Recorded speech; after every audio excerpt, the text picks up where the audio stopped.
appointment.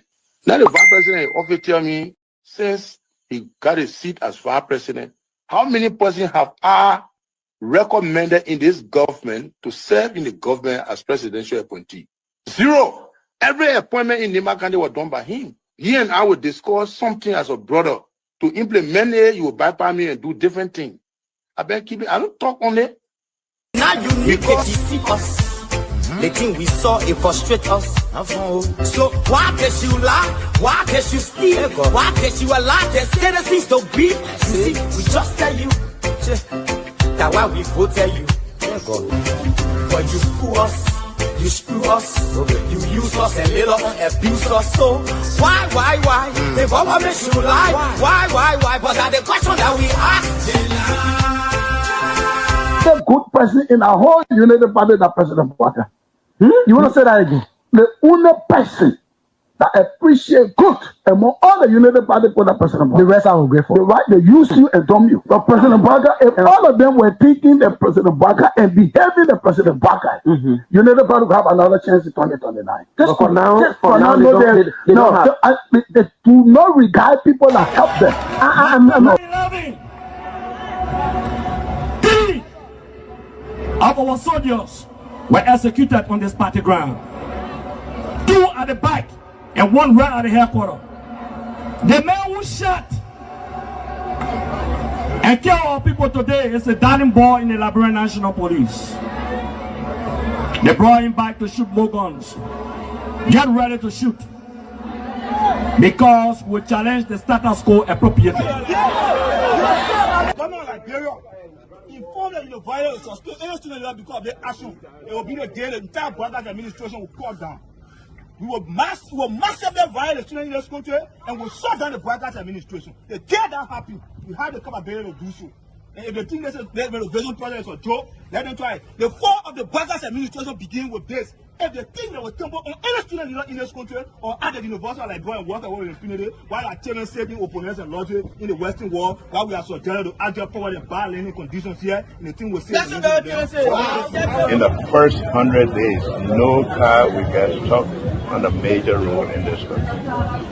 And I mean it. You say it out loud?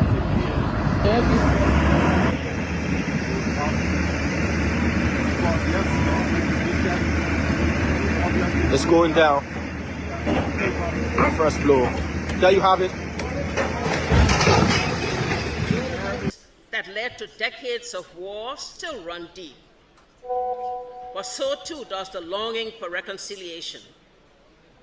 A reconciliation defined not by political bargaining or by an artificial balance of power, by tribe, region, religion, or ethnicity, but by the equality of opportunity and a better future for all Liberians. Garguah can lie. The government, all the ministers in the government, they can lie. You know, they put all hustler, they put a hustler, they lie. Everything they say, they never say the truth. Today, the supporters of His Excellency Joseph Garguah presents him as a poor man from Lofa and asserts that he will understand the plight of the poor people. Fellow Liberians, do not be fooled. First President Garguah is not poor like you, not even as me. As Vice President, his office received more money from the government budget than any other Vice President has received in Liberia's history. He has enjoyed some of the best and most lucrative government jobs. First of all, there's this, what I call sort of vicious lie about the fact that Mr. Pewee is gay or bring gay lifestyle to Liberia. It's complete bullshit. When people can accuse you of stealing people's money, when they can accuse you of being involved in war, anything, people don't make up stuff. They don't make up shit. Excuse my language, right? So it's complete nonsense. I'm married, 8 Teresa, 2 children, 5 grandchildren. I believe in traditional family values, so it's complete bullshit, complete nonsense. Young man, vice president, young man that are vice president, the major stole 500,000.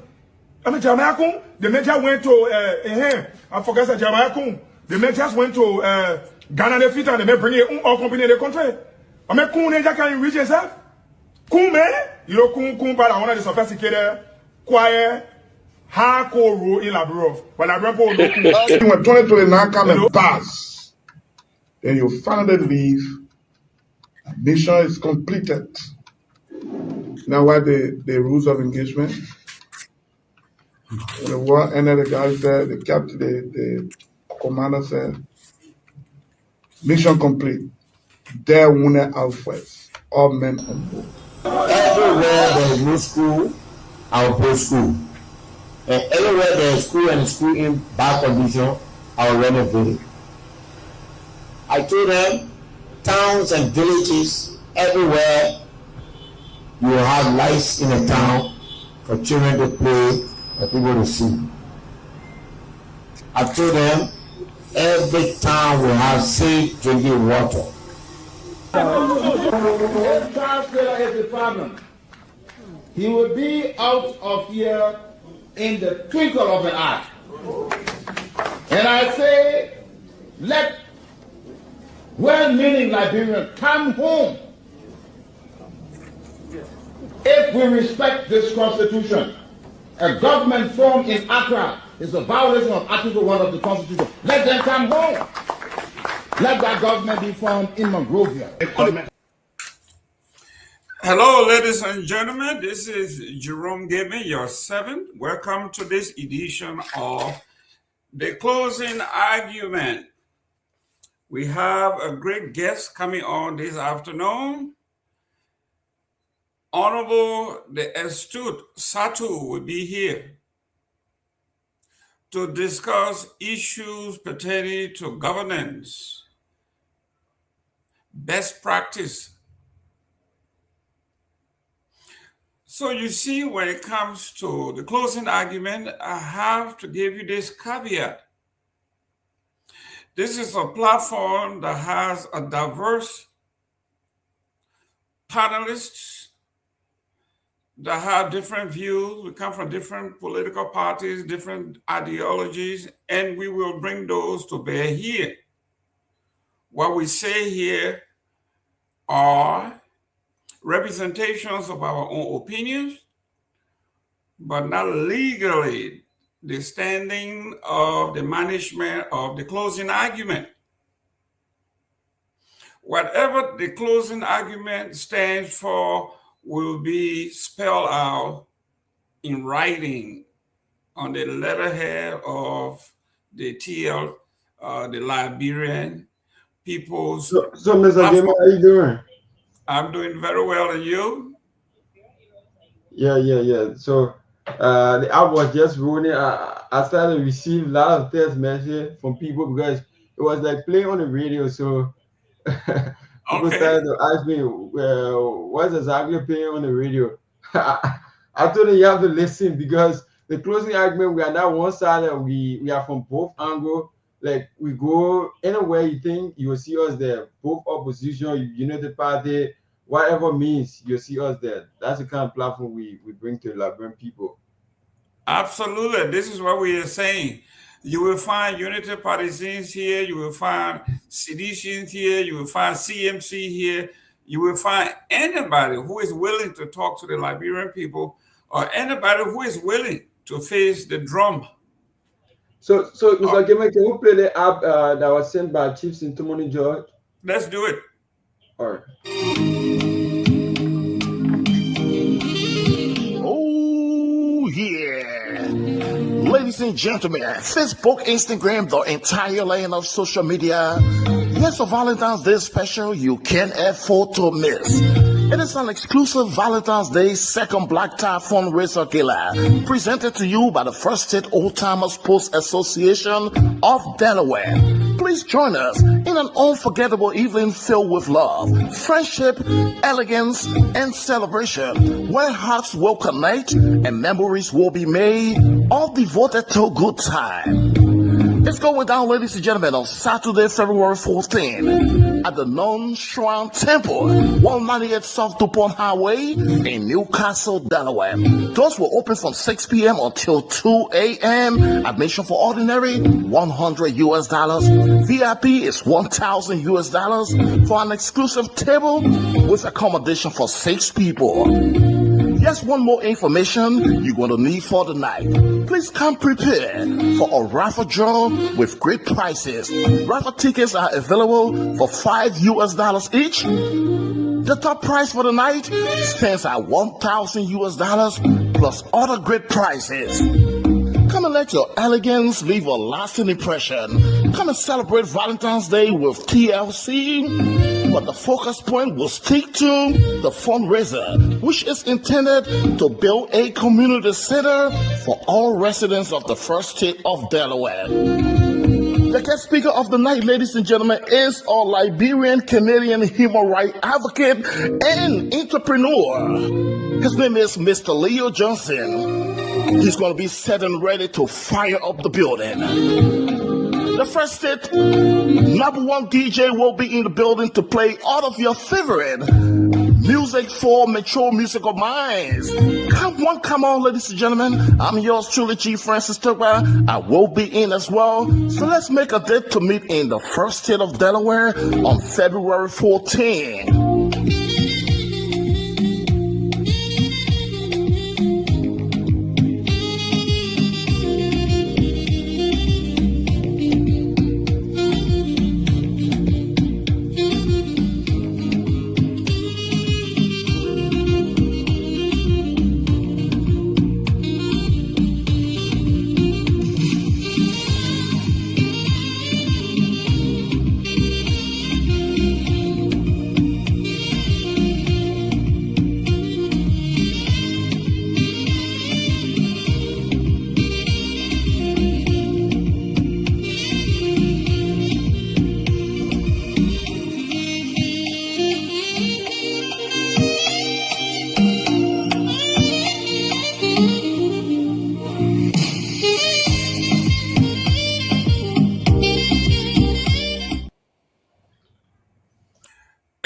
Excellent. Ladies and gentlemen, we are talking about Valentine's Day, the 14th of February, about 2 weeks to go. If you are a member of the Old Timers Association, bring your koto with you. We're going to be rubbing koto. After the game, your body going to be aching. You need our koto, man. You need to rub. You see, Myean, you're too young. You don't know what koto is. But when you get our age, you will know what koto is.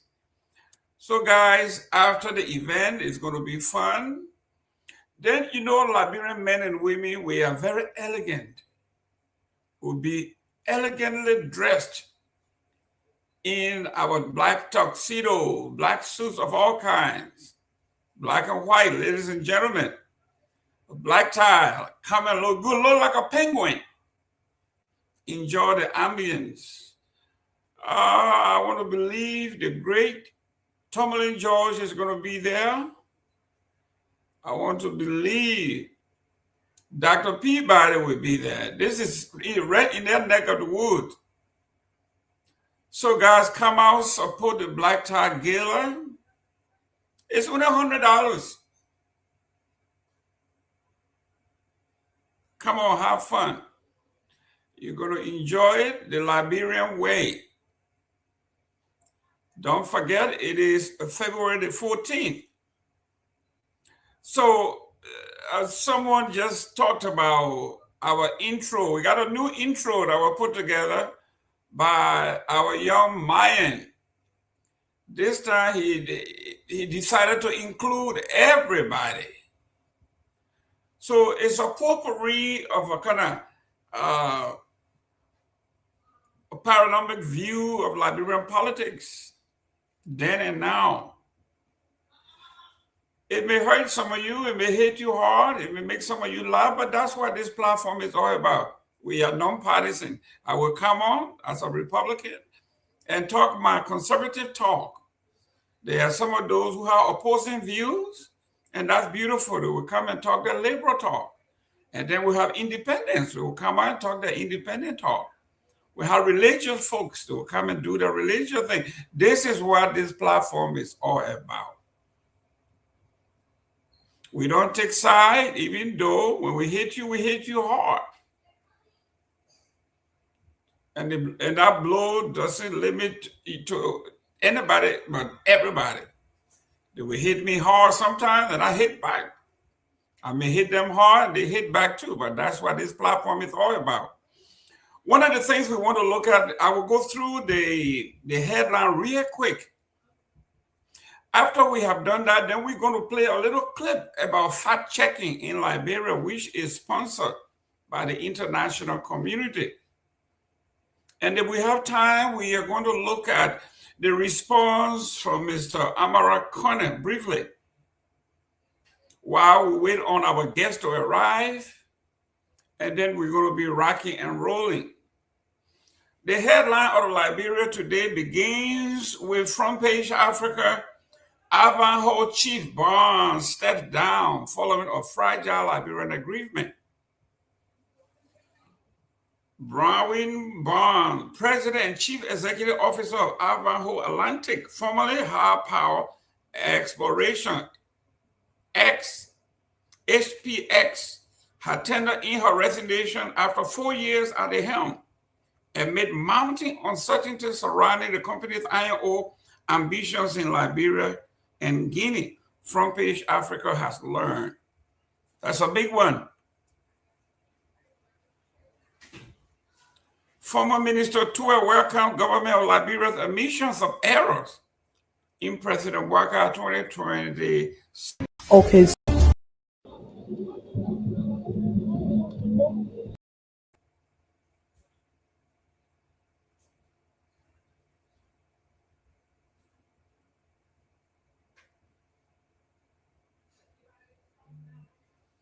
Well, that was a little technical glitch, but we are here. Former Minister of Finance Samuel Pewee welcomed government admissions of error in Boubacar 2026. So now, former Liberian Finance Minister, Development Planning, SD, has welcomed the government of Liberia's admission that errors were made in President Joseph Boubacar 2026 State of the Nation address, SONA, but insists that the subsequent correction still contains serious inaccuracy, particularly regarding claims about road construction. Myean, if you have the clip from Fact Check, can we play that real quick if it's available? Let's look at what we are talking about. Yeah, that is available. Okay, you can just go ahead a little bit until it's available. Good. In the Facebook post on Wednesday, which was yesterday, January 28, 2026, Mr. Pewee described the government's clarification as inadequate, arguing that the revised explanation continue to suggest that the Boubacar-led administration constructed approximately 1,430 kilometers of road within 2 years, and the section he described as impossible. It's ready. Let's do it. Good day and welcome to the Fact Check segment. As always, this segment debunks disinformation and provides the verified facts of statements made online and on the radio. During his State of the Nation address on Monday, President Joseph Boubacar claimed that his administration has created more than 70,000 short and medium-term jobs and increased the proportion of paved roads in Liberia from under 12% to at least 20%. The president made this claim while highlighting what he described as progress achieved by his government over the past 2 years. To verify the claim of 70,000 jobs created, we reviewed the websites and publications of key government ministries and agencies responsible for employment and labor statistics. However, we found no publicly available data to substantiate the president's claim. On social media, some government officials have circulated what they described as job creation figures. One initiative frequently cited by the UP officials is the World Bank-supported Realize project, indicating that it created 15,000 of the 70,000 jobs. Our review of the project's official website shows that under Component 2, labor-intensive public works, the project provided approximately 10,000 short-term jobs. Based on our findings, we conclude that President Bouakar's claim of creating more than 70,000 jobs remains unproven. We have not found verifiable evidence or publicly available information to support the figure he cited. To verify the claim that his administration increased Liberia's paved roads from under 12% to at least 20%, we contacted the Minister of Public Works, Roland Giddens, to request data on the number of kilometers of roads paved by the ministry. However, Minister Giddens did not respond to our inquiry up to the time of producing this fact-check segment. This report will be updated if and when a response is received. We then reviewed previous fact-checks and media reports and found that Liberia's total road network is estimated at approximately 13,000 kilometers. By the end of 2017, before the previous government assumed office, the Ellen Johnson Sirleaf administration had paved about 745 kilometers of roads, representing roughly 5.7% of the total road network.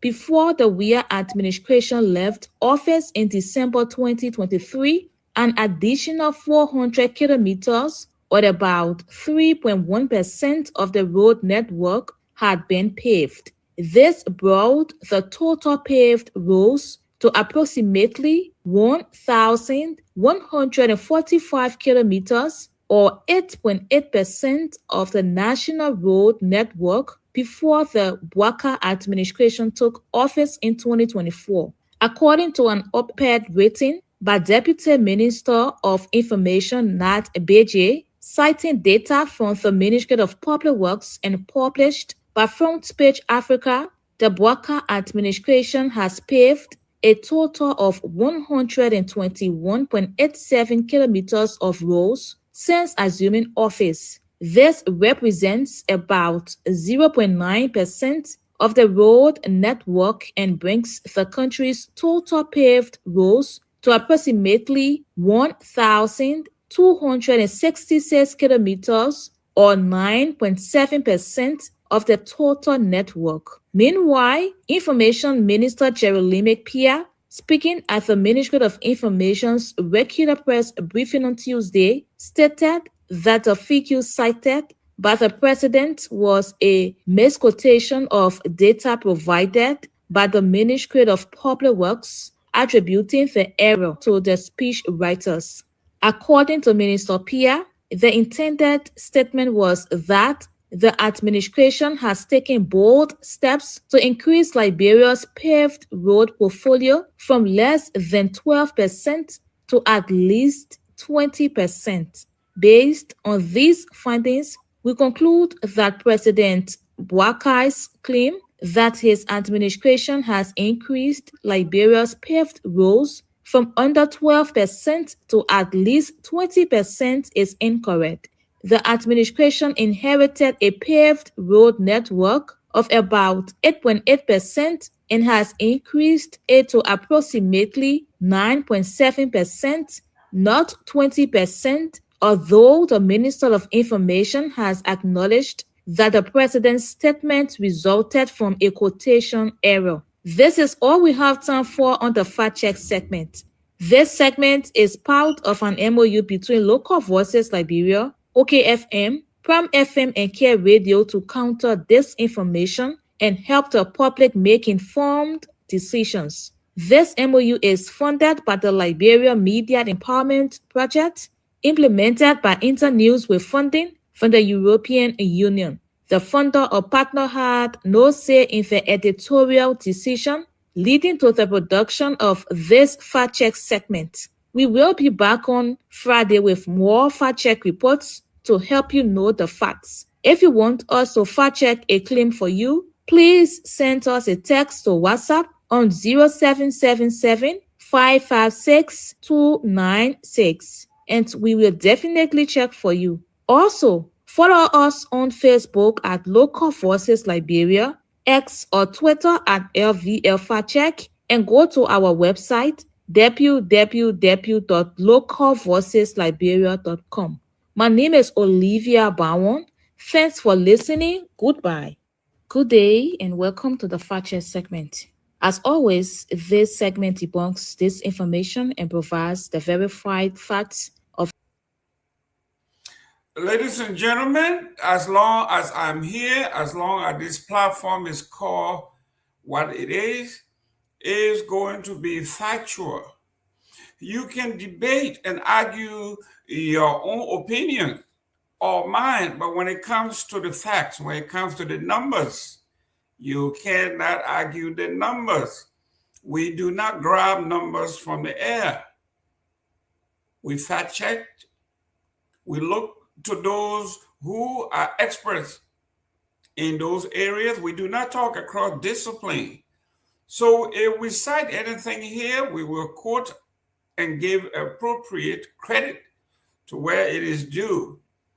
At least in journalism or in English 101, if you went to a good school, one of the things that the MLA asks is that you have to cite. You have to cite and cite and cite. That means whoever's work you have used, you have to give them credit. And it has to be verifiable. So our fact checking on this is based on credible analysis and institutions that are funded, not by partisans, not by people of special interest, but the international community. You have heard it for yourself, what has happened in our country. So we can now put to rest the debate about the SONA. The SONA happens to have been a complete disaster for this particular rescue government.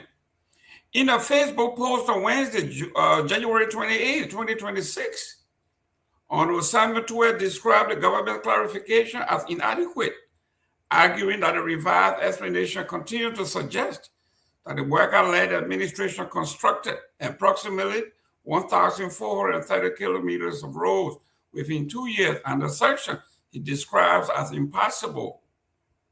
We welcome the government's admission that it erred on the road pavement ratio reported by President Joseph Yuma Boakai in the 2026 SONA. But this is a thing, but no thanks, since the correction still has the same error and needs to be corrected. The English the president read implies the rescue government built 1,430 kilometer roads is an impossibility. And then he went into the background. We are not going to go into that because it's lengthy, but we have done the fact check and you heard it loud and clear. It was mostly fictitious. In our part of the world, we would say it was aspirational, very ambitious, something that maybe he wants to do or will attempt to do, but passing your aspirations as something that is definitive and being declarative about it, it is unacceptable and we will push back. Let's go to Honorable Moniba. Moniba wants poor government spending threatening Liberia's long-term growth. This is from Honorable Moniba. The political leader of the Liberia National Union, LINU, Dr. Clarence K. Moniba, has sharply criticized the Boakai administration's fiscal priority, warning that poor budget choices, not lack of resources, pose a serious threat to Liberia's long-term economic growth and social development. Moneybal's remark comes in response to President Joseph Yumabwaga's third State of the Nation's address, SONA, delivered on Monday, January 26, 2026, which have drawn mixed reaction across the political spectrum.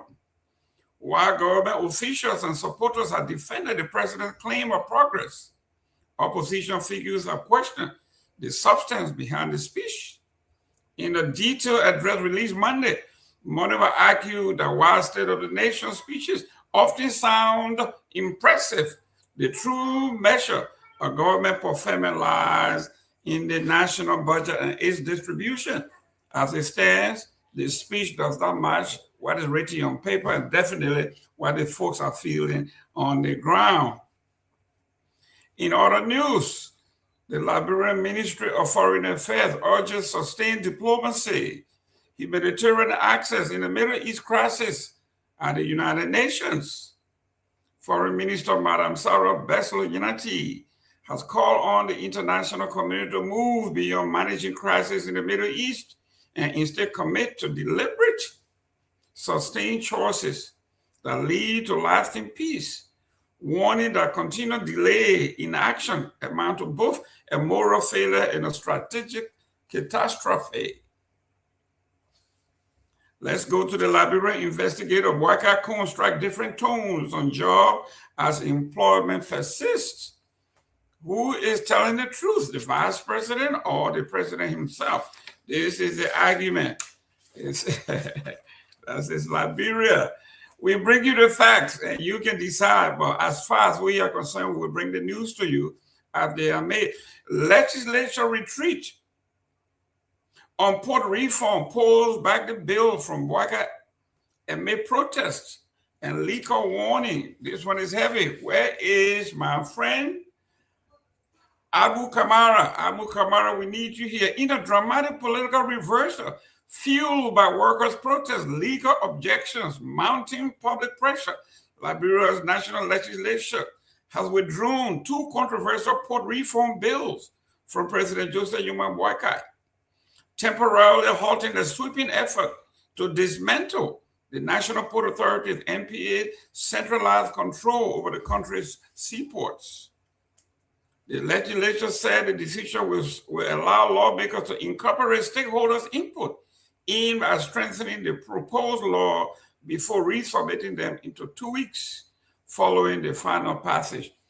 Ladies and gentlemen, this is what we are talking about. The Liberia of yesteryears is not the Liberia of today. The people are awoke. They are reading. They are following us for information. We are disseminating information. We are educating our folks. The pressure mounted from the people has sent these crooks back into their holes and their hideouts. Wherever Speaker Kun sits,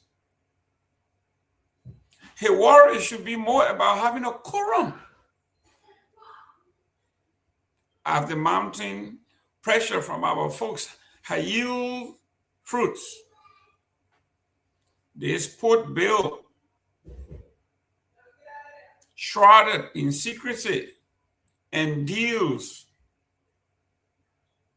as far as we are concerned, as long as we are here, we will provide clarity, we inform our folks, and they will decide. We are expecting our guest. He will be here in a jiffy. We are awaiting a knowledge base, a gentleman with a reservoir of public policy. It's going to be hot. It's going to be hot. On the local front, Bomi, the county of Bomi, the students of Bomi still displaced as primary schools renovation fails to start. This is Bomi, right around the corner. Bomi, the home of the First Lady, the home of the President and his farm and most of his investment as far as agriculture is concerned, Bomi. This is published January 28th. That was yesterday. Tottenberg, Bombay County. Hundreds of students in Bombay County remain without proper learning environment more than a year after the government pledged to renovate Bombay Junior High School. Despite repeated assurances from education authorities, the long-promised rehabilitation of public school has yet to begin, leaving the campus abandoned and students displaced. In early November 2025, Deputy Minister for Instruction at the Ministry of Education, Amos Foley, announced that renovation works on the school will commence within 1 week. He said the project will include upgraded classrooms, administrative offices, and a modern learning facility, an intervention expected to restore academic momentum in the county. But as it stands, it was just beautiful speech written and read by Mr. Foley. Academic activities have ceased entirely after that speech, forcing hundreds of students to rely on temporary arrangement and deepening uncertainty about the educational future of the children of Bombay. The prolonged delays have fueled frustration among students, some of whom reportedly consider demonstrating in 2025 to demand action on a commitment first made as far back as September 2024 by this administration. And they showed a picture of the school abandoned, devastated, overgrown, trash everywhere. That is Bombay, the students of Bombay County. And on the lighter side, let's talk about a man that was arrested for biting the ear of another man, chew his ear off totally in a bar after they were drunk on King Juice. Let's read that. Man arrested after allegedly biting part of the ears of a victim in a King Juice shop fight. Yes, if you're going to fight, this is where you want to be, in a King Juice shop. Kakata, Magibi County. Police in Kakata have detained a businessman accused of biting off part of the man's ear during a violent fist fight at a King Juice and liquor shop in Green Island community in Kakata over the weekend. The suspect, Sedu Tuni, was escorted to the Crime Services Department, CSD, office in Kakata at about 4:00 p.m. Friday. Sorry to hold you there, but our guest is in the back. If you're ready, you can just let me know. Okay. The suspect, Sedu Tuni, was escorted to the Crime Unit Department in Kakata at 4 p.m. Friday by a police patrol team following the allegation of the assault. Yes. You know, in the social sciences, we say people use different methods of escape. When times are hard, people turn to substance. And alcohol is a substance, it's a drug. When people take it, you become delusional. A man biting off the ear of another man. Totally. Wow. Okay, guys, we promise you a healthy, hefty conversation today when it comes to public policy, finance, governance, government, education, the entire realm of academics. So today is going to be something we call, if you are a fan of the WWF, the Worldwide Wrestling Federation, or WWE, there's a section they call No Holds Barred. That means everything is on the table for discussion. Our guest is here. He's prepared, equipped, well-informed, a wonk, policy wonk, a gentleman that has worked almost in any capacity. In America, we say from janitor all the way to the penthouse. You want to talk politics? You want to talk finance? You want to talk performance? You want to talk auditing? He's here. So let's bring on our guest. Let's meet this wonderful man with a reservoir of knowledge so we can drink we can sip. As a Bassa man from Grand Bassa County, I love the water. There you go. He's sipping on our water. And what he's sipping on there is real water. It's not that thing that I met, drank and bite somebody's ear off. That was not it. That's a real water, right? I like that. Let me welcome Honorable Boniface D. Satu. Boniface, this is your first time on the closing argument. Definitely. Well, we have a tradition here. This is our cold water clear. We are coming to you, all hands clean, clear heart. No hidden agenda. Welcome to the show. Thank you for welcoming me. Thank you. Excellent. I read your profile. I read a lot. I have been hearing about you. I have read most of your writings for years now. Introduce yourself. Who is Boniface D. Satu? First, I want to tell you thank you. And also, I just want to throw a shout out to everyone in Radioland. It's a pleasure being back here. I was just on another show a week ago, and we had some fun. Mr. Satu, I'm not going to bore you with a lot of introduction. Probably our words will speak louder than what we profess to have on the paper. So my name is Boniface D. Satu, a son of Liberia. I would just look at myself like the former Wolf Fund manager. That was one of my key roles, my last position in Liberia. I'm a public finance and infrastructure specialist. I'm also in the diaspora and also providing professional service. I have my signature page where I have discussion on a policy issue, reforms, and how we can make Liberia better. It's called the Reader's Digest Commentary Network, from where I sit.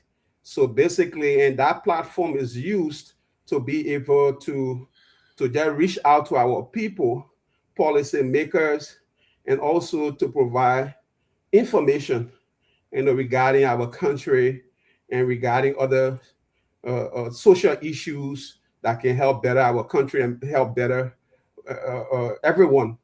So that's why I have. So this is Mr. Boniface D. Satu, your humble servant today. Great. Honorable Satu, you know, those are us from Liberia, even in the diaspora. Our colleges, you know, we boast of it, but we're not too keen of that. Our high school, tell us where high school, who made you, your foundation, where did you go to high school?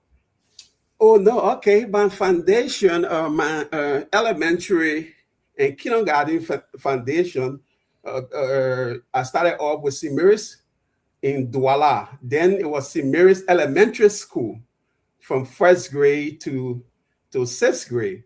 From kindergarten to sixth grade. Then I graduated from St. Mary's Elementary. They moved it up to junior level. But then I wanted to go to town to go to school, living on the island. So I went to Newport Junior High, the government school on Newport Street, where I had my junior high foundation from 7th grade to 9th grade. Being an athlete, I had a full-time scholarship on different schools. And then I went to Weston High School, where I obtained my high school education. Well, Heston, wherever you are, all those from Well Heston High School, you have an alumnus that is well representing your institution. So if you are from Well Heston, you can beat your chest. Definitely. Like when I'm talking, I hit my chest because I'm from the Great Bassa High School in Buchanan. We have a fellow here from Well Heston High School. This is awesome. Now, Boniface, tell us, I know you went to the Catholic school, you have some foundation in the Catholic system, and then to the public high school. What was your inspiration for finance?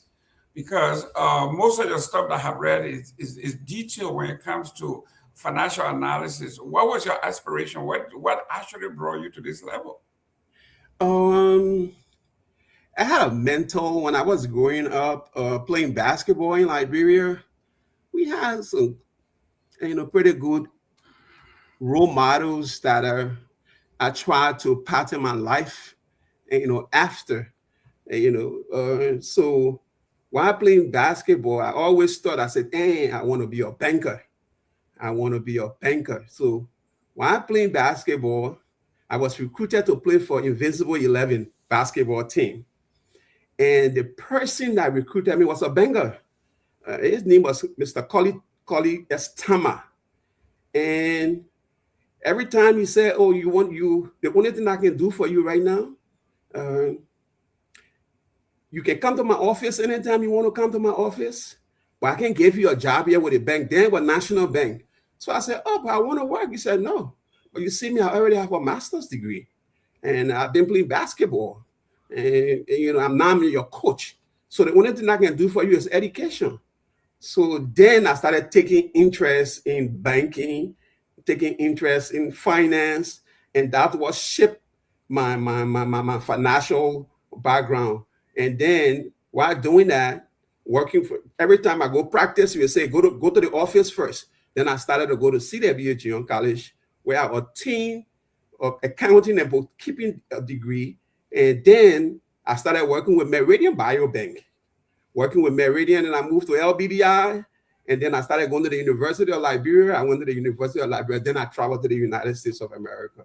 So that was shaped my finance background, was rooted in banking and shaped by role models that I saw in the basketball arena. If ideologically, if I were to engage you, what would be your ideological leaning? Are you from the conservative leaning of finance, or you are from the liberal leaning of finance? How will you consider yourself? Oh, be a liberal or conservative. I know when we grew up, I'm a traditional banker. A banker that is rooted in being dedicated to work, making sure to do the right thing. Because if you look at conservative, politically, I will always say I'm always in the middle. I'm always in the middle because I'm open to ideas. I'm open to improve. So, but in financing, when you talk about finance, you talk about discipline. You have to be financially disciplined. So I will root myself to be somebody who is a financial person that is disciplined. That's how I will root myself. Not looking at it from the conservative, not looking at it from liberal. No, but I'm a straight up finance guy who believes in due diligence, who believe in transparency, who believe in accountability and integrity. Excellent. Gentlemen, ladies and gentlemen, I'm a social scientist, and most of the things that I do is based usually on statistics. So when you hear him say in the middle, in the social science, we have something called a bell curve. He's not on the left, he's not on the right, he's a centrist when it comes to that. Means he's subscribed to what is right. It doesn't matter where it comes from. It is right. It is right. There is no right way. There is no wrong way to do right. When it's right, it is always right. I want to thank you. There will be most folks that wouldn't want to answer some of my questions because they find maybe they are uncomfortable. But let's talk to your political upbringing.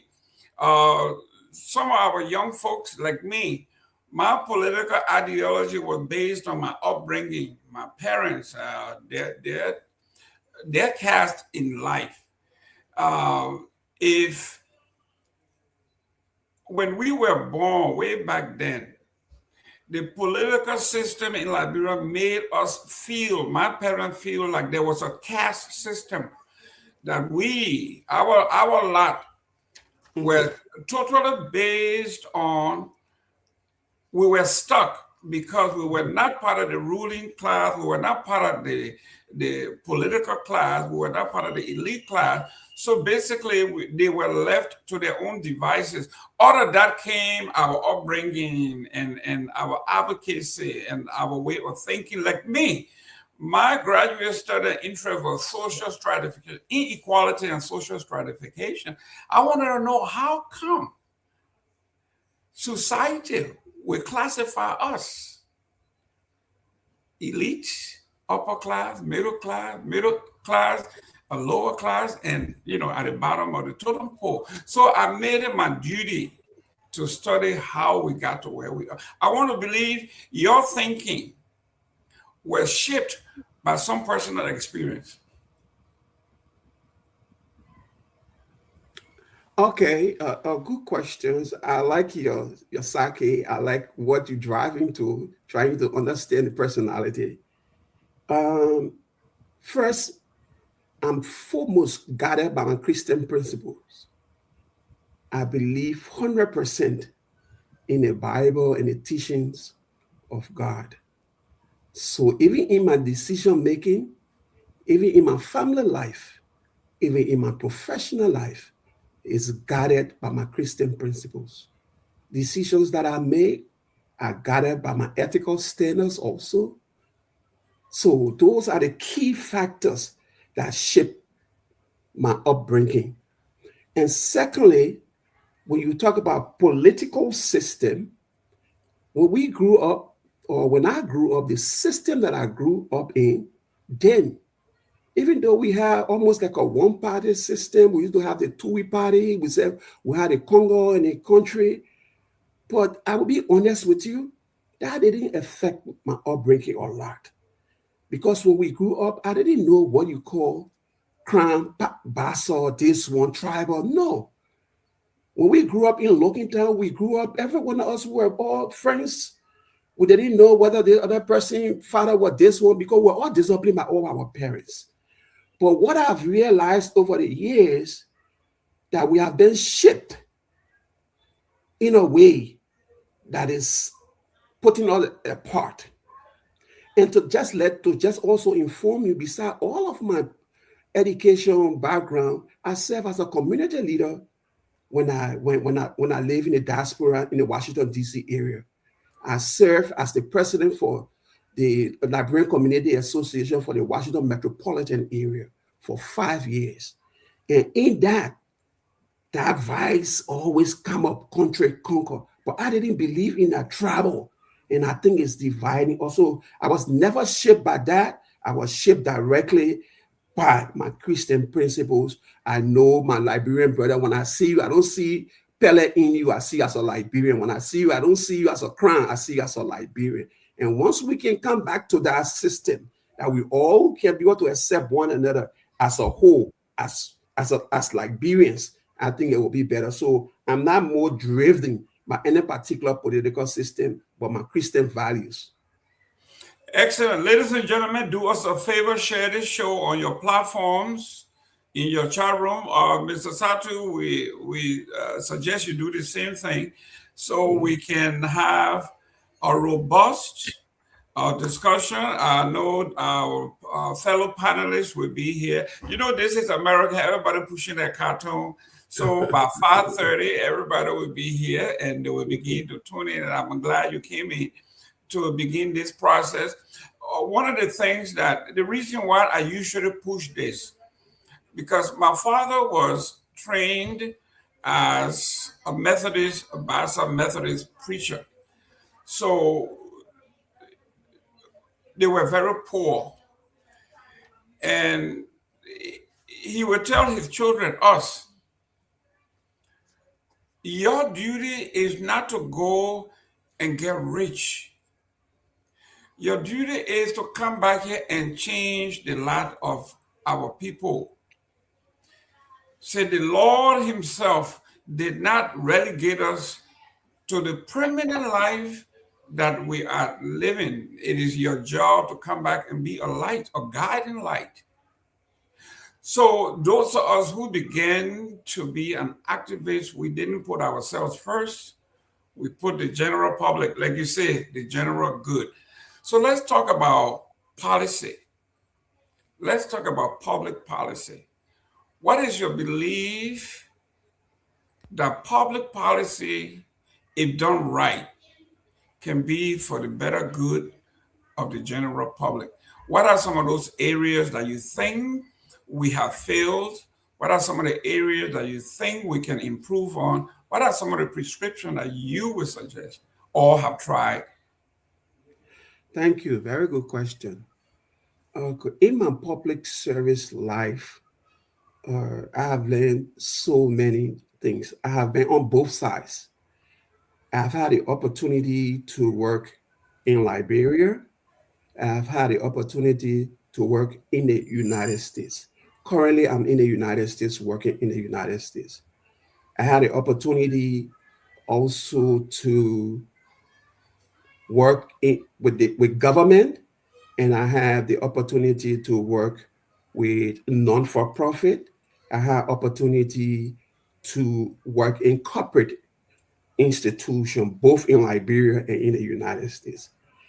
And if you look at from where Liberia we came from, when you try to mirror that to policy, public policy, I think one of my greatest experience that I had when I had the opportunity to come back to Liberia, to return to Liberia through the World Bank, recruited through the Ministry of Finance for the World Bank, handling the economic governance and institutional reform program. That program was an $18 million program sponsored by the World Bank. It was all about governance. It was all about reform. It was all about building systems, because then the war broke down all of our systems. So my role was to coordinate all of the governance reform programs, like you talk about civil service reform, you go to the procurement reform, you go to the PPCC reform, you even go to the IFMIS system at the Ministry of Finance. You go to the LRA, where they also had the SIG tax system at LRA. Or you go to Ministry of Lands and Mines, where they had illicit mining. What I learned from that is that public policy, when you implement that for the greater good of the people, if you implement that to better the system and have a systematic way of your business processes, I think it helps a country. So in my view, when you look at current day Liberia, we have a lot of systems that we put in place. We spend a lot of money on reforms. One of our cardinal things that affected us, we refuse to have human capacity retention. Whenever we train, we allow that training to go away because of our political patronage. So when Ellen took over, when President Ellen Johnson Sirleaf took over, most of the reforms that they had, they were all public policy, and those policies helped to shape Liberia to regain our system. Put it back to America, right? If you look at America, I don't care who takes over America, you have a system, and that system is guided by policies, and those policies are enforced. So wherever anyone that comes into that system, we have to follow that system. And what that system does, it allows continuity. So one of our problems we have in Liberia is continuity when it comes to public policy. Many times we spend a lot of money on different public policy to enhance the system, but whenever a new administration comes in, they put that in the back burner and they start over. So to me, public policy should be driven to better the country. I will give you a cardinal example. Look at the 25% set aside for Liberian businesses. That is a public policy that was legislated by the national legislature. Today, if our government was implementing that 25% of business, 25% procurement amount set aside for Liberian business, by now we'll be talking about shaping our private sector. Because by now our Liberian business will start to grow.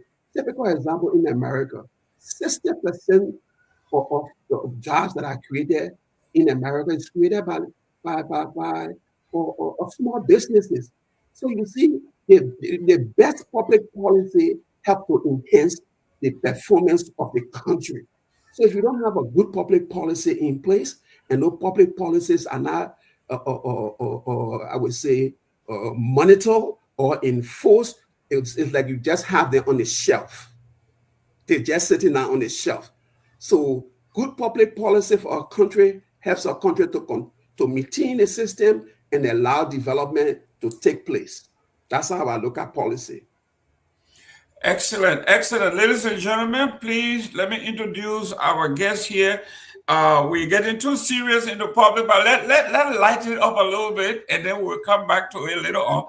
I also understand that you are a member of the Old Timer Sports Association, the Koto generation. I talk to us about your Old Timer Sports Association in the area. That I heard they're having a black tie event coming up.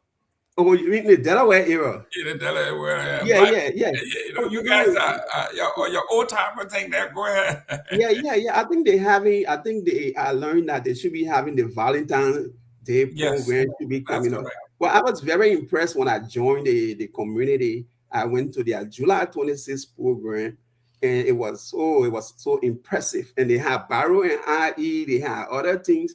You see, I love community involvement. And I think the guys, Ben Sanvee and his group, I think they're doing a fantastic job using sports to be able to bring our people together. I'm a sport person, and I believe in sports. Sports drive most of the things that I do. And to see them using sports to bring our people together, I think that should also transcend to Liberia. You and I know during our days, the late Samuel Kanyando used sports that today a lot of our people benefited. He put funds into that and move people to another level in their life. So I think what they're doing here as the old timer using sports to better off the people, I think it helps the community to come together. Excellent. Ladies and gentlemen, we have a great guest here. His name is Boniface D. Satu. He holds an MBA. He holds an MS. He's a public sector leader, financial governance expert, and he helps build communities. Boniface D. Satu is a seasoned public sector leader, financial governance expert, and community development advocate with over 3 decades of professional experience spanning Liberia and the United States. His career reflects a rare blend of technical expertise in public financial management, international development leadership, and deep-rooted community engagement. Mr. Satu currently serves as a Management Analyst 3 with the Delaware Department of Health and Social Services, DHSS, under the Division of Substance Abuse and Mental Health, DSAMH, at the Delaware Psychiatric Center. In this role, he works within the Quality Assurance and Performance Improvement, QAPI, the unit, where he leads organization operational analysis, develop performance dashboards, conduct statistical review of service delivery system, and support compliance with Joint Commissions. This is what I like. All of my life, I've been into the public sector, not government per se, but I've been in nonprofit all of my life. I worked in the areas of, I worked 10 years as CEO in the United Way system. I worked for the Chamber of Commerce, you name it, I have done it. So when you talk about performance review, when you talk about quality control and all of these things, these are things that I've always told folks, Liberia does not lack degrees. Liberia lacks management. We need managers. Managers are those who can implement stuff, not just write them. You go to any office in Liberia, you will see manual this thick written by consultants. But it was never meant to be implemented. So nothing is implemented. Like you said, people get trained by the government, not by a particular individual uses government, the administration uses government funding to educate folks. And then when they come to power, they clean the whole house. And all that money go to waste because these people are taking the expertise somewhere else. And you bring in 100% of your supporters. It has affected us and it will continue to affect us. Let's talk about implementations here. How do we retain, how do we keep the best and brightest within our system without partly this is patronage, the old patronage system that have killed us. How do we deal with that particular aspect of our project? Okay, good question. When I serve as the national coordinator for the Economic Governance and Institutional Reform Project at the Ministry of Finance under the World Bank program, one of our pillars that we had, we call that civil service reform. Under the civil service reform, there were a lot of activities that were interventions that were put in place to be able to see how we can retain capacity. And what I realized over the years is that that program was adequately put in place, because then we moved to a structural organization where you have employees or civil servants were graded and they had levels. So that reform program in a way was that you have all of the civil servants on one side, and then you have the political appointees on one side. So the political appointees were people that will always leave the entity. They will be appointed, but yet and stay, you maintain the technocrats. They are protected under the civil service law. They are protected because, you see, like you rightly said, Liberia is not struggling for skill set. Liberia is struggling because we don't retain skill set, especially when it comes to government.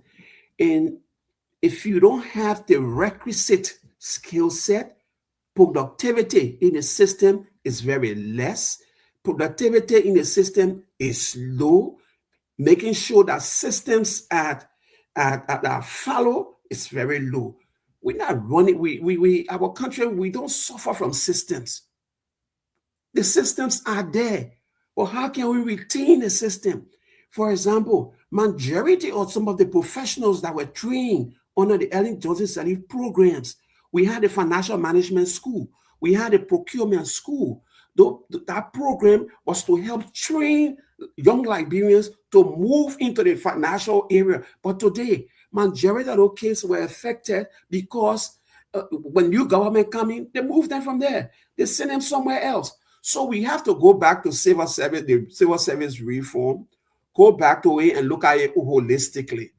Even when you talk about the harmonization program that they have with salaries, those were also elements of some of the interventions that we had to complete. But under the Ellen program, we didn't complete the part of the harmonization. We did the biometrics, they did all the other civil service reform, setting levels and other things. But to maintain systems in our country is one of the cardinal problems that we face in our country. When government come, they move the people, the technocrats that are there, and then they take that knowledge and take that knowledge somewhere else. So we have to do a very good job in making sure that we retain capacity, because the only way you can build a country, the only way you can implement programs, except you have the requisite skill set and the requisite capacity. So I think we need to go back to civil service reform and put those structures in place. When a new administration comes in, they can treat the political side of that. But for the institutional knowledge part, where you have directors and all those civil servants, we need to retain it. So the capacity that we build over the years cannot go somewhere else. Excellent. Now let's talk so. Under the past regime, the immediate past regime under President, the former President Myean, it came to a point where it looks like the government was being sabotaged from within. At some point, every department, every communication, everything that had to do with the administration was being leaked from every department, from every ministry. Now, with that being said, how do you expect, let's say the Joseph Boakai administration per se, that knew who these people were. These people were betraying President Weah and his administration. When these people came in, how do you expect the Waka administration to trust these folks to say, well, if he did it to somebody like Weah who brought them in and gave them the chance to be who they are, and they betray him by leaking all the information to us, what made you think they won't do it to us? Won't that be some of the reasons why these people are saying, listen, I can't trust anybody, I want to bring in my own? And most of those folks who did it leaking, some of them have talked to me, they are regretting because they were some of the first to be let go.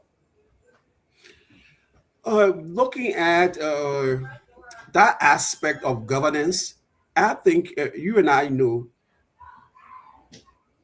that is bad governance in the first place. And also you hold those employees that were leaking information out, you hold them accountable to their own integrity. That's one part of it. But under our laws that we do have, civil service by itself is a statutory institution that is independent, even though you have political influence. But I think there are different laws that are on the books that protect the government. For example, you have in civil service, you have the civil service employees guidebook, you got employees handbook. So to me, it is just the fact that those leaders that are in place don't follow the rules that are on the books. Because if you follow the rules that are on the books, and again, also we also always have interference when you have this political thing. They have moved government in a way that it's more political, even in functions. I would tell you for myself, when I manage the National Road Fund, I also have some political interference in my role. But hey, I had to find a way to manage that. But when you have a system, when you have a government that have people that are leaking out information, there are ways to reprimand them and to punish them. So I won't look at it from the part that someone is leaking information here from this government to that other government. When you see that, those people need to be punished. So that's why we have different human resource policies and guidelines. You talk about systems, all those systems that are there in Liberia. The civil service have their operational guidebook that they can use to do all of those things. So I don't see that as an issue. But just try to make sure you get them due process. If employees go wrong, let it go through the due process, and you make sure if they're leaking your information, you make sure you get it out of the system. I think that's the best way to do that. But to come in a system and you want to move everybody from the system, I don't think it's fair. Okay, let's look at confidence and trust. Okay, if you are into leadership, you know one of the main things that govern management is, and this is what we call trust. And every president has something they call the kitchen cabinet. Those are the people we call ride to die or ride and die partner. These are the folks upon whom you can trust. Now, the law that protects civil servants in Liberia also gave the president a leeway to release you for cause. That is the backdoor channel that the president uses to say for cause, which is basically, I don't trust you and I don't want you here. And usually it runs into the legality and everything else. As you can see, recently there have been a lot of settlement behind closed doors. The president just doesn't want you there. Even if it costs him some cash, they would do that. But the objective here is to get you out because they don't trust you. But the law does give the president or the head of the agency a leeway to release you for cause. Talk about that. I know you were part of that system, so you know how it goes. No, but there are two things we have to look at. First, let's look at the problem statement here. Let's look at the problem statement. First, from what we have just said, I look at the problem statement here. To me, and then the problem here is that we don't follow the rules. We don't follow the rules. If, for example, a president or new government come to power, there are rules. If you go into you have civil service also have rules that govern employees. Public offices have rules that govern the employees. So, for example, some of the cases that they have with people having tenure position, there are rules, there are guidelines, there are roadmap. Just follow those rules. If you know somebody that in your system that you don't need in your system because of some other reason, follow the rules. You just follow the rules. If the person have a contract and you know you need to review that contract, if you don't want them in the system, follow the rules. Well, how can you get this person out of the system? Follow the rules. If you follow the rules, that would be better. But if you don't follow the rules, that's why we should have rule of law. Because if you give the person due process in getting them out of the system, then that's better. And one of the things that we need reform on in Liberia when it comes to civil service and governance, we need onboarding. We now need to go back. Whenever you hire a government employee, somebody's working in the government, you need to give them certain things. For example, onboarding. You know what onboarding is about. The first thing you got to teach that person about the ethics. You have to teach that person about the goals of the entity. You have to teach that person or give them the different policies, guidelines to how the entity should function or how government should function. But majority of the time, people that are brought to government, when they just bring a list here or take the list and you bring those people in. So the people are not trained to the policies and procedures and what is expected of them. Or the next day you see their own government payroll. So government need to move back now to reforms because we already know the problem here. Whenever new government comes, you want to move people, you want to bring your own people in place. So I think what this government can do, because this is not strange to this government. President Boyka was vice president under President Ellen Johnson Sirleaf. The finance minister was also part of the reform, the current finance minister. And a lot of people that stay in the system are also part of that. So they need to go back. They need to go back and try to see how they can reform the system to be able to resolve all of these issues. I think they have a bill now, I think in the legislature that the president is taking on passing for transition.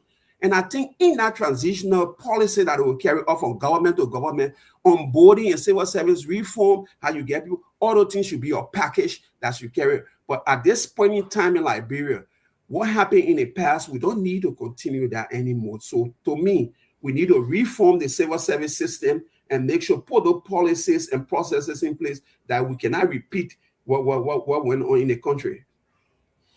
Thank you very much, ladies and gentlemen. If you're just joining us, I have with me Honorable Boniface D. Satu, the finance man. For those of you who like numbers, he is your guy. Before joining the state of Delaware, Mr. Satu held several senior leadership roles in national governance and international development. Most notably, he served as Chief Executive Officer and Fund Manager of the National Road Funds of Liberia from 2018 to 2023, where he led the establishment and operationalization of Liberia's first dedicated road financial institution. Under his leadership, the fund managed an estimated portfolio exceeding $100 million, strengthening fiscal governance. The frameworks in Liberia improve financial reporting, compliance system, and advise senior government officials on sustainable infrastructure, finance, and institutional reform. Let's talk about your tenureship. You are quite a capable man. You are brilliant. You understand the system. You were brought in from 2018 to 2003. With your expertise, why did you leave as a product of the system and somebody who Liberia has invested in, heavily trained, and you have done the work? Why did you have to leave? What I would say to that, I think most of the things that happened was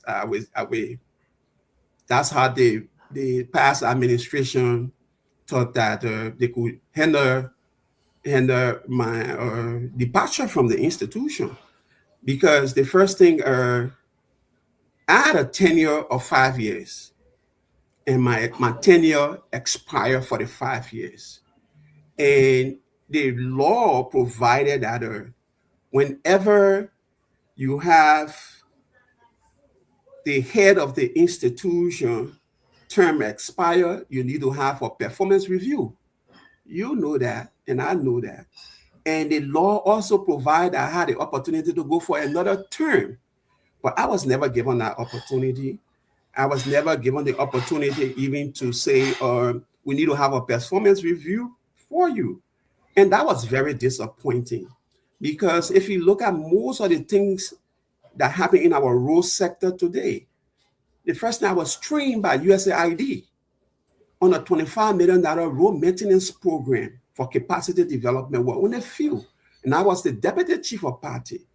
Based on our experience, that's what I used to establish the National Road Fund.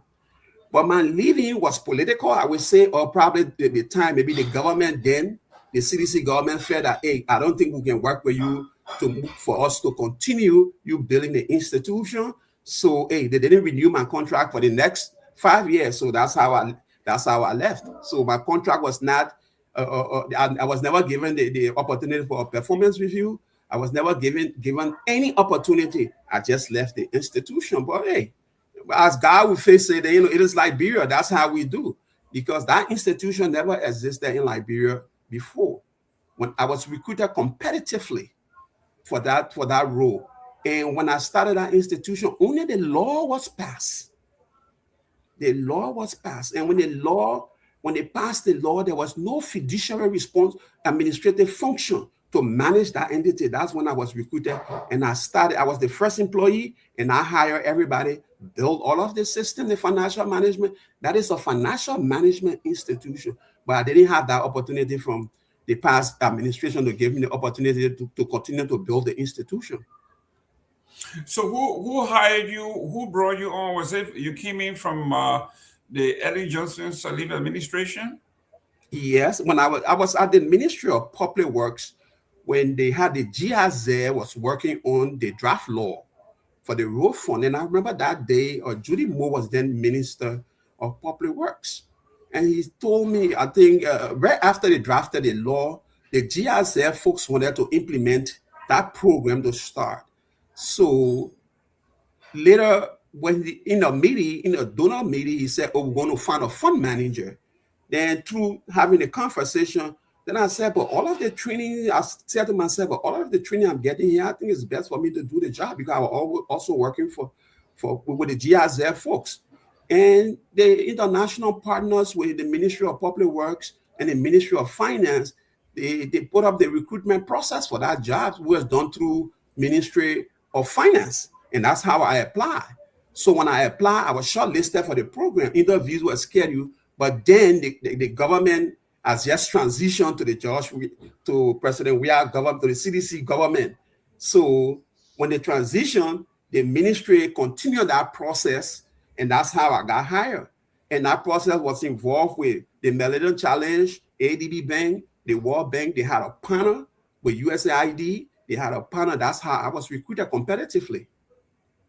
So let your term end at 2023. Yeah, 2023, April 30th. April 30th. Excellent. So let's talk about the new administration when it came in 2024. Did you reapply for that position? Was the position listed? Was it publicized? Was it open for international and national recruitment? When that occurred, I think I was in Liberia in April 2023.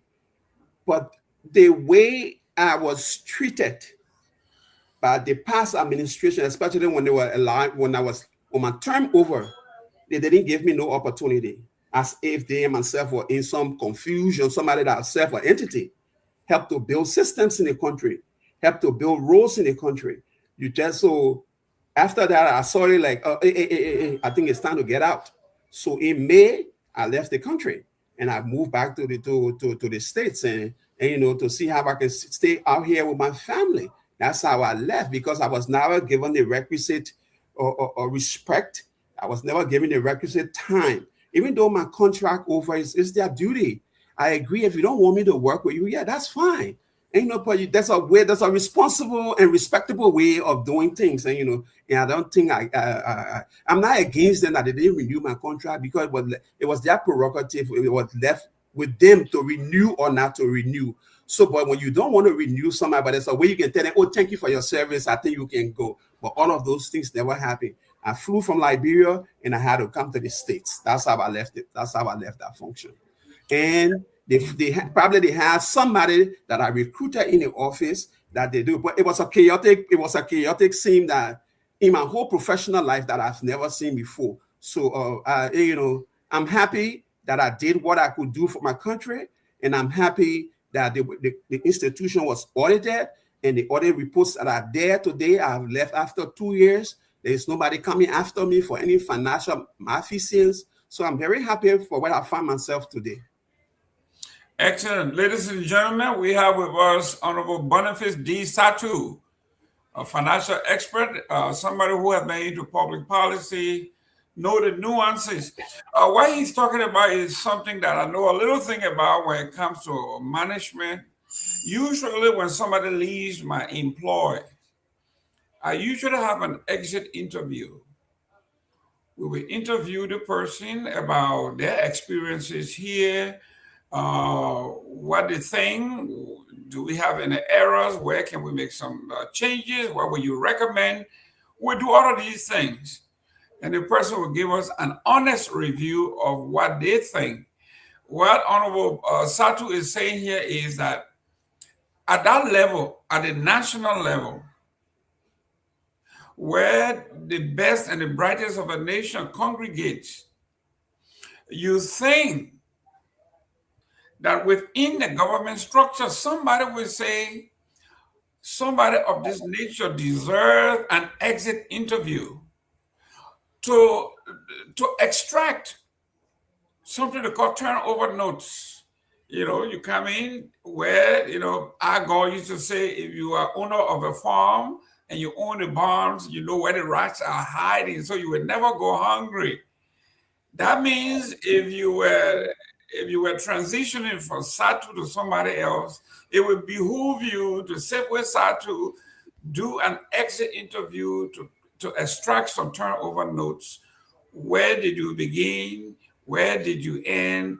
What were your pluses and minuses? What are the obstacles? What is your forecast for the next 5 years, and all of these things? What Honorable Datu is saying that it was not done. These things were not done, which is actually unprofessional, in my belief, without being critical of anything. But let me go to this here. Is it earlier in your professional life, in the international development career, Mr. Datu, you have served as Deputy Chief of Party for the USAID funded infrastructure program under Liberia Ministry of Public Works, holding fiduciary responsibility for over $24 million project portfolio. You ensure full compliance with the United States Federal Acquisition Regulations, FAR.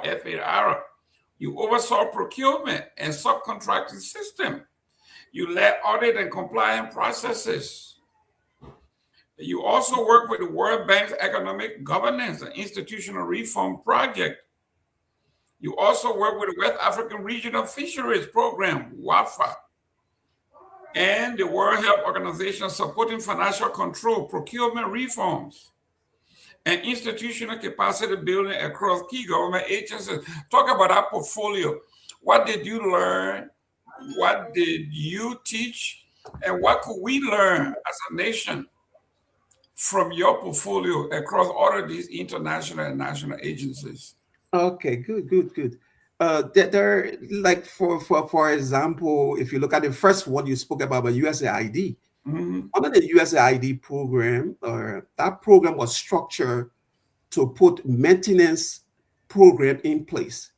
Over the years, Liberia roads suffer because we never had a system of financing and maintaining our roads.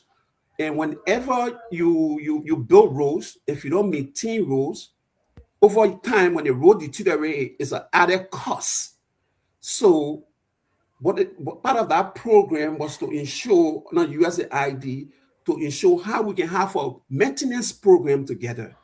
And our program also benefited from the Millennium Challenge or program that they had in Liberia, the last Millennium Challenge program, where we had to do matching fund with Millennium Challenge, which we have gotten 50. Millennium Challenge was supposed to give us 50 million, and they get they provide 50. We provide 50 million, and they provide 50 million to make sure to help for our road programs. That's when they were trying to see how they can build regional maintenance center.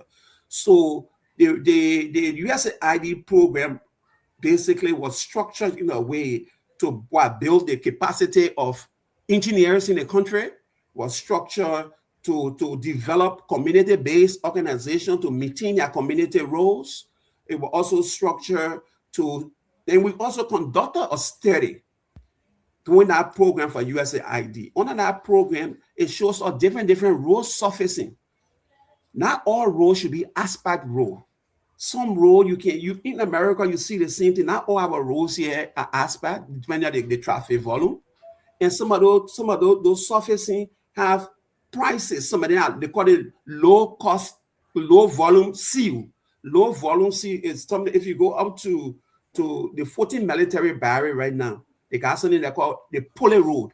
That's what they use there. For a kilometer of that road is between 200,000 to 300,000 compared to an asphalt road that will cost you close to $1 million.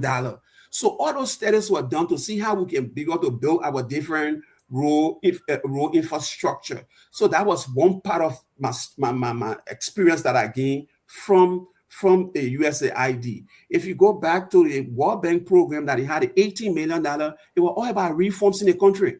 Our entire financial management system broke down.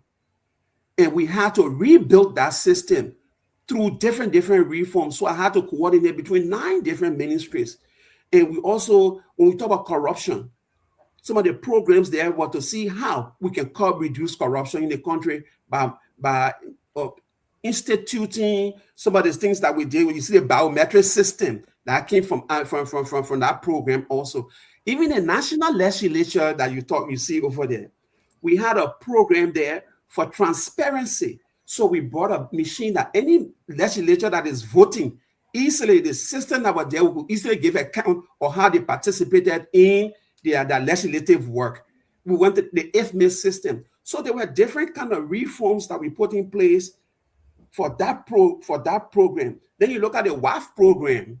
Under the fisheries program, the World Bank also hired me to set up the project was collapsing when they brought me in. So I had to work with them, and we made sure we revived the program because it's a regional World Bank program and fisheries program. So I worked with them until Madam Emma Glasgow came in and took over.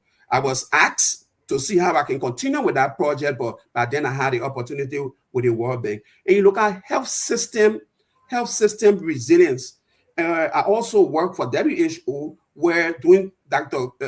Gonogali term and Dr. Dan, when Dr. Dan was minister, I was hired with 1 or 2 other consultants to see how we can look at the resilience of Ministry of Health. That's when we look at the financial management system, but then they had a pool fund.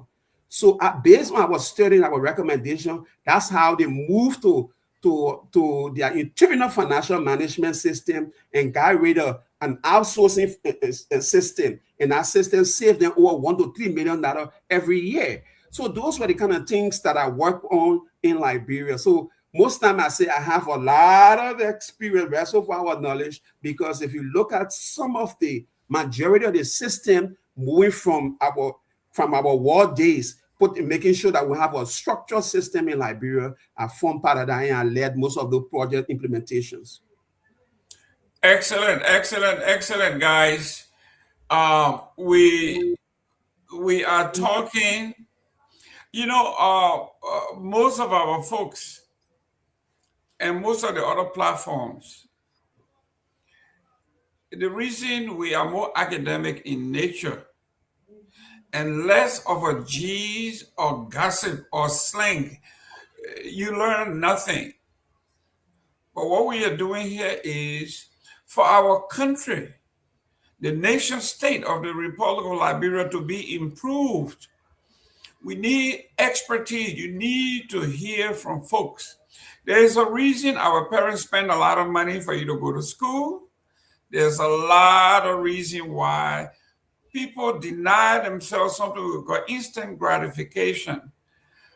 In the scripture, if you are a Christian, I'm a African Methodist. I'm from the AME Church.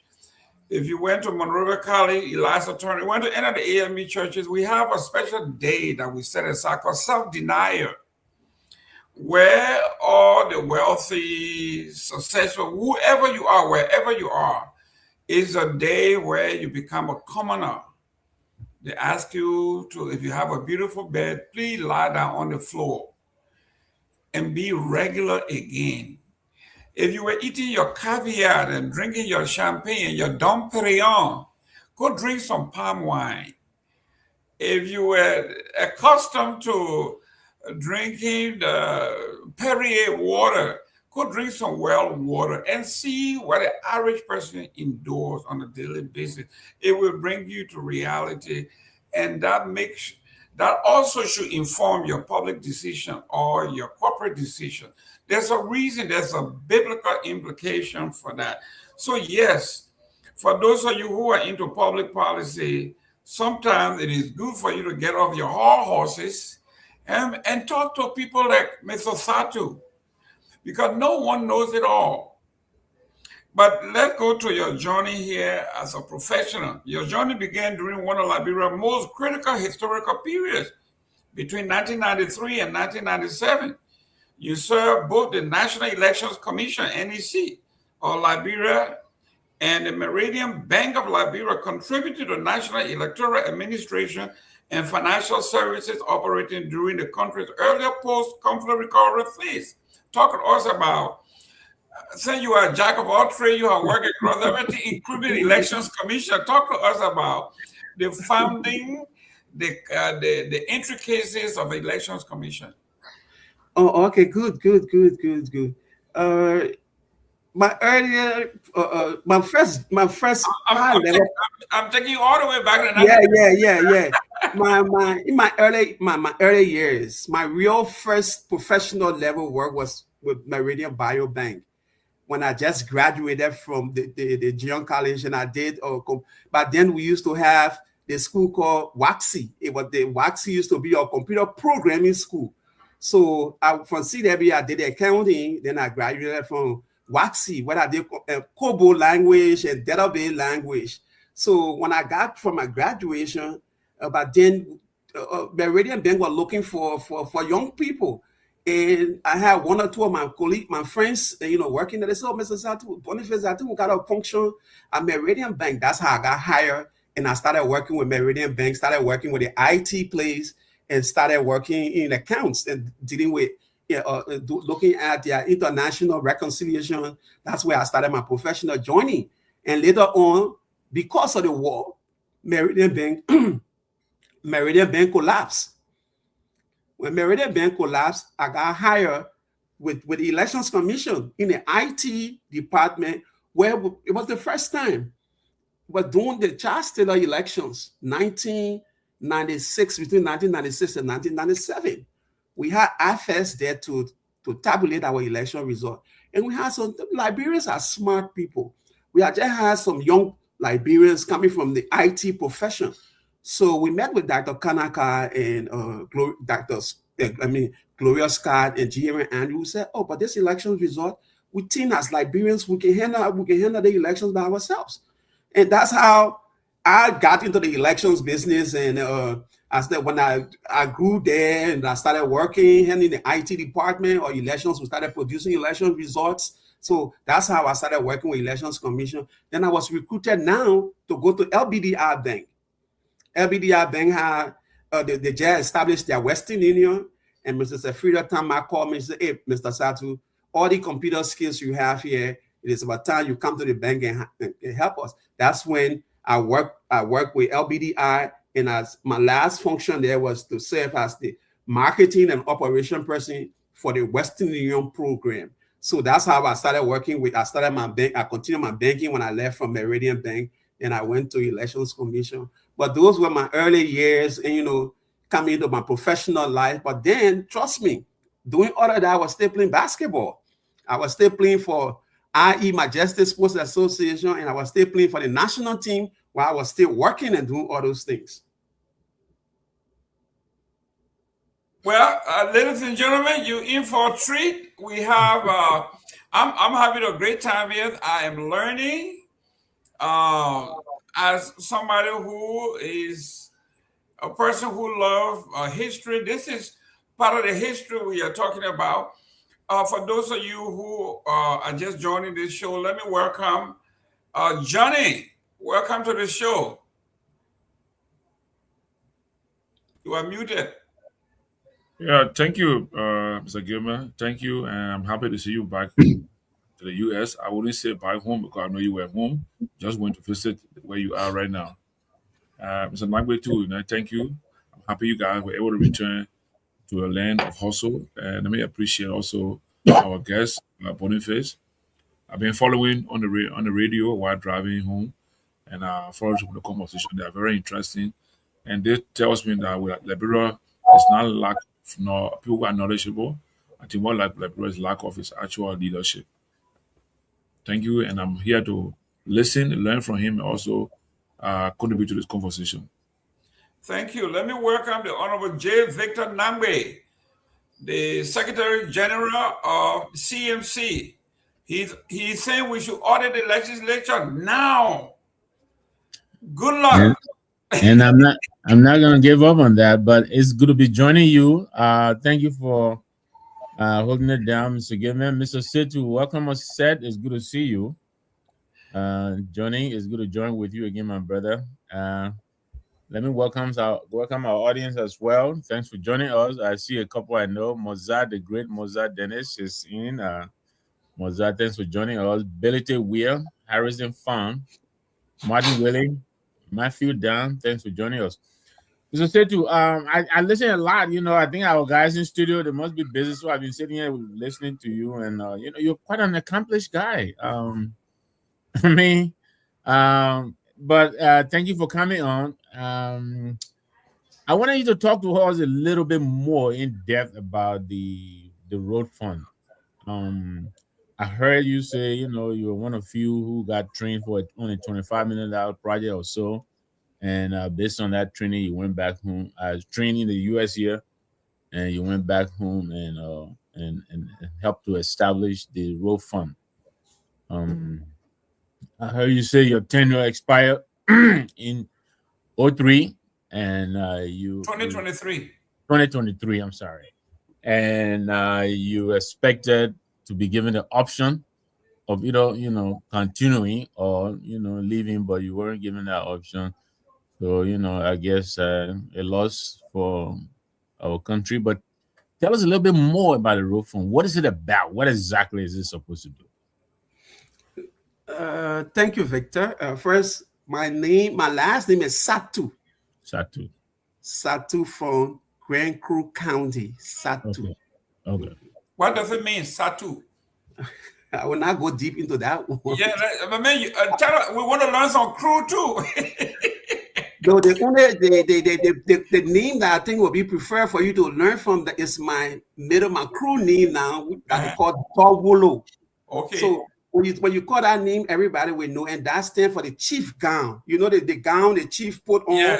Yeah. That's what they call Nyenwolo. Yeah. So that's my name over there. Good. So when I meet you, I need my Nyenwolo. You got to put it on me. Yeah. That's what it is. Chief. Okay. Talk to us about the road fund. Okay, good. You see, let me give you a short backdrop about the road fund. When I started working with USAID at the Ministry of Public Works, there were a lot of reforms that were being undertaken by the donor partners. And one of their key concerns was, hey, look, how can we reform the road sector? One of the ways they thought to reform the road sector was through establishing different check and balances and entity. So GIZ was responsible to draft the road fund law. So GIZ worked on the road fund law, and the background of the road fund was to see how they can find adequate financing for maintenance maintenance has always been Liberia's problem. And not only maintenance being the problem, but a reliable and sustainable financial management system that is adequate enough to be able to solicit funding and financing for our road sector. That was the background for establishing the National Road Fund. So what did they do? Under that reform program, there were 3 entities that were coming to being to put up an entire system in Liberia for road infrastructure in our country. I just heard the other day that I think the president in his SONA was talking about establishing a road authority. The road authority was one that it was part of the reform. Then you had the road agency. The road agency, the road authority was there for oversight.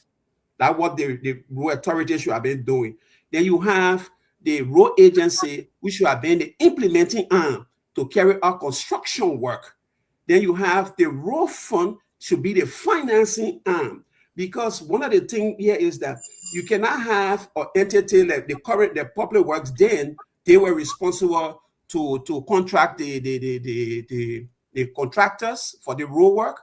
At the same time, they were paying out to the contractors. So they said, oh no, we need a separation, of duty here. So let's have a dedicated financial institution that will be able to finance our road. Because like I just wrote a white paper, that is one of our major problems that we have. We do not have a financing system that will finance our road that has predictability, that is bankable, that you can trust, that you can have funding. When you talk about road, to finance road, you need all year round funding. You cannot focus your financing of roads on budget, only budget appropriation, but you need to use it as an instrument to see how you can solicit fund to finance. That's how the road fund came about. So when the road fund came, when the whole structures were built, under the road fund, when the law was passed, it has different pillars. You have the governance structure here that is headed by 5 ministries. The Minister of Public Works serves as the chair on the board, Ministry of Transportation, Ministry of Internal Affairs, Ministry of Commerce, and Ministry of Finance. Ministry of Finance has oversight responsibility over the National Road Fund because of financial institution. So that's how it was structured. And when the law was passed, LRA is being used to be that statutory institution that collect the road fund revenue. And what is that road fund revenue? The road fund revenue is, we call that, under the law, it has something they call the road user charges. So under the road user charges, where you have fuel levy, so the core revenue of the National Road Fund now is through fuel levy. And that fuel levy is taxed through, when you go buy a gallon of fuel, every 25 cents. It used to be 25 cents. I learned that it's going to 30 cents now. But on every gallon, there's a 25 cents or 30 cents that is being levied on the petroleum, and it's done by importation.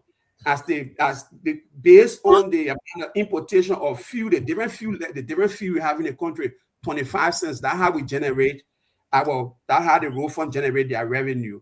However, you still have other road user charges like toll. You can establish toll system. You can also have vehicle registration. You can have international vehicles coming through your country. They can be charged. You got access loading. You can charge for revenue. And you also have driver lessons. Those are different levies that you can institute to generate additional revenue. So under the road fund, you have the governance structure here, and you have the administrative structure.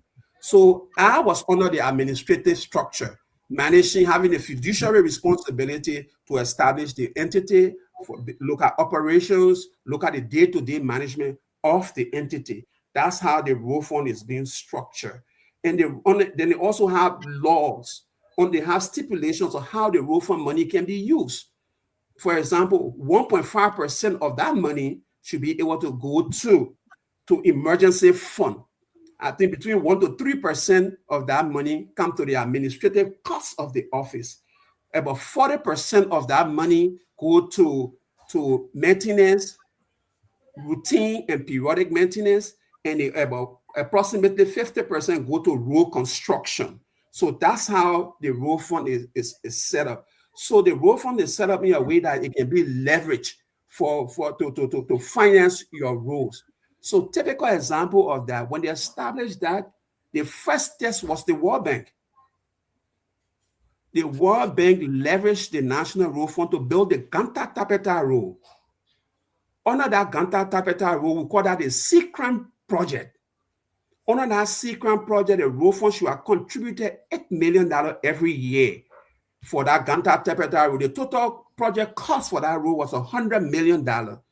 But due to, or how you call it, the COVID, that it didn't go well. So most of the investors, they were trying to use, because the World Bank was guaranteeing that, and we should have contributed, it didn't go well. However, the road fund was the one that provided the first financing to begin our road. And then when that program didn't work, the World Bank brought a new financing model. They said that the government should pay for the first dedicated meter of road, which is from Ganta to Seleke Kromah, $30 million. And to begin that, they asked the road fund to make the first payment.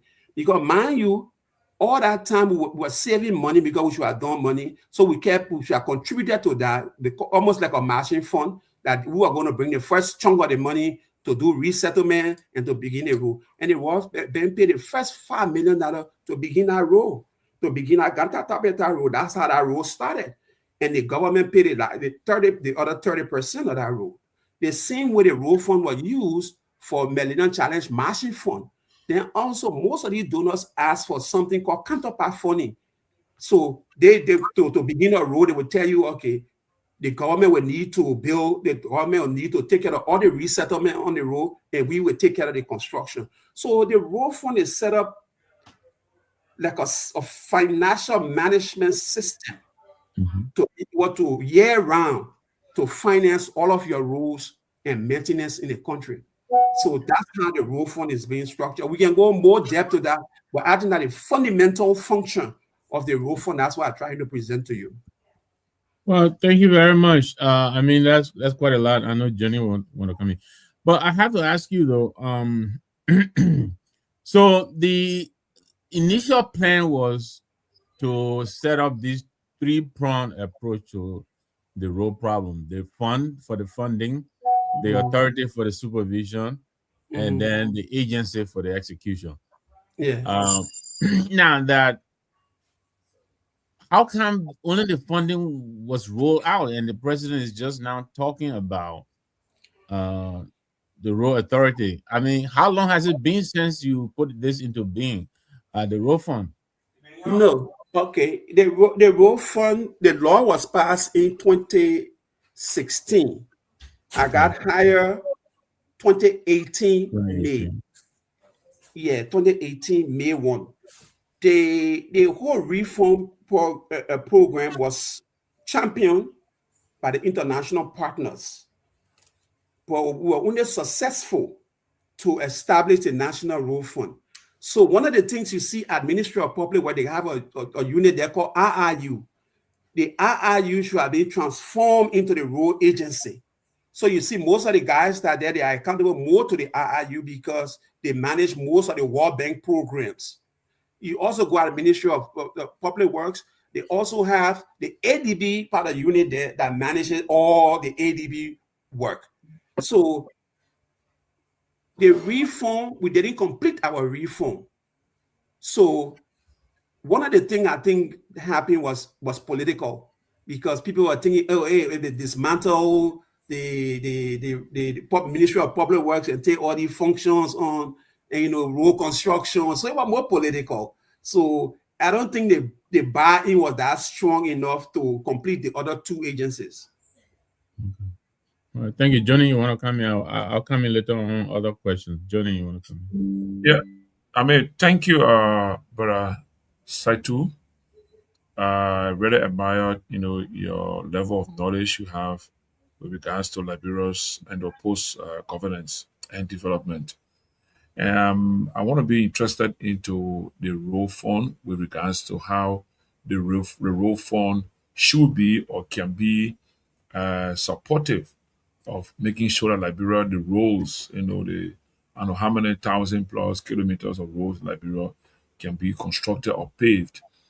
What I want to know from you is, how do you think the road fund can help in fast tracking or making the road construction in Liberia to be of urgency, to the extent that we can predict, based on the road fund's financial capacity, we can predict that in the next 5 years or whatever number of years, all the roads in Liberia will be paved, not just reconditioned, but our major traveling routes, all the roads leading to the southeast, to northeast, to Central Africa, Central Liberia, wherever we have major access route. How many years you think, based on the financial systems and financial capacity of road fund, we are able to build our roads within how many years? What the duration it would take to have our roads, all our roads paved?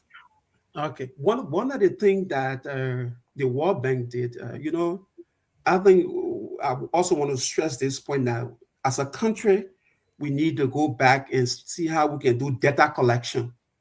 We need to go back, besides data collection, most of the assessments and things that we do, we should have a repository system that you can always go and gather information as needed to when you want to use that. When it comes to financing or road construction, the key to financing, the key to building all your roads is fixing the financial management system. If you fix your finances, you will build all your roads. Because like I always say, there is no way you have an architecture here, you have a house plan right here, right? If you don't have the funding for that house plan, it will just be on your shelf. So to make sure to carry out that housework, you got to be able to what? Solicit funding. And to solicit funding, probably you want to go to the bank. So if you want to go to the bank, you will have to be credible, you will have to be trusted. Then the bank can deal with you to be able to finance your roads. So that's why they established the National Road Fund. So if you want to, so what the role of the road fund now is that financial management institution that serves as the engine for financing all of the different, we have in Liberia, we have, according to statistics, the World Bank started reports, our total road, the kilometers of road we have, originally it was around, in 2016, the total kilometers of road we have were around 9,000 plus kilometers of road, our entire road network. Then the World Bank came out and carried out a road survey. Under that road survey, we moved from 9,600 kilometers, we moved to 11,000 kilometers of road network. After that, during our term in 2019, we commissioned a road condition survey that we established that our road network moved from 11,000 kilometers to 11,320 kilometers. And the statistics also tell you that out of the 11,000 plus kilometers of road, over 60% of our road network were either poor or in worse condition due to maintenance. And the statistics also tell you by 2016, when they did a study, our total network, about 6 to 7% of the total network were paved in 2016, 6 to 7%. When President Weah left, our road network, the total paved road network, went to between 9 to 10%. That's where President Weah stopped at. And most of his work that he did was meaning mostly about urban roads, community roads. Those were the kind of road we finance. And Ellen Johnson Sirleaf time, she financed more primary and trunk roads. Like, for example, the Kakata corridor, the Buchanan corridor, those were primary roads. We call those primary roads. The urban community roads are the one that you got, like the one you get, Lokitan Road, those kind of road. And so those kind of roads were financed. And what did we do? So what I'm saying in short, if you have the entire CDC government, most of the roads that were financed through the National Road Fund, using a road fund. But the downside to the road fund is a first generation fund. In the road sector, when you talk about first generation fund, you talk about a fund that is mostly controlled and has interference with government. But when you talk about second generation fund, you talk about a fund that is completely autonomous. When you have autonomous agency, road fund agency, it gives it that breathing room to put your financial management system in place that one, investors can trust. They can come in now and deal with you. Because one of the cardinal problems that we have here is that the road fund core revenue that we collect, it goes where? To the government operating account. So it is not put in an escrow account and ring fence. So to your question for us to build our roads, there are one thing we need to do first: ring fence the road fund revenue. Whenever LRA collects that money, let it be ring fenced in your escrow account. Almost like you go for a loan to the bank. Once the bank know that you got somebody, people know you have a job, they can easily credit you. But if the people know your job is linked to something else, they wouldn't credit you. So for the road fund, your money, the core revenue is going to the government consolidated account that have competing priorities. To pay back, it will be an issue. So the first thing to fix that problem is to ring fence your revenue. Once you can ring fence meaning that when the money comes, when LRA collect that money, you put it in the escrow account as a restricted fund directly for only road maintenance and road construction, and you can't use it for something else. Two, once you set up that system, then you go back to your different road user charges. You try to institute toll, vehicle driver license. I commissioned a study prior to leaving. And that study was to look at, to estimate, to see how we can generate additional road revenue. Because our core revenue every year is around 25 million. Cut and take is around 25 million. But the pressure on that money cannot find a road to build roads, and to finance roads is very expensive. So the government need to go by and institute all of the other road user charges to make sure that they start generating money. When we did that study, the road fund is capable of generating close to 50 million, approximately 50 million every year. If we put those systems in place, we put the vehicle license in place, and once you can do that, if you have enough 50 million times that by 5 years, you talk about 250 million. If you want 500 million and that money is ring-fenced and any investor want that money, they will definitely give it to you. Go to Sierra Leone today. That's how Sierra Leone is carrying out their program, because their money is a restricted fund is there. Anybody can deal with them. When you set up that financing system in place, anybody can do a PPP with you. Anybody can do a concession with you. Anybody can do a BOT, because those are the key tools that you use to finance your road sector. So back to your question, we need to fix the financing system of our national road fund, that it can be more predictable. Anybody or contractor can look at the fund and say, yeah, sure, when I put my money into this, because most of the contractors pre-finance, I will get my money back. Then they're sure of that. So once you can fix that, you fix your financing, you can build all your roads in your country. And I will tell you, for example, key example, we use the National Road Fund as a cash collateral to complete some of the roads that we completed today. You look at the Marshall Road, we use it as a cash collateral. The bank gave us money, and we pay that money back because we have our money deposited there with them. So we use that system to be able to finance our road. So we also use bridge financing, because the road fund money was something that was sure. All the banks wanted to work with us. You could send contractors there, they trusted. So we use also relationship. So to compensate for the deficit of financing, we use bridge financing, we use different things, but the institution will have to be trusted. That's why we commissioned the first audit, because some of the requirements that we have for the road fund to be a viable financial institution, we had to be audited. So we're audited. It was part of the Millennium Challenge conditional precedent. Like Millennium Challenge money, every time they give you money, there must be conditional precedent behind it, that you have to do XYZ, you have to follow certain rules to benefit fully. We lost Millennium Challenge money because we couldn't deposit, so we didn't get 15 million. So those are some of the things. So fix your road, fix a financial management system that is predictable, that is sustainable, that year around we can finance our road. Then people will be able to deal with you and you can build your roads. Ladies and gentlemen, you are getting an education on roads, on finance, on employment, corruption, you name it.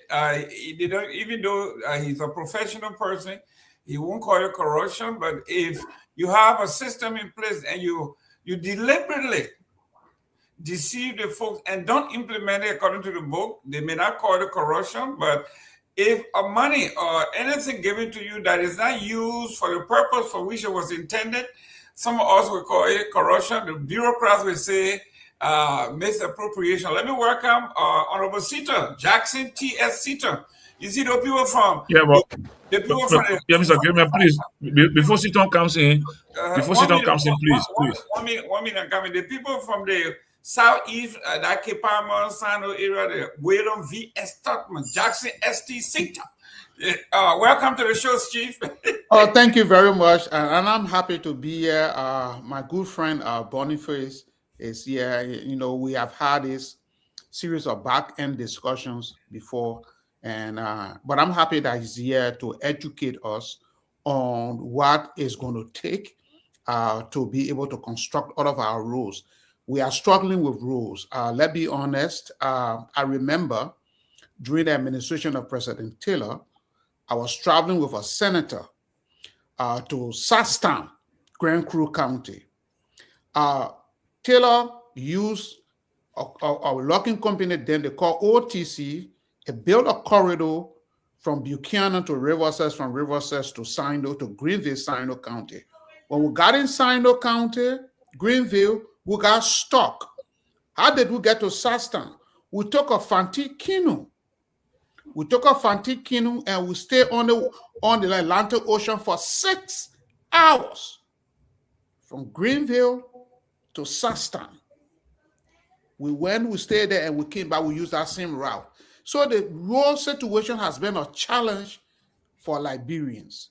And it is good that Mr. Satu is here to educate us on what we need to do as a country to be able to construct all of those major roads, primary roads, because let's be honest, roads leads to national development.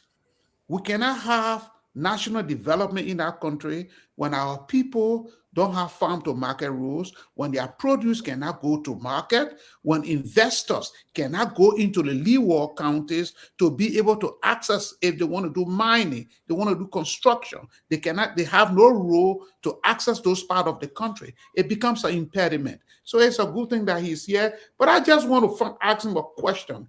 What do you think is one of the serious challenges that is impeding our ability to concentrate on road construction and improve the Liberian economy? Honorable Satu, hold your thought right there on that good question, because I have promised Mr. Nimbi that he was going to complete his thought before we go. So hold on to that question. Johnny, let's go. Yeah, so thank you. I mean, it's going to be in line with my brother Seaton. So, I mean, I like the way you lay out, you provided a clear caveat that if we want to build our roads, we have to put rings around the money for road fund. That is why I pick up from you. And our current president, my uncle, Joseph Yuman Boakai, has always said road. But Boniface, how can you be a help to my uncle to ensure that this vision he has, that road is achieved, to the extent that that policy or that advice we have, that we should put ring around money from National Road Fund, that it should not go to solve any problem, it should not solve even health issue, it should not go there, but should only be spent on road. So I just brought that in line with what my brother Seaton already indicated about how can we make progress when it comes to road infrastructure development. Thank you. One of the things that I will signal up is that in Liberia, we need to respect institutional knowledge, especially from an institution or key institution. And that institution is the first institution in Liberia for road financing.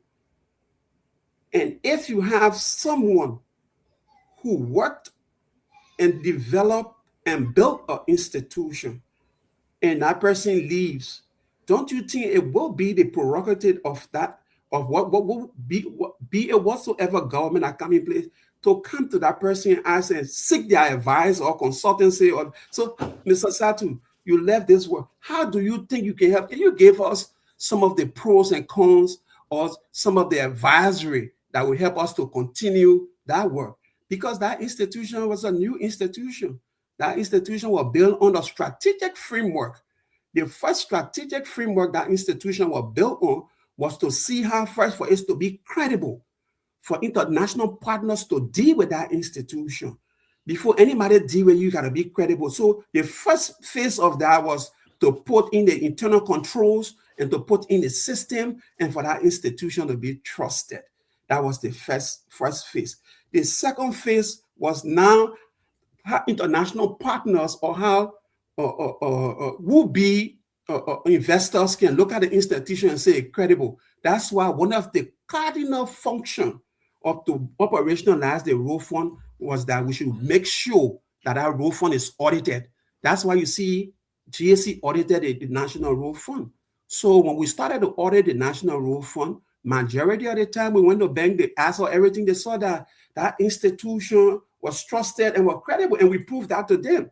We used, beside road fund money, we used close to $20 million from a local bank, from local Liberian bank, from LBDI Bank, from UBA Bank, from Echo Bank, and from international banks. Some of your roads, those institutions help to finance it, those institutions.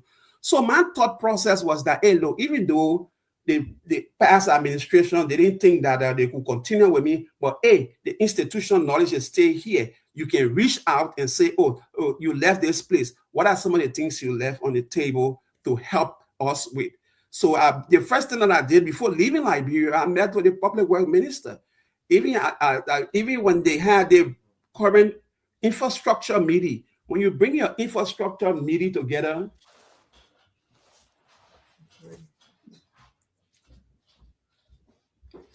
so to put an infrastructure, to establish such thing, and you need to get back to all of the players that are former ministers and what have you. So for me, the best way I have done my part, I reached out to several key people in the institutions. If you look on my page, majority of the time I keep putting our policy paper out there. I keep writing about the road fund. So I'm open here. I think we still have our country at heart. We believe the skill set that we gain from working in Liberia, especially when it comes to the road sector, we can still be of help. We have concept papers, we have the white paper. Anytime you can tell your uncle, I think I'm open, I'm a Liberian, I'm still here, and we're still willing to have talk. If that consultancy work, we can help to rebuild our roads. So that's one way we can help. If they can reach out, we'll be open to that to see how we can help.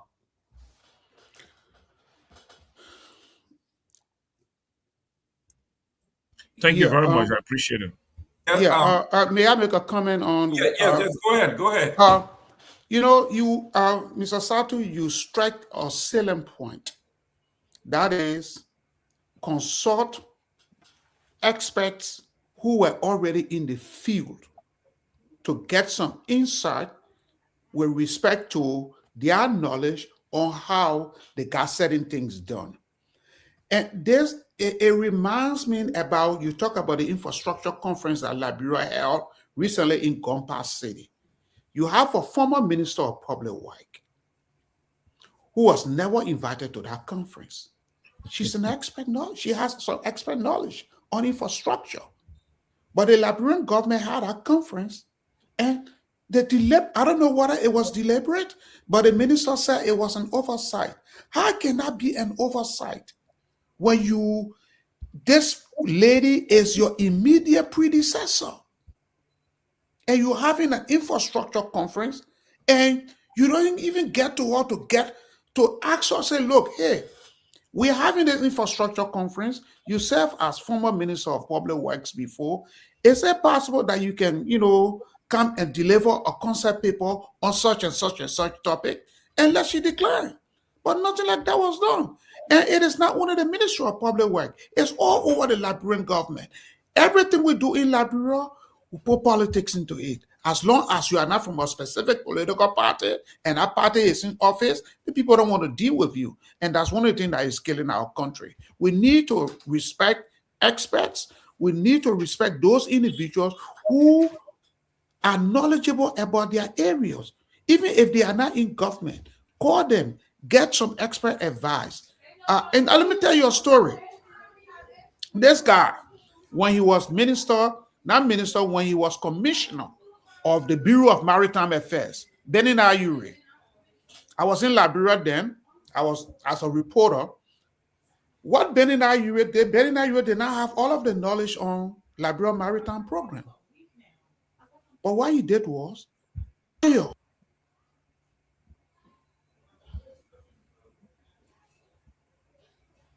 well, you understand? And that is the reason why he got those inside information, and he finally realized that RTC, the International Registry Incorporated, was cheating the Liberian government from the maritime funds, and they decided to say, look, we need to audit you. RTC said no. They sued RTC in America. They won that case, and it is from that case, that's why they turned the maritime program and gave it to Leska. The Liberian government could not have done it if Benin Ayure had surrounded himself with all of the former commissioner of the Bureau of Maritime Affairs who knew the problem the Bureau of Maritime Affairs were facing at the time. So, that I just wanted to make this point. Excellent, excellent, excellent. Ladies and gentlemen, we are in for a class. This is public policy at a graduate level. This is not your public policy 101 where you're guessing. We're talking about using critical thinking. We're talking about using statistics. Let me welcome the chief himself, King George I. Welcome to the show. Yeah, thank you, Mr. Gayman. It's good to be on the show, and I want to welcome Mr. Satu, someone I have a lot of respect for in this area, and it's a pleasure to have him on our platform. And I've been finding the conversation is very, very good, and I think we learn a lot of stuff from that. But if you mind, I have a question. If I'm time, I have a question. Sure. Yeah, Mr. Satu, the United States, former United States Ambassador Margaret McCarthy, he had a problem with the National Road Fund. He raised significant concerns regarding the mismanagement and misuse of the National Road Fund of Liberia. He emphasized that the illegal diversion of the fund undermined the intended purpose. What do you have to say about his concern Ambassador McCarthy was raising at the time? Because I remember he appeared on the station and said that he'd been asking for this report for 3 years, some reports, 3 years, and he didn't receive it. And happy honor your watch, I think. Good question. For the record, I think one of my greatest supporter, in fact, the ambassador considered me as an ambassador also because he knew that I had a background from the United States. When that situation occurred, when they started talking about diversion and all of that, in fact, I was summoned by the entire ambassadorial community, which included all of the key ambassadors in Liberia. And then I was there for questioning, and questions were asked. And later on, when I left, I still have the photo and I still have the recording to that. And Ambassador McCarthy and the entire ambassadorial community guaranteed me of their fullest support. And that support went all the way until I left. I had enormous support from USAID, from MCC, from the World Bank. In fact, for the record, I reported to the international community every month. every month we had international community meeting and I had to make reports to them. They knew everything that was going on with the road fund in terms of inflow and outflow. Come to the question that you just brought up, the diversion that you're talking about that he made mention on, that was listed on the audit report. It was first, there were two diversions they talk about. They say it was diversion. One was a $7 million that was on that report for they said the money was used to subsidize the government in terms of salary. And the second one was funds that were unremitted to the NRF. And for the record, people took that report as a political football. That's how the ambassador got concerned when they called me. There is no auditor that will audit an institution outside of the institution financial statement. The audit that information was reflected in was the audit of the National Road Fund financial management system. Based on our financial management system, that's how the audit was done. So what you're talking about in particular, in 2-4 on the financial statement, we had the 7 million and we had the other amount. Those funds, if you look at the other report, it says unremitted. Unremitted. We only accounted for funds that were remitted to us. Remember in my opening, when I started to talk about the road fund, I said that majority of the funds go into the consolidated account. So the unremitted amount that you're talking about that is said about diversion, that money, they didn't reach us. So what did we do? We did full disclosure on our financial statement because LRA provide us monthly report on all funds that they collect. And then we perform a reconciliation with Ministry of Finance, and then they move the money from the operating account and give that money to us. So the funds that they sent to us, they removed from the operating account and submitted to us, that was reported and that amount was accounted for. The portion that they withheld, for example, the unremitted amount, you're talking about the diversion, those funds, they didn't come to us. However, I fully disclosed that on my financial statement to not hide information. If you look at the financial statement, I think I sent this financial statement to you. And if you look at that financial statement, the auditor said I cleared it in the Sony. He said unremitted. It didn't come to us, but yet and still, for prudence, what did I do? I reported that and I fully disclosed that, look, LRA gave us X amount of money, but we didn't receive all the money. The government stayed, so we had that one about finance. I saw due from GOL. And I sent you the letter, and on a regular monthly basis, I did a follow-up letter to the Minister of Finance and the Ministry of Finance, asking them that we had a money that was owed us, that they didn't remit to us, and they needed to give that money back to us. So if you come to reporting, that was when the ambassador talked about that. But I can send you a lot of emails and everything that we submitted. The ambassador was aware, the USAID received all of our report every month. In fact, for full disclosure and transparency, if you go on the Road Fund website, on the Road Fund Facebook page, every collection month was reported. I had a newsletter that I used for transparency to report all of the money we received from GOL and all of the money that was outstanding. I think I sent that report to you also. Excellent, excellent, guys. Go ahead, Jerome. No, go ahead, Victor. Yeah, I was going to ask. So I'm listening to you here, and I'm having difficulty really connecting the dots. So I want you to help me understand. Yeah. So you served the Road Fund for about 5 years, 2018 to 2023. Yeah. You made lots of reports. You met these ambassadors and all that. There were concerns about the management of the Road Fund. How do you explain, with all that you have put into the Road Fund that you're explaining to us yet we don't have a functional Road Fund, to my understanding, and I could be wrong here, but it seems as though this Road Fund setup has not really gotten off the ground. So are you satisfied with what you did and what is still being done at the Road Fund? Okay, back to you. I don't know your definition of functioning, but I think the institution is still functioning, because to measure performance for that, because that office of financial management office. That's why I sent to Tomalin the audits that were conducted. The audit opinion for the National Road Fund was an unqualified opinion with other matters in terms of the funds that was unremitted to the fund.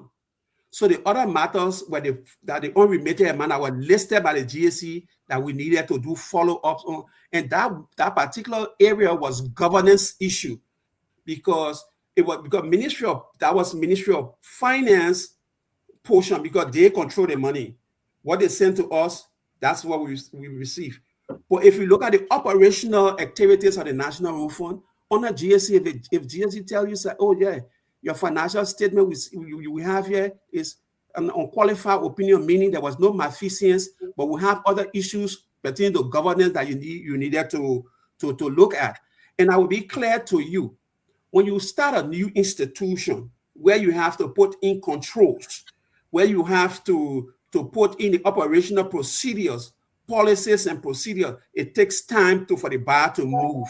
So you have year 1, year 2, and gradually as you move. So that audit, year 1 audit and year 2 audit, was they had a couple of findings in terms of control activities. For example, they wanted the Minister of Finance. That's when they said that the Ministry of Finance needed to ring fence also the money that was due to us, because that money wasn't coming to us. Because that money didn't come to us, and Ministry of Finance had that money, they did whatsoever they wanted to do. It majority of the time, they said they use it for something that was still owing us. So that one wasn't on the institution. We cannot fight government. The only thing we had to do was to document. If you didn't give me money, I will fully disclose it on my balance sheet and tell you, say, hey, look, this is a full disclosure. As you have received $5,000, but you give me $2,000, you still due me this. So it is GSC responsibility now to go after that and document that, so we can receive that. So secondly, we also have to go to the PAC, the Public Account Committee at the legislature, to justify all of those issues. And we went there. I think Timothy had the letter. He can show you the letter that we followed. So it was not that the system was not working. People just used it as a political football. But there were issues in terms of how the money was remitted to the road fund account. And that responsibility rests solely with the Minister of Finance, not the National Road Fund. Excellent. So thank you for that clarification. One minute, Victor. Let me welcome Dr. Henry Peabody, the Parliament Chief from Orange Grove, Brambassa Country. Orange Grove got Chief. Good to see everybody, man. Good to see you, Boniface and Johnny. Been a while. Mr. Nagbe. Good to see you in Seaton, Tomalin. Good to see everybody. Good to see everybody. What's up, Jack? Go ahead, Victor. No, I was just I just trying to understand here, and Mr. Situ, you don't have to get political. I understand that you are a professional, a technician, but I'm just asking. You started off by saying, for instance, the first $5 million that was given to the road fund or initiated, the road fund was supposed to be applied to the Gunter Harbour Highway, and I'm from the Southeast. You are from the Southeast. You know how we all struggle to get to the Southeast every year. That road has not been paved yet. And I'm trying to understand how is it that you ran this fund? You were the chief, the head of this fund. What concern did you raise about all the money you were raising that was not apparently being applied, which you were stating here that, and I read what you wrote. You believe the problem with the road fund is not a financing problem, it's a management problem. No. We must read the context in which I wrote. The context in which I wrote, I listed the problem statement, and I also listed the diagnosis, what we need to do for the road fund to be fixed. Okay. And I had 3 cardinal things. I spoke about financing, I spoke about governance, and I also spoke about discipline.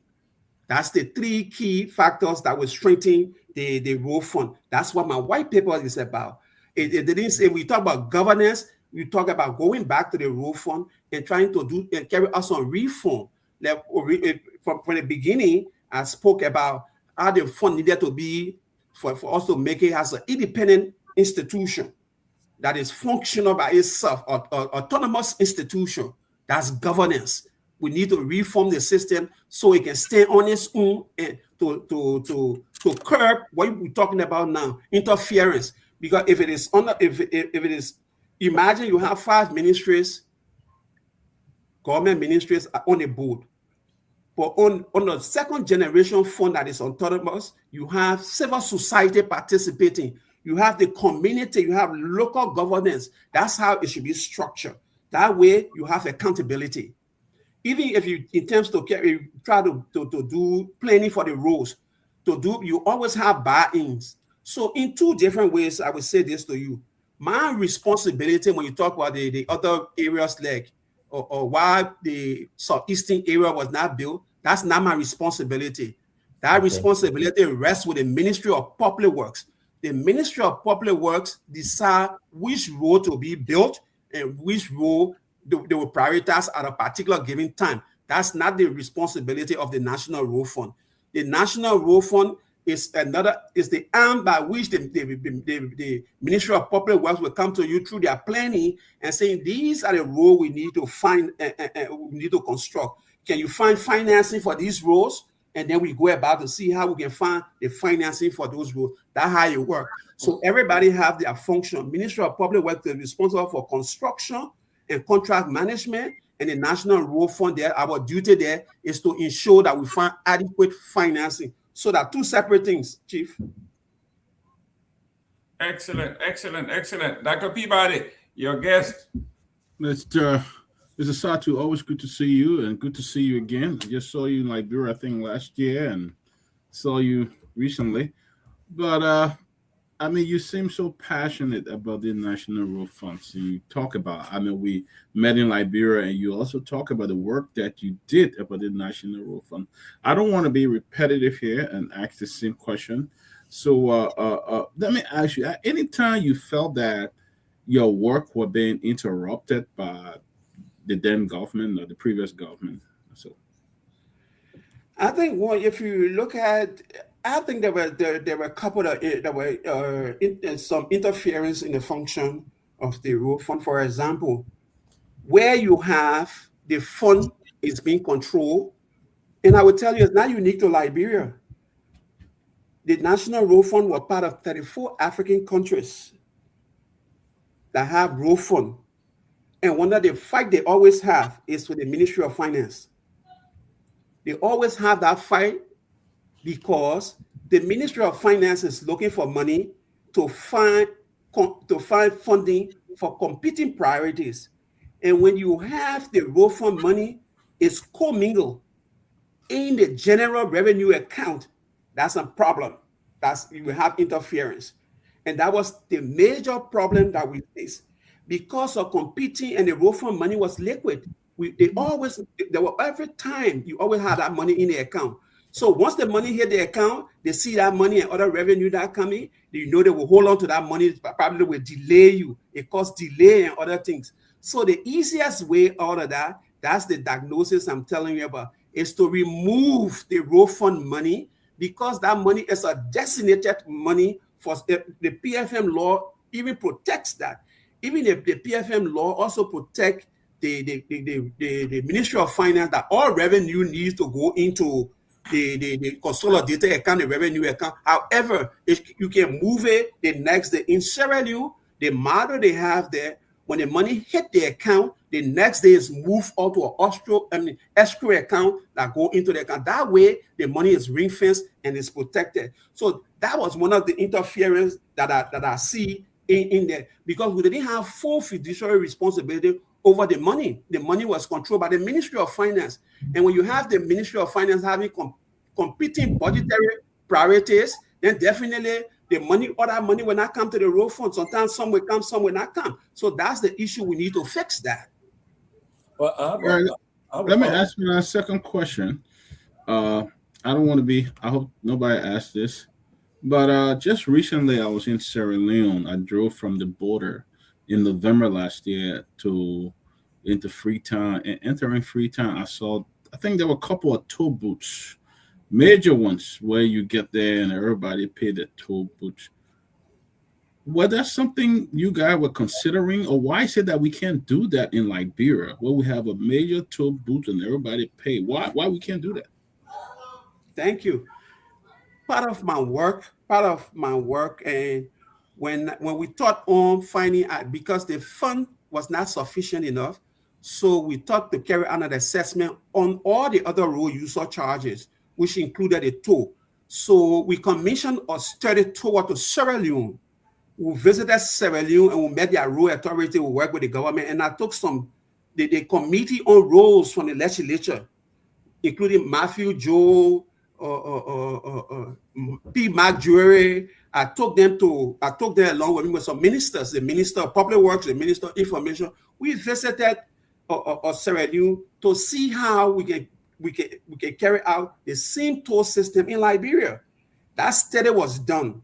We went out there to them, and they showed us the way to do it, because Sierra Leone started with one toll booth.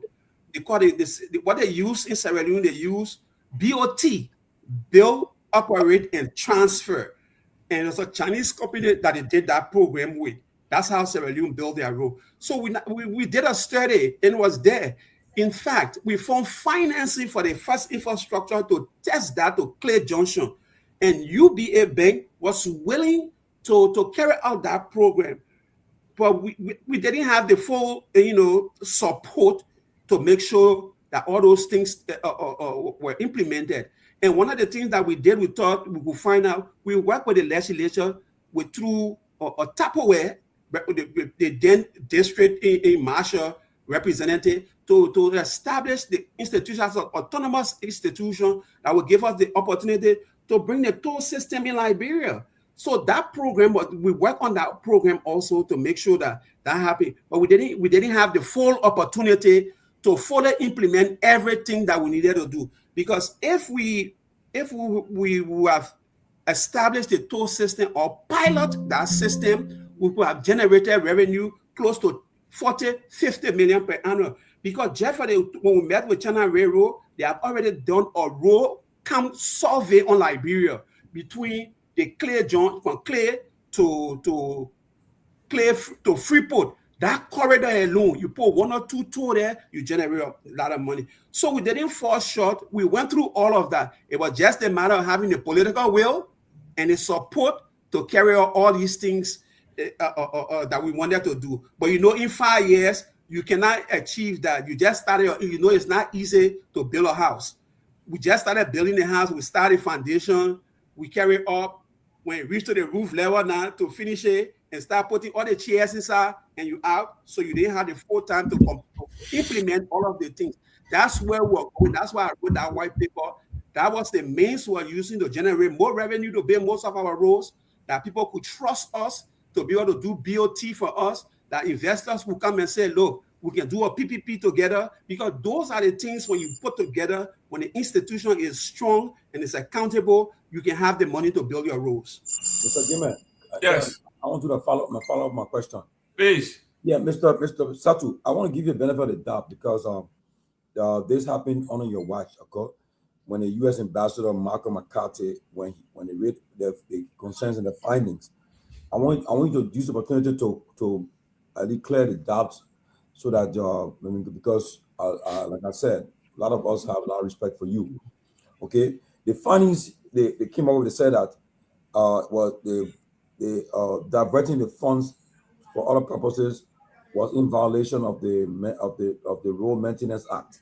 The key findings: misappropriation of funds, millions in revenue generated from fuel levy were used for unauthorized purposes, severely hindering road maintenance project, lack of transparency. Reports have indicated significant corruption and inconsistent application of regulation, with the U.S. demanding better fiscal accountability. Audit failures. Recent audits uncovered that the NRF failed to penalize importers who owe millions of dollars in usual charges, and structural issues. The NRF was found to have unauthorized bank accounts and failed to maintain proper documentation for payments. These contributed to a broader ongoing critique of the U.S. government regarding fiscal management in the country. Can you just use what to clarify these U.S. concerns they have? Okay, though, where are you reading that information from? Where are you getting that information from? It's from the U.S. Embassy. The ambassador, U.S. Embassy.gov. It's an ambassador circular. Are you quoting? No, there are two things. Yeah. For me, I would be interested in addressing issues that directly fall within my purview.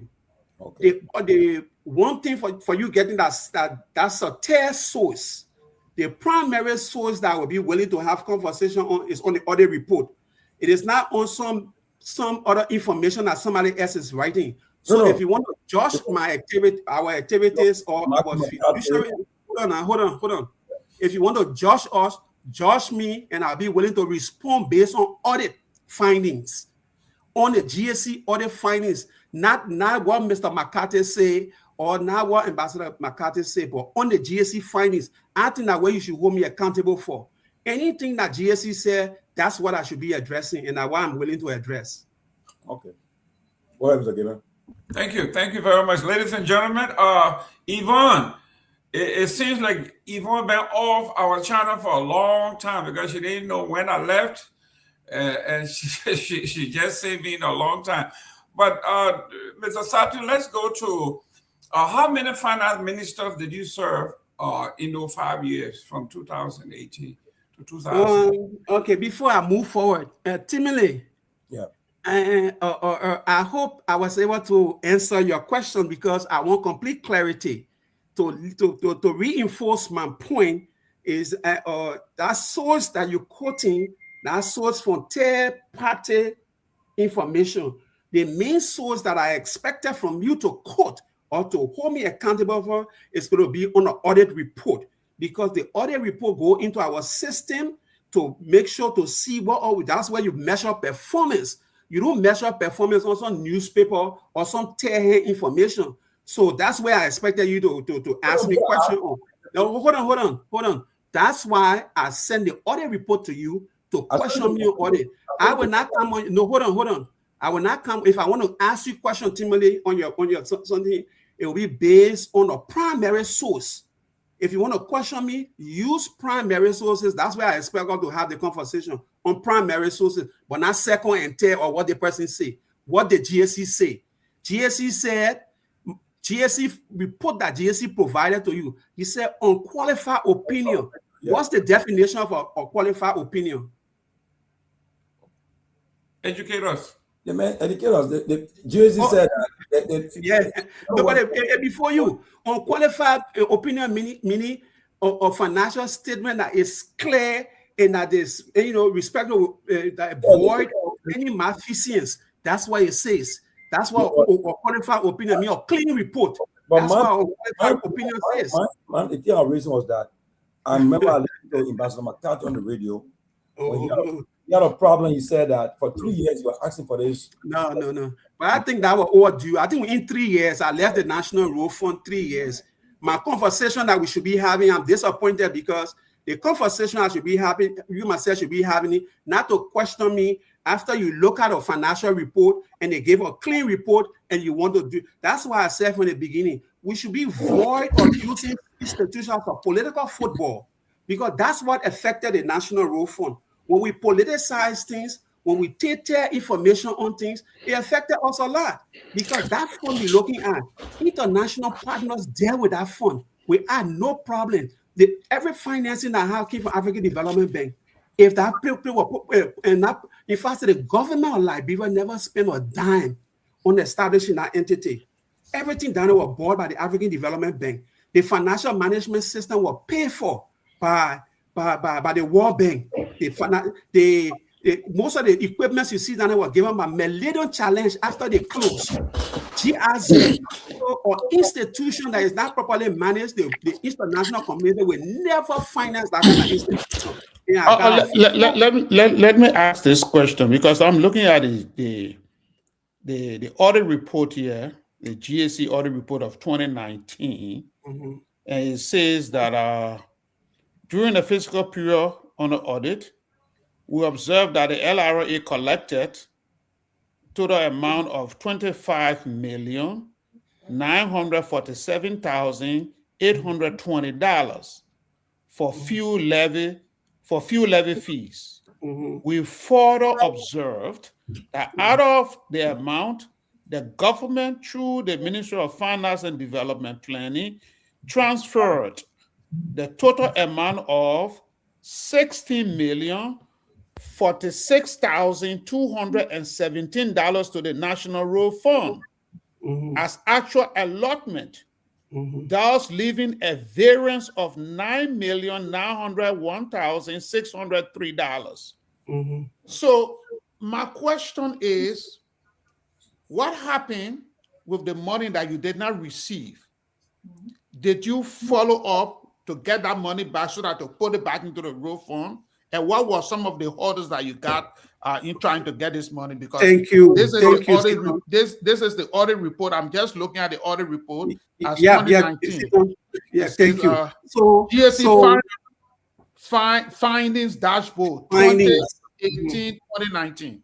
Yes, good. That's why when you read your audit report, the audit report have different segments. So the first segment of that, the GSC provided an opinion.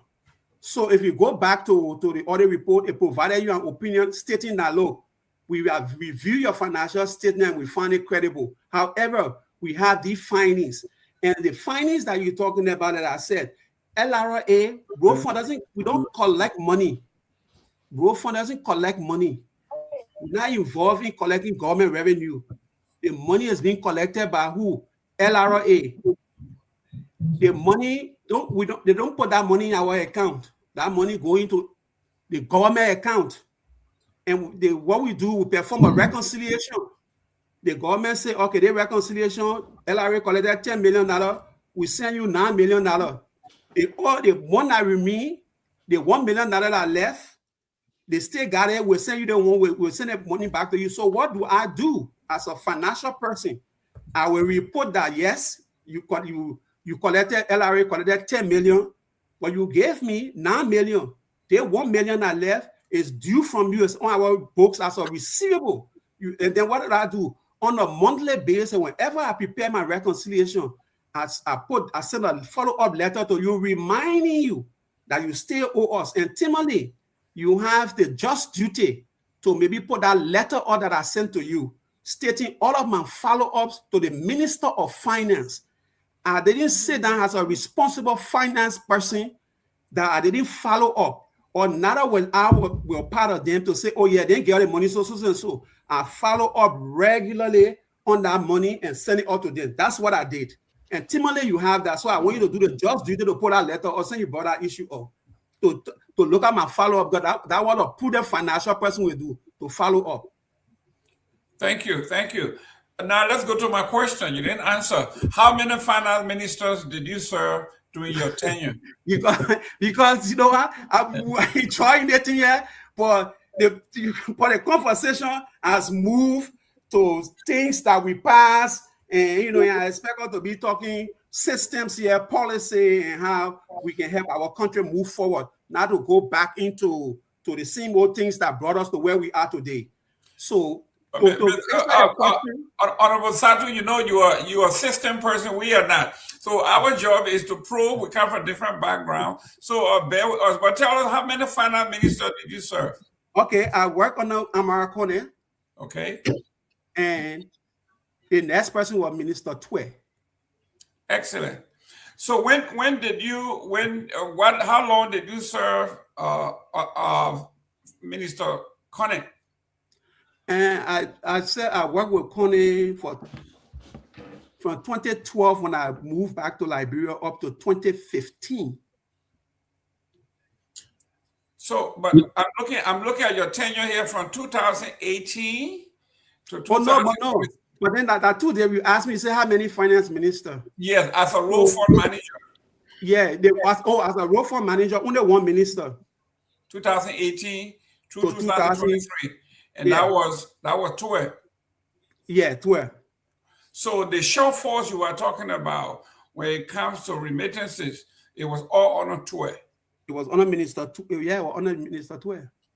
Thank you very much. Let me work and to a point. Yes. On the same show, Tomalin and my dear brother doctor were also on a show that Minister Twe came, and he alluded to it that he managed it. They didn't remit that money to us. They were on the show one time. They had an interview with me on that. Thank you. Let me work on So I was disappointed that we did it and then we're coming back to A again. It's all right. Everything was clear. It's all right. It's all right. You don't have to be. You don't have to be disappointed. You sounding a little combative. Yeah. Chief. We were not there, so it's a replay. It's all right. Welcome. No problem. We're here to fix it. That's how we're here. We're here to fix it. Honorable people, welcome to the show. Thank you, Mr. Gayman. Our guest needs to be a little combative. You don't have to. If you are a public servant, you always have to be open to the public scrutiny. Sometimes you may not like the way the scrutiny is coming, but you have to be open to these things. That's one of the reasons why when you took public job, you have to understand that. You live in a society that you see high level of public scrutiny, and I thought the way to do this thing is to be open and be a little patient and explain. Sometimes, even if it is the dumbest of all caution, if you will. I'm just saying that. So you have to be something, and I'm going to believe everything that came your way today. These are genuine points, but sometimes you get a little bit. Let me ask this. But quickly, yeah. Okay, go ahead. Mr. Gayman, I heard, and from part of the reason I was trying to, I know he will go back to that, but he was saying that some of the money going towards that collected for the road fund, it needed to go to after the consolidation, you go to a pool fund, an extra account, and other thing.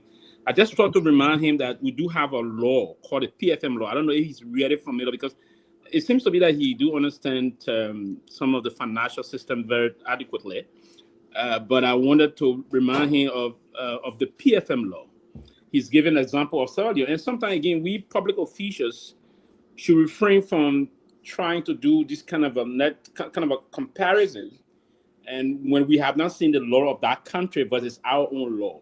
So I just thought to, before we can continue. So talk to us about the PFM law you reference. What is the PFM law? Yeah, the PFM law is very clear that the Ministry of Finance would be the custodian of all government funding. So the Ministry of Finance will have to control any money owned by the government of Liberia. Any money is the Ministry of Finance that are going to control said money. So he's thinking about the ministry say it shouldn't be that we know until we go and change the law. The public financial law. Yeah. So it's clear. So I thought in reference. I come in, Sito, quickly. I thought the guests were not very fair to us to have to come up and say those things where he didn't go back to visit the PFM law. I thought that was Let me get this. In addition to what I thought. Sit down. Hold on, you will answer, but let me just give some background on what he just said. Yeah, go ahead. I'm looking at the observation from the audit report. And he's saying, according to the PFM law in Liberia, all funds that is collected in the country is managed by the Ministry of Finance. But the audit report here says, one of the observation 1123, we observe that few level fees collected by the LRA totaling $25,947,820 was deposited into the government of Liberia consolidated account at the Central Bank of Liberia instead of the NRF fund escrow account held at the CBL. Now, how do we reconcile that you have the public management system law in Liberia says that every money that is collected it goes to the consolidated account that is managed by the Ministry of Finance. But then you have an audit report that is saying instead of the audit report acknowledging that, look, that money was collected, it went into the government consolidated account, and as it is now saying that the money should have gone into the National Road Fund account. How do we reconcile that? Okay, to a point. I like what the caller said, like for the record, because where Tomalin took the conversation, that's what got me to be a little defensive on, because some of the words that you were using and what you were saying, that's what. But I apologize for that. That's not where I was going, because I came here for us to interact. So, to your question about the PFM law, if you follow what I said, going back to Siton's statement, I said that according to the PFM law, the PFM law mandates that all general revenue, all revenue that is collected should go into the government account. And when the money go into the government account, that's when the money move or they remit that money to us. So the full custodian of the road fund money was the Ministry of Finance, like the other report said. The portion that was remitted to us, that's the portion we accounted for. The portion that they didn't remit to us, like the other said, it should have gone to the consolidated account, but it didn't go to the consolidated account because the PFM law, in two ways, also that PFM law talk about restricted funds. Restricted funds are funds that are set aside for specific purpose. So, but also the law is also saying that, yes, you have the restricted fund that I brought up Sierra Leone. Sierra Leone also have the same thing, that the money need to go into the government account, but what do they do? In the next day, they move the money because it's good for you to go in the government account so they can report all revenue collected for government. Then you move the money to the respective accounts, that the respective beneficiaries account. That's how it should be done. And that's what they were doing. But so once the money didn't come to us, we didn't account for it. All we do, we fully disclose what we receive and what was actually collected. Yeah, Mr. Gayman, yeah, the point that he's talk about restricted fund there. There are also basically the PFM got a room for a restricted fund and all thing, a fund that will be sometimes pulled out. Normally, it is structured. The financial system is structured in such that we have a lot of pool funds. Sometimes we get a pool and just put a lot of money in and hang the money in. The PFM provide that those restricted fund or the pool fund money going in a certain area for a certain project was still going to be controlled by the controller, the accountant general, and of the Ministry of Finance. Correct. The accountant general of the Ministry of Finance, right? So that structural bureaucracy, it is then meant to protect their money, and it will be structured. But not like for your institution that you headed, the rule fund also, it was part of the reason they did that. And I agree with some of the points, Struck, to be honest with you. My only disagreement initially, it's good that you fixed that. You say we should move on. So I will now move on. I want to go back. I agree with you where you said that because if the money is always seen in the consolidated account, and there where the problem came from. And this part of the debate, I can recall I was with John Molu at the General Auditing Commission, and one of the issues when the PFM law was structured, they needed to fix certain portion of it, and I think there was a need for some amendment. Because if the money is seen by, like all of us sitting there, we see some kind of big money hanging on something account, we're all looking at it. And then it can we say, the money not here, we don't get money to take out other things. And we'll come agree and say, yeah, that news, Satu money, then later on, when we get money, we will put it back. There will be having problem. Even the same problem came from using the donor, Mr. Gayman, the donor money in a big going sometimes.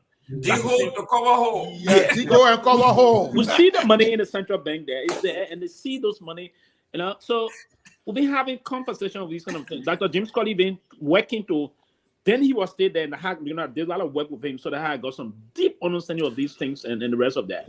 He been pushing that they do some rectification and some adjustment. That because you always face a kind of it's just like you get in your house. All of us say, I can't get you money. I say keep the money in your house. Then somebody come tomorrow, you really broke no money in your house. Your air conditioner break down. No, they come and cut the light. Yeah. What do you do? As we mentioned my beginning, so it's a difficult thing. So nothing having a donor side credit, so the portal donor money. The money sitting on your benefit looking at it, then the government don't have money to pay employees. What do you think they would do? But again, there's a need that professionals will have to come together, bring all of the expertise together in terms of working to fix the Liberian problem. And I like some of the idea you're trying to proffer about the road fund. The solution to our country moving forward is road connectivity.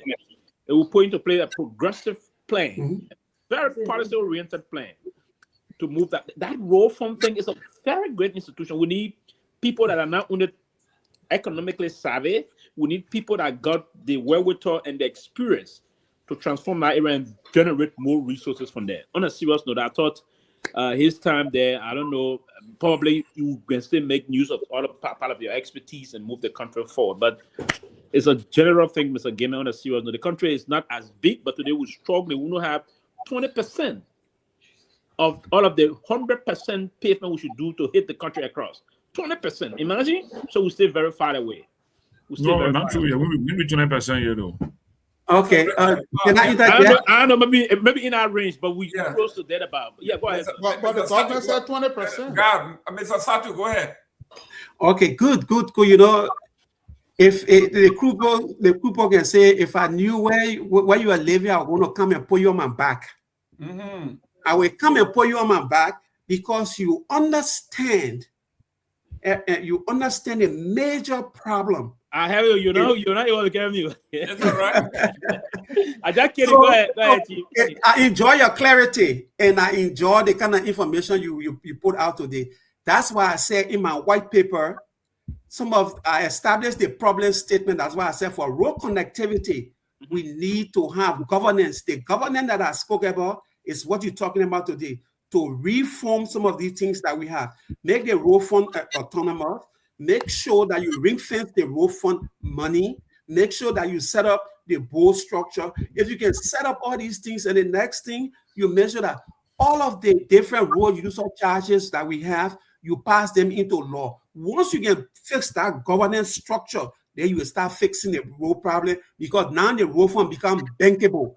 And that was the issue that I faced. The issue here, you can't go to government and say the money already in the consolidated account. They make the decision, they have competing priorities. So we were caught up in a tight spot, but the only safeguard that we had was to do full disclosure on our financial statement, to say, hey, look, government received their money here, but this is what they gave us, this is what is unremitted, and that we expected. Then Timothy brought up another point about the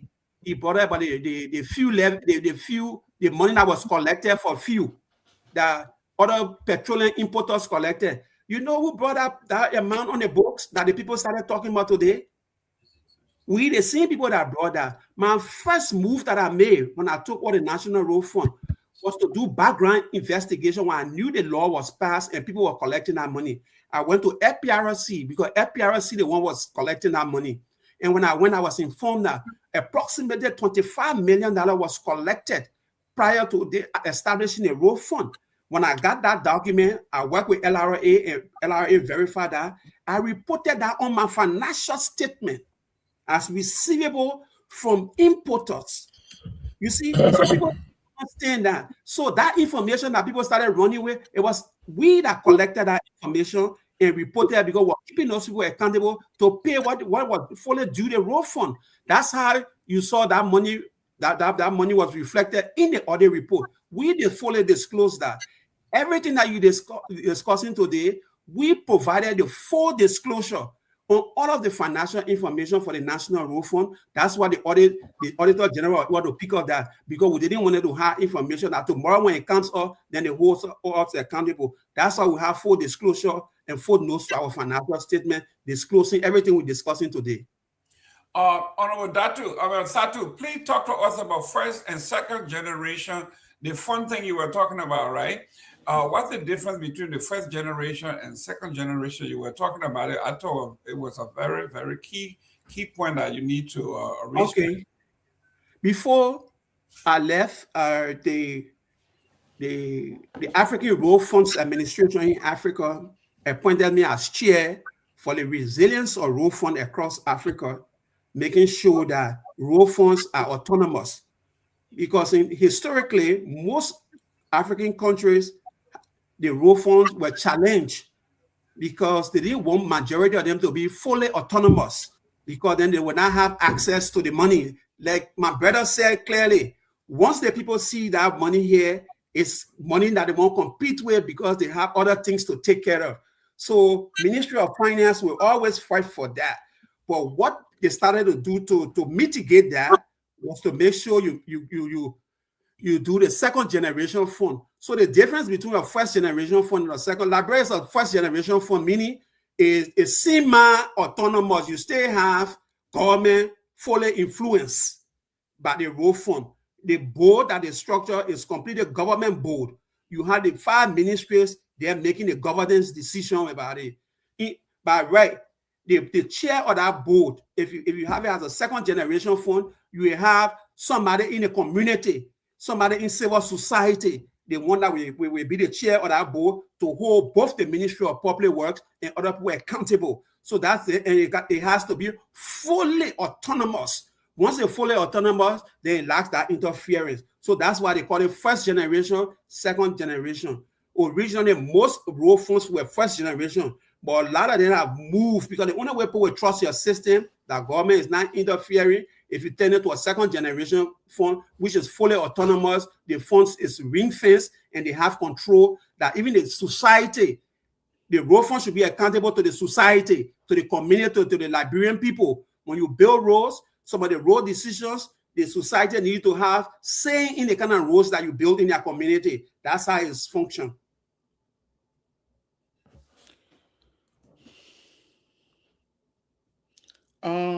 I don't know if I can get time. I have a question here.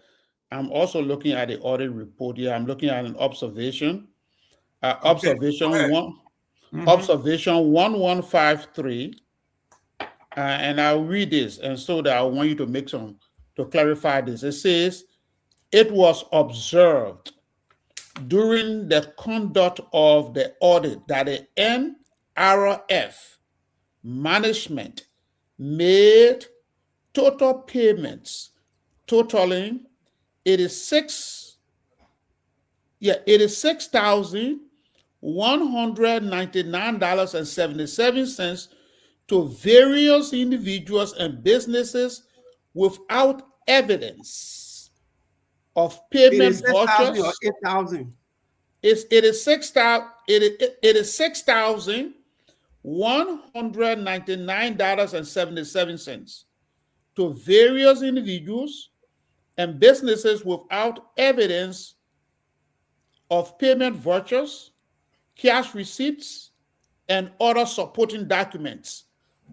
Can you speak to that, please? So where is that information coming from? It's observation 1153. I know the source. The source. I'm only reading the observation. I'm not from giving where. So where the source of that information? It's coming. Hold on.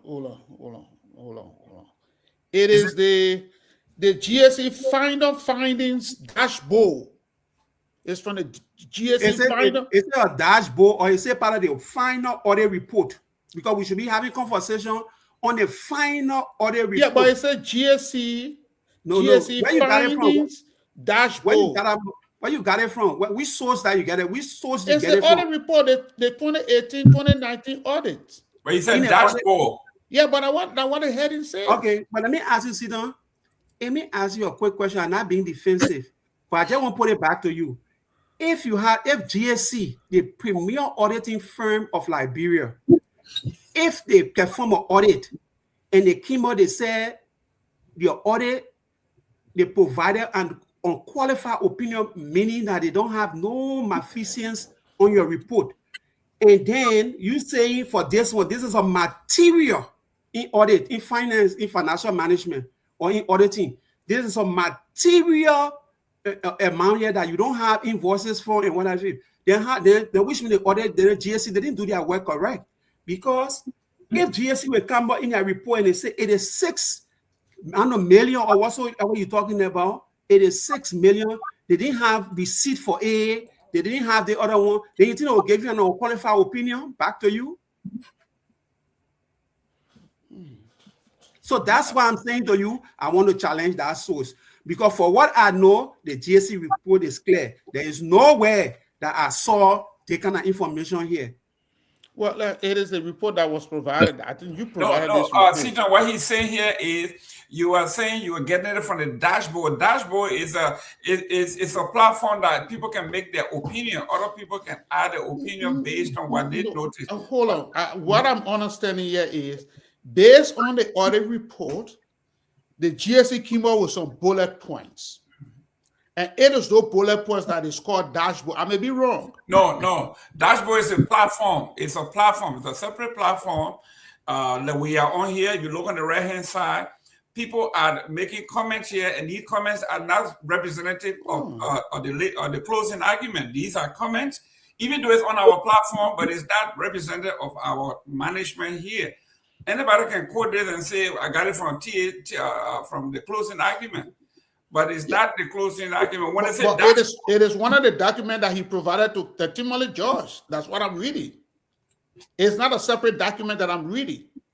But let me say something to you. You know what? I thought the conversation, you know, it's taking me, drifting me way on I'm not being defensive, but if 3 years ago, if we had a conversation on that, and my point of view, we all are educated people, we all live in the Western world, every one of us on the platform.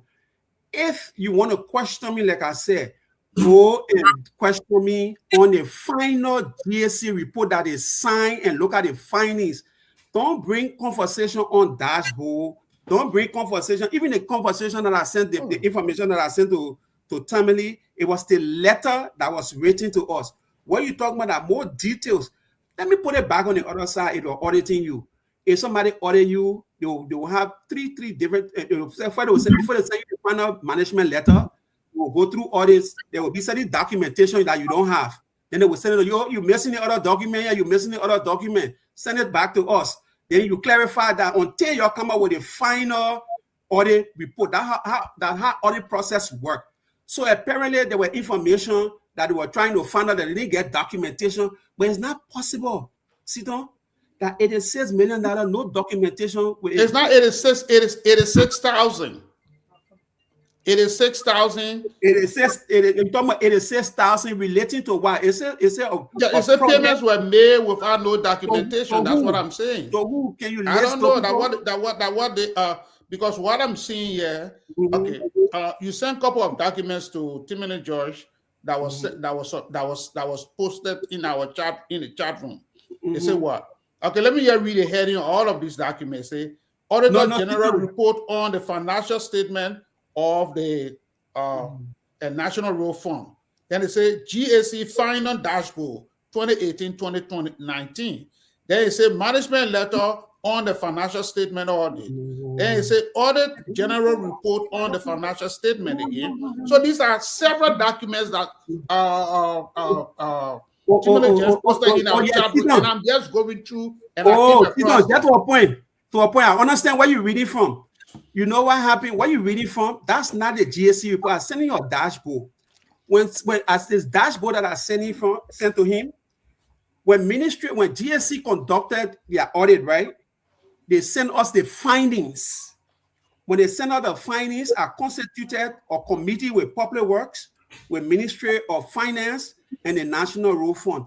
And the duty was that dashboard. We created that dashboard. We say GSC said that was the initial audit when they did it for the came to the final. They said, oh, they 86 million. We found document for the one. We found document for the one. We found the document for the one. So in our dashboard to address their findings that was sending up with the final last year, so those things were there. So that what they list there, we found all the documentation and we supplied them. So before I left, I created that dashboard the way I was going to mitigate all of to respond back to GSC. That's what that dashboard. That's what not a final audit down there.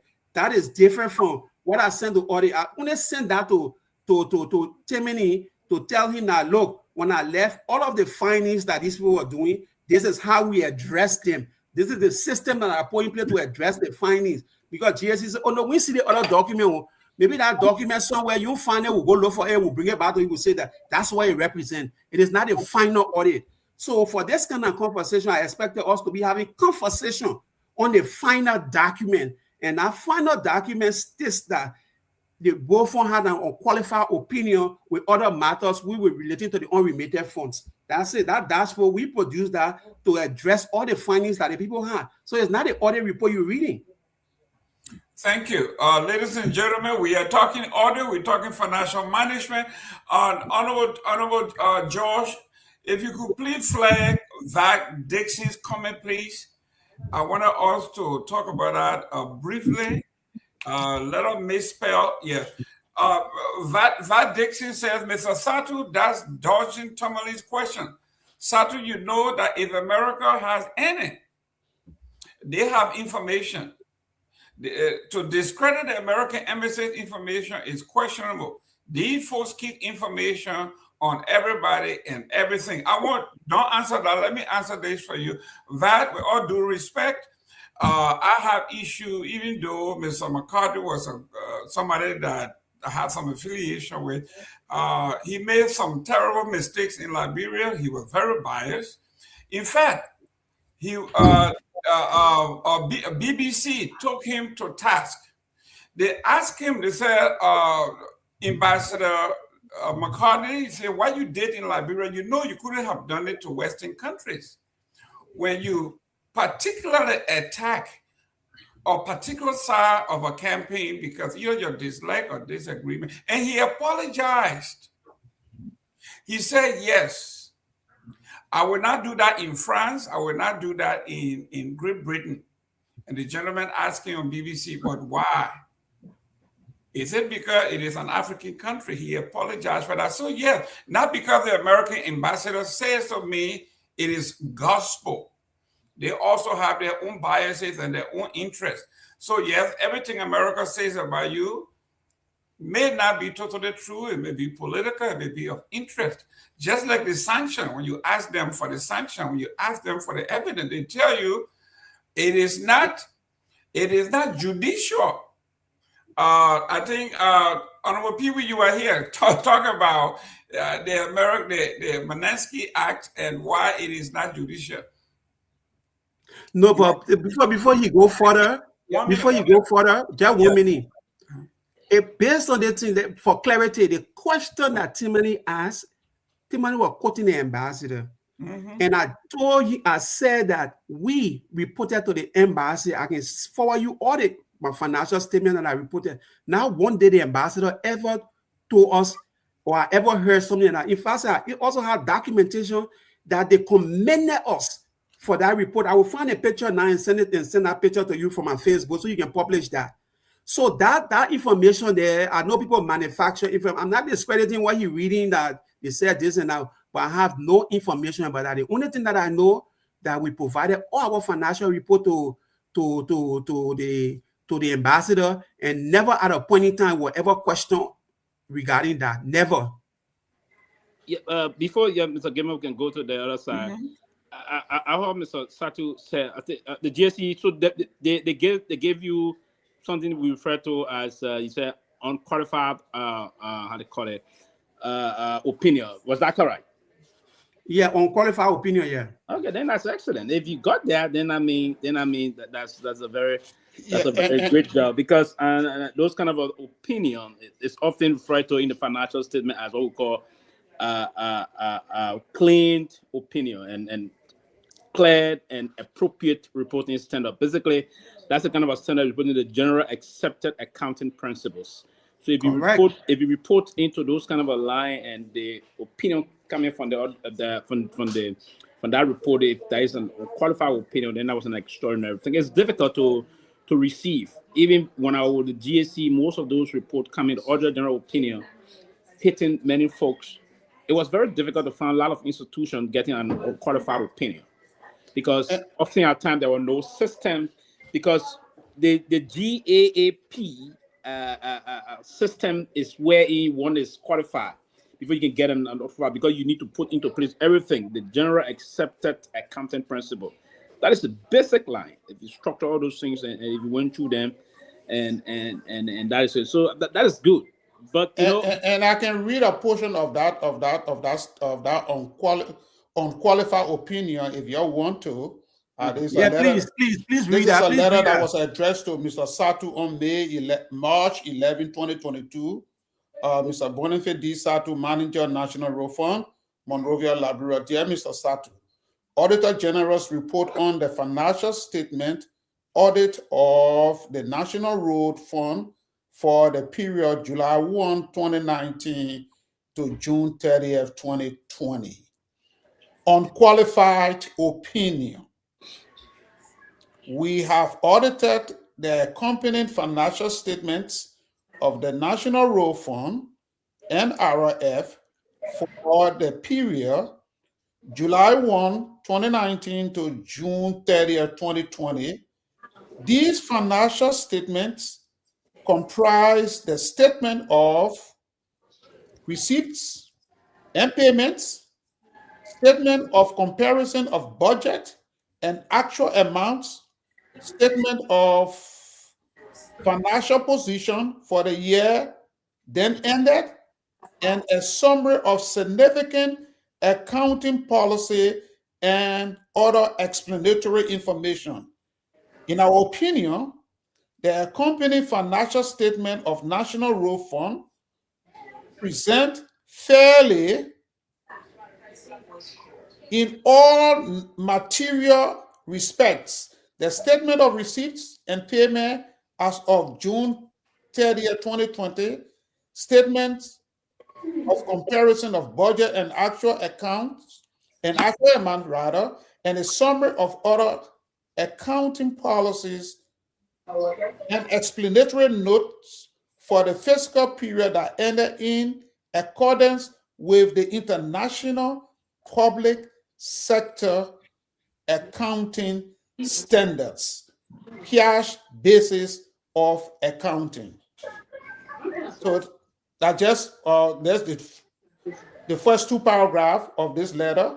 Yeah, but that's it. I mean, it was clean. Yeah. I mean, it was good. I mean, everything was fairly presented in terms of the rule, the basic rule. That is good, right? That is extraordinarily good. It's a good thing to do and other thing. I think, and that's one of the reasons in the country we haven't. And many government institutions today, even the legislature today, they don't even have an appropriate system issue there. First and foremost, people are struggling to build a system. That's why we have the RAA, the Internal Audit Agency, is now structured to help put into place system. And it's part of the reason why at the time Moru pushed for the RAA. So you should, before the external auditor can move in, you need to have a kind of a mechanism in-house. You have everything, the internal management control should be structurally in place. So, I mean, there's a need. We still a little distant towards putting our system in place, but I think we gradually moving in. People don't want to pay money.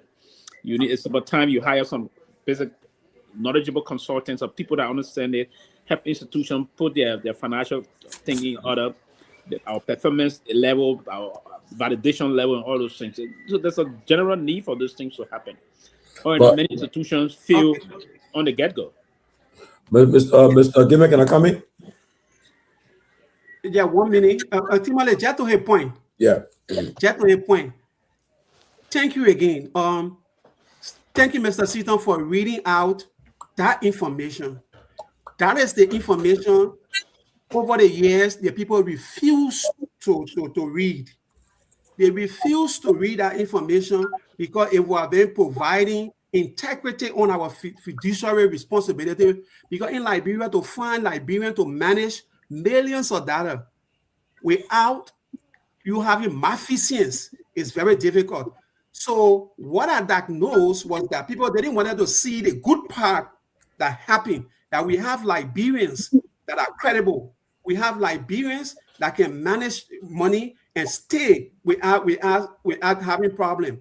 One of my greatest assets that I had that you just talked about from Molu, from GSC, is that I wrote a RAA to come in my office and sit in my office before any work go through, any payment. RAA will verify. They will clear that amount before I pay that amount. So trust me, I've been around for a while. I knew my benchmark to protect me was to have RAA to check. Even I had internal auditor in the office, but RAA or my boss staff, once they clear a payment, then I go out and pay. So I had all of my control system in place. But in Liberia, we fail to recognize when you have a son of Liberia can come and build an institution, and the institution is audited, and for them to give you that credit, it's hard for them to do that, and they refuse to do that. They only look for the findings, they look for the other thing to find excuses, to acknowledge somebody, to say, yeah, you did a great job. We refuse to do that. And let me just provide other information. Hold on. Tomalin will come in. This letter was written by Honorable P. Garguah Jackson Sr. General. ACCA, CFIP, CFC, Auditor General, Republic of Liberia. No, because maybe when I read it, other people say, but where it coming from? You understand? So, nobody will ask that question. No, my man, people are sinister. That's a transmission note from the Auditor General. Auditor General opinion there. No one will ask them. People are sinister, you know. Let me go to King George. Let's give the man flowers. So let me thank Mr. Satu for his service to our country, for managing our National Road Fund. I want to say thank you on his public platform. I want to say thank you for your service to our country. Like Mr. Seaton said, the Auditor General gave you an unqualified opinion on the audit of your tenure as the National Road Fund manager. I know there were politics involved and other stuff were involved, but like my point was, I listened to the American ambassador several times on the radio complaining. He wanted that 3 years have been asking for some report, and that's what I was trying to find about, not to question your integrity or your management of the fund. I mean, we know I'm one of those who have high respect for you. But let me go to the president's sooner.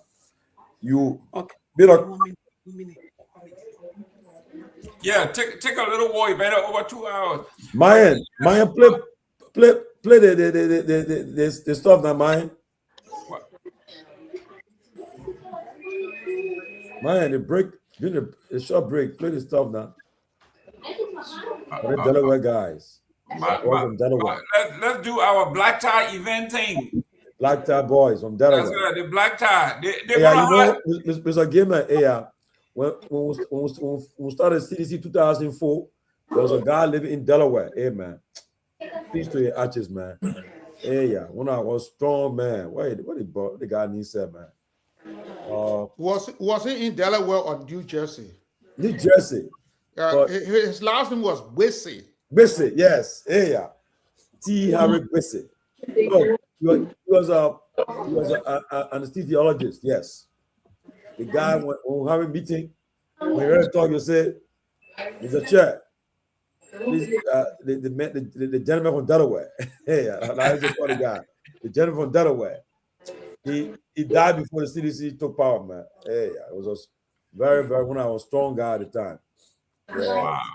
Well, for ladies and gentlemen, we are talking about February 14th, Valentine's Day. There's going to be a black tie event. But before the black tie event, they're going to have an old-timers game. It'll be cool. In Florida, we call it the Cotto Bowl. It'll be cool.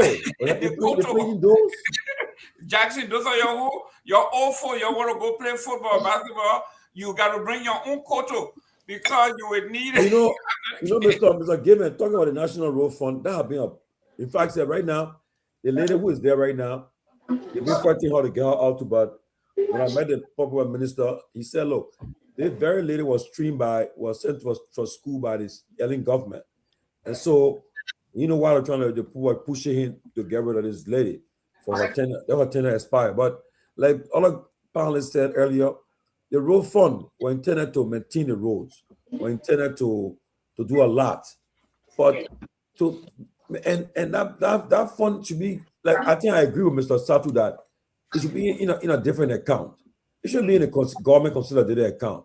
I can put all the money in there. That's how can you see the money that the former minister met from when he took over, former minister Modad. There are 4 million that were put into that account special of the LRA account. So the account with the common ministry account, get out when that money was unearthed, they said they were using for logistics, and then he bought a car, but which I thought he shouldn't have bought that kind of expensive car. But yeah, but Mr. Seaton, Mr. Satu, yes, the president delivered his State of the Nation address on Monday, and I saw you did a write up a response to his address.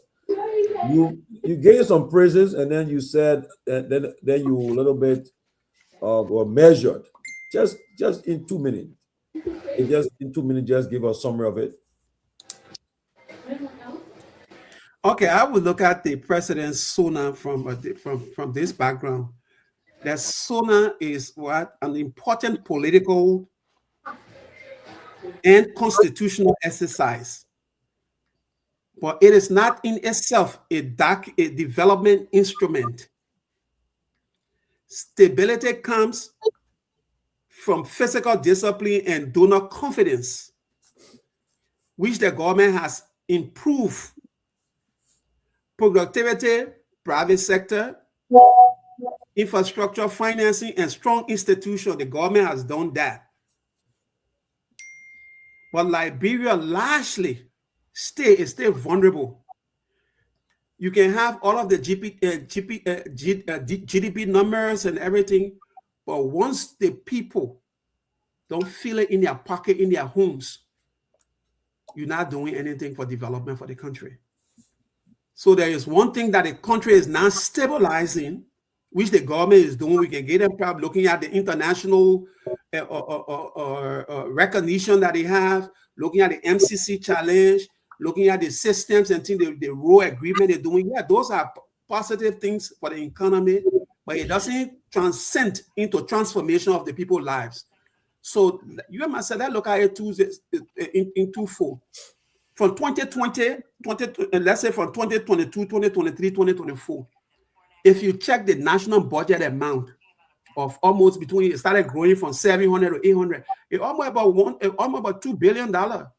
But can that $2 billion, can you see that transformative stage in the lives of the Liberian people? I would say no. So you can put in all of your, the SONA is a political document, it's a constitutional responsibility. But GDP and all the other growth measures will not do nothing until our people can feel the budget in their lives and they see some transformation in their lives. So I think the president still has more to do when it comes to the country, making sure that more jobs are created and other things. So the SONA is just a political document that I see for now, but the Liberian people still struggling.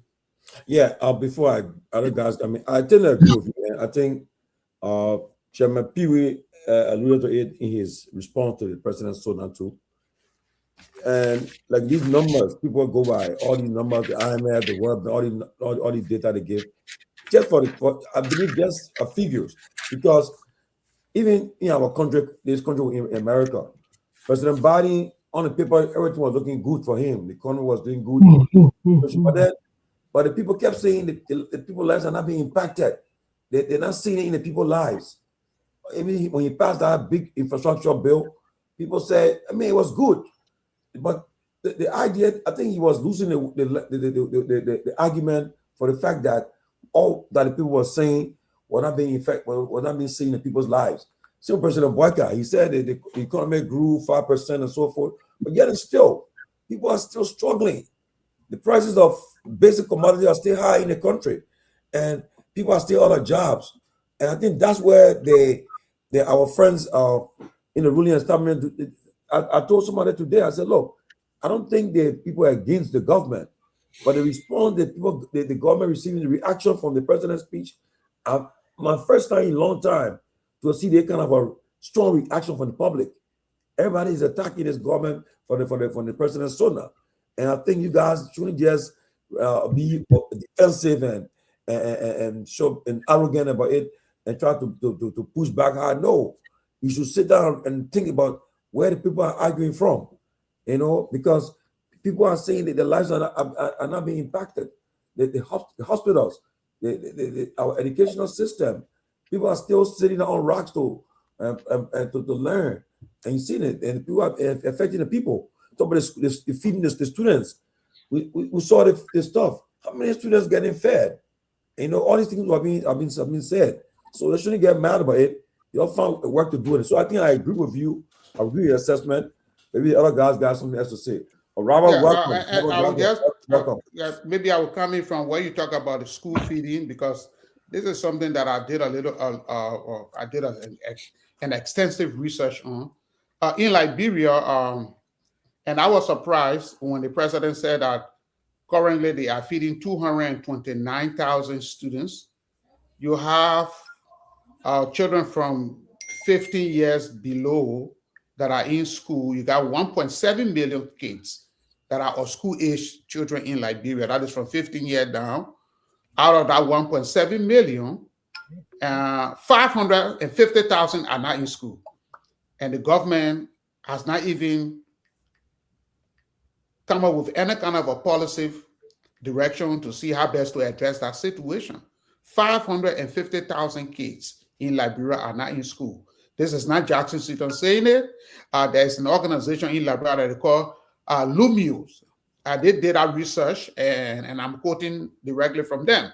Now, of the school feeding program that the government has, you got, okay, if you take up 550,000 from 1.7 million, you got 1.2 million children that are in school in Liberia. Of this amount, the government is only feeding 229 million. That is about 27% of the students that are in school. That they the one the government is feeding. Then the question is, what is the government doing to feed the other 1 million students in Liberia? The national budget, the 2025 national budget allocated only $1 million for school feeding. This current budget that was, I don't know whether the president has signed it, he approves $1.8 million to feed children. So if you have children in the country who are going to school, obviously most of the kids in Liberia, their parents are jobless. So the school feeding is a way to incentivize those children and their parents to send their kids to school. And you can feed them. That's one. Two, the government says that it is running this primary education program that is from kindergarten to 6th grade. Everybody will have free primary education. But guess what? There are several fees that are tucked into the system that parents find it very difficult to even send their kids to school. Why it is true that on paper the government say, well, primary education is free, but guess what? Children pay registration fee. Children buy materials for teachers. Teachers are underfunded. Teachers are under-trained. Many schools don't have instructional materials. Many schools are in dilapidated conditions. And there are so many issues affecting the education system in the country. And I was surprised that the president did not even mention anything about improving primary education in Liberia. He talked about the University of Liberia. He talked about Booker Washington Teachers Training and Booker Washington Institute. But those two institutions are laying in shambles. Recently, you saw students from the Student Unification Party, they were painting buildings at the university campus. So what does that tell us? It tells us that the government, maybe the government priority is not on educating the future generation of Liberians. Mr. Setu, I've been sitting and listening to you, and Raul, what's up? Welcome. I know you will join me shortly. Can you explain to us this reported $7 million that was diverted from the road fund to pay salaries? I mean, this is public.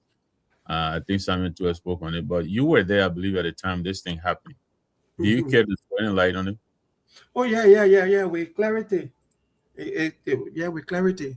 Okay, when it comes to the $7 million, like I said, funds that are remitted to us, we account for it. Funds that the $7 million was not remitted to us. Okay. So what did we do? Because when they did that, all they did, they informed us through a letter from the steering committee, the board that we consider the board. They sent a letter, oh, we are not going to remit $7 million to you because we're going to use it. That's when the COVID occurred. Okay. During the COVID, they were looking for a way to compensate their employees. So they didn't have money the same way in America, how they compensate their people, out here. I remember, and they did a letter to the World Bank. I remember I went to a meeting, the World Bank was involved. The African Development Bank was involved. The donor partners, they were all there. The only thing they did, they didn't remit. They only informed us that, hey, look, we're not going to remit $7 million of your money to you. We're going to use it to supplement our payroll or whatsoever. And that letter was sent out to GSC. And it was also documented. So it was not something that they did. The only problem that I do have with that was that if even it was through an emergency situation in the country, but you needed to seek approval from the national legislature. Right. So those recommendations were made, that, hey, look, this fund here, you're not going to remit it to us, even though you got approval from your board, and because the letter is there. I even submitted that approval letter that the board signed, the 5 ministers signed, to the PAC. That letter was sent to them, and also the letter that the information that was gathered from the donor partners that they were aware of that money, but they should have gone to the national legislature also and seek approval from them. But that money didn't reach us. My duty was just to report it and follow the school sum and financial statement. So, and I'm sorry, I know I said I was going to pass it on to Robert. So I have to ask you this again. I asked you this earlier. You did answer, but I'm still not very happy with the answer. Now I have to ask you this. You are a professional, trained from the United States. You went home and you established the road fund for the purpose of maintaining roads. And you're raising all this money and the money is being misapplied. Are you telling me you're satisfied with all this? Because I don't think you said much about it. So in a sense, I can say you are an accomplice. Forgive me for using the word. But if money that you collected for an express purpose was being misapplied and you sat down there for 5 years and you said nothing and you did nothing. No, then I disagree with you. Okay. There's my disagreement with you. I want for you to disagree with me. No. Go ahead. You know what? I pray that you work in government one of these days. I tried, but I couldn't. Okay, so there's one way, there's one thing to be outside, and there's another one to be inside to work with government. And when government tells you, say, oh, okay, we are about to do XYZ, this is the information, this is what we're going to do. When you go ahead and tell the government, say, no, you can't take this money. What about the man already got the money? When you go tell him, no, you can't do that. So the only thing that I did, I sent a letter to Tomalin that I wrote Minister Pewee, documenting Minister Pewee and the Ministry of Public and Ministry of Finance that the money that you didn't remit to us that was used for different purpose, we want you to refund the National Road Fund on that. And I have that document. That's the most expedient thing I thought I could do to be able to document it and make sure to hold them accountable. And that's what I did. And did he respond? Yeah, did he respond? Did the minister respond? Yes. Or did he...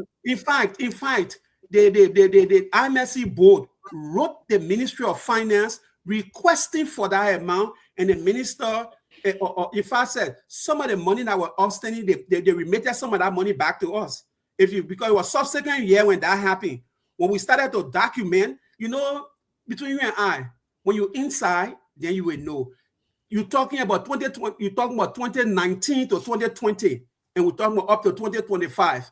If you go up to 2025, what occurred in 2019 and 2020 didn't occur in 2023 and 2022 because that was corrected.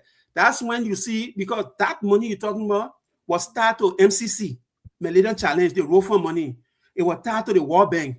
It was tied to Millennium Challenge, Millennium Challenge, the MCC 15 million contribution. So everybody was watching that money. So when that money didn't go into our account, even the international partner was concerned. And the government wanted road to go. If they didn't remit that money, we wouldn't have done the Ganda Tapeta road. If they didn't stop that, the World Bank was drawn back. So as the years improved, those systems, those things were corrected, and our governance issue were resolved. It didn't continue, it got better. That's what people don't know. So looking at it today, what happened in the early stage of the National Road Fund. Remember, we started 2019, and that audit report you're talking about 2020, and then GSC flagged that. When GSC flagged that, none of those stuff continued to happen. So it changed. So it didn't remain the same way. We're talking after 3-4 years now. Okay, Mr. Satu, I think Mr. Gayman is off, so we have to. Raul just joined us, so we'll let Raul ask you his question or his point. Then we'll move on in cycle again. Raul, go ahead. Man, I'm just following. This is not my cup of tea, but yeah, it's not my cup of tea. But I think you said something that maybe I need you to respond on a bit. You said that the government have improved private sector, and they have also improved infrastructure, but we are still struggling. What do you mean? How do you quantify, or how do you measure the improvement of the private sector? How do you measure the improvement of infrastructure, for instance? Right? What kind of improvement? Because because the Liberia that I know, and the Liberia that a lot of people know, when we see, I mean, of course, we're not where we were in '05. We get that, right? But infrastructure-wise, I mean, other than the bridge, the overhead bridge that's been built, those roads and stuff that was built, but when you looked at infrastructure, how has the government improved infrastructure and improved the private sector? Can you help me understand that, please? Okay, probably you didn't get it. For clarity, I didn't say in the SONA. I was responding to what they said in the SONA. In the SONA, the president said they have made some strides in infrastructure. And the strides they made in infrastructure were making sure that there's a couple of corridors that they have signed PPT and PPP agreement for. They're trying to see how they can establish the road authority. They did some kilometers of road. So they're trying to improve the infrastructure. That's what I said. So in short, even you talk about the private sector, I can't remember making mention of whether the private sector improved. The only thing that I said, in terms of international image, they have done well when it comes to international image. For us being on the committee, with the UN, and looking at the MCC restoring and credibility in terms of making sure that they gave her another compact. I know what MCC, to get MCC compact, I know what it entails.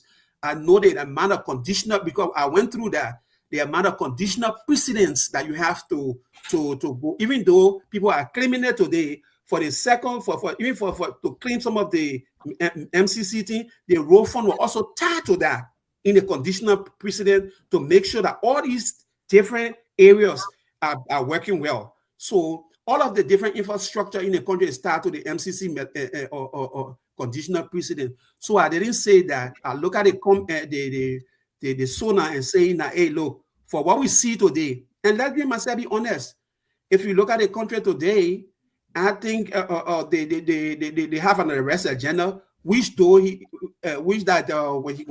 talk about, I got an issue about, because you look at the arrest agenda first. The arrest agenda has a financing problem. The president admitted in the SONA that, hey, look, donor support is drying out. But the arrest agenda, over 60% is being financed by donor funds. So if you come in the SONA and tell us that donor funds are driving up, and your arrest agenda that should be the plan, and it should be financed through donors, and what's the problem? Then, which means the arrest agenda is vulnerable to failure or to implementation issues. So if you look at the SONA on the overall, I would say they did well, looking at restoring credibility back to the country, but they also have challenge on the economy, on making sure that we have a transformative Liberia that the Liberian people can feel and can feel the difference in their lives. That's what I said. So let me push back a bit, right? Because again, I think for the benefit of those that are watching, I think it's good we put this in context. So I often hear this credibility issue, brought back credibility to the country. And every time I ask, what credibility are we talking about? And how much of an impact has bringing back credibility to the country been as a benefit to the people? No one can answer that question. Where did we lose our credibility? I keep hearing credibility. At what point in our country have we lost our credibility? And if this administration have brought back some credibility, what impact does that have on the lives of Liberians? All right. You talk about the arrest agenda having financing problem. And so in the layman term, it just seemed like they overpromised and have underperformed. If you looked at the promises, the number of promises that are currently in progress and the number of promises that they were able to complete in the entire 2005, I think it set an unprecedented precedent with regards to at the rate at which these promises are being complete, right? Of 100 and something promises, you were able to complete only 3, The entire year? So how many more years are we going to need to complete all of these promises? When I look at infrastructure, I looked at serious matter. Listen, every government after government will talk about road connectivity. Can we mute, please? I'm hearing things in the back. We'll talk about road connectivity, but we're not even talking about the serious infrastructure needs of any serious country. You looked at, bridges. You looked at, the expansion of our airport, the quality of our airport. You looked at, water supply, tunnels. You looked at, railways. All of these different things, public, transit. All of these different things.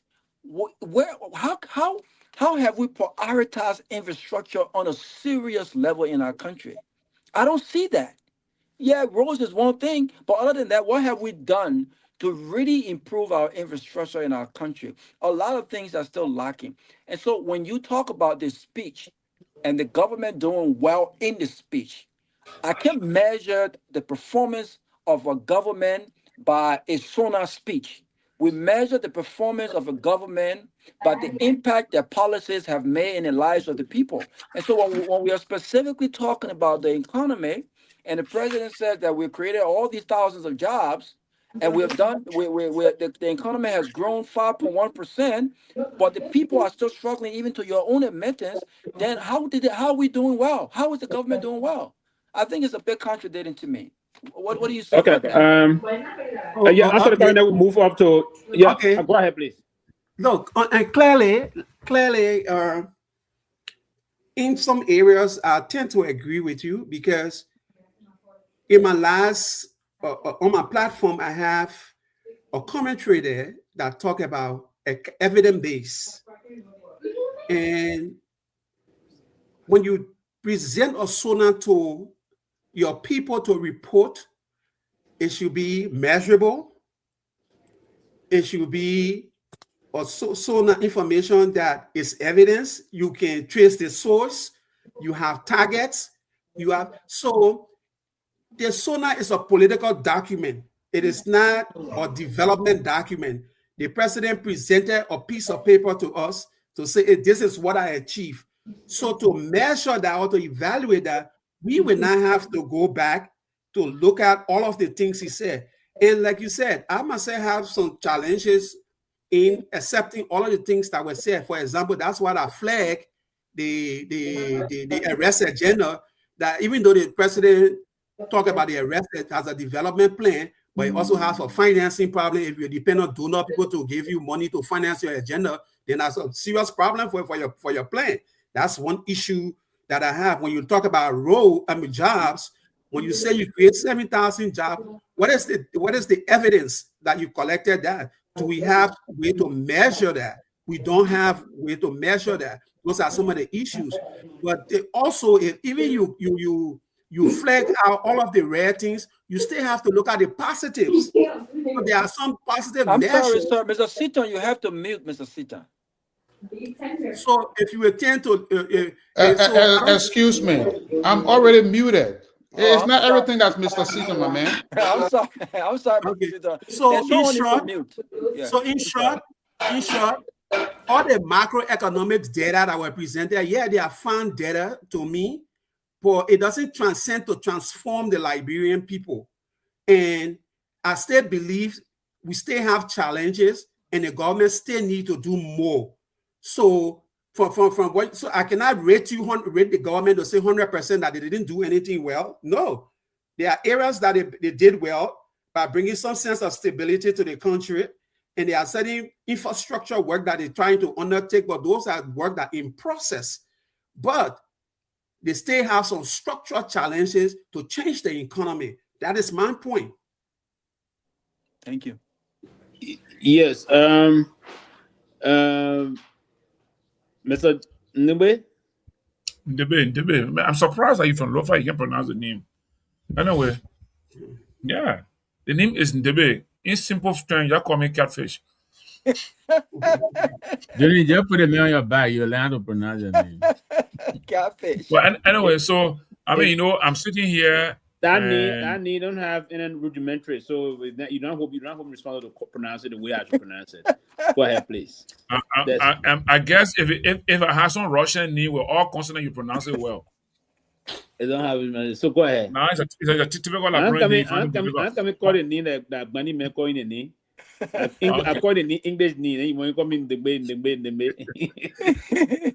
Go ahead. Anyway, so yeah, thank you, man, Pewee, and thank you for the show. And let me appreciate our guest. I think he has been very helpful tonight in providing information to Liberian people about this rule fund, because this rule fund has been used in the last 5 or 6 years as a major point of political discussion.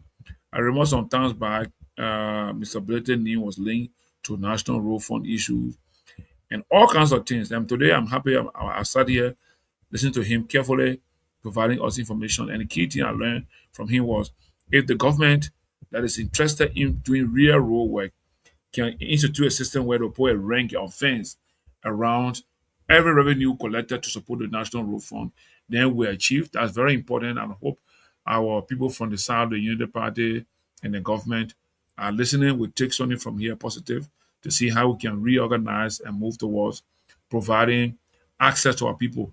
We started development. There's one word I learned in development that is that cut across, and that word is access. Access is very key to development.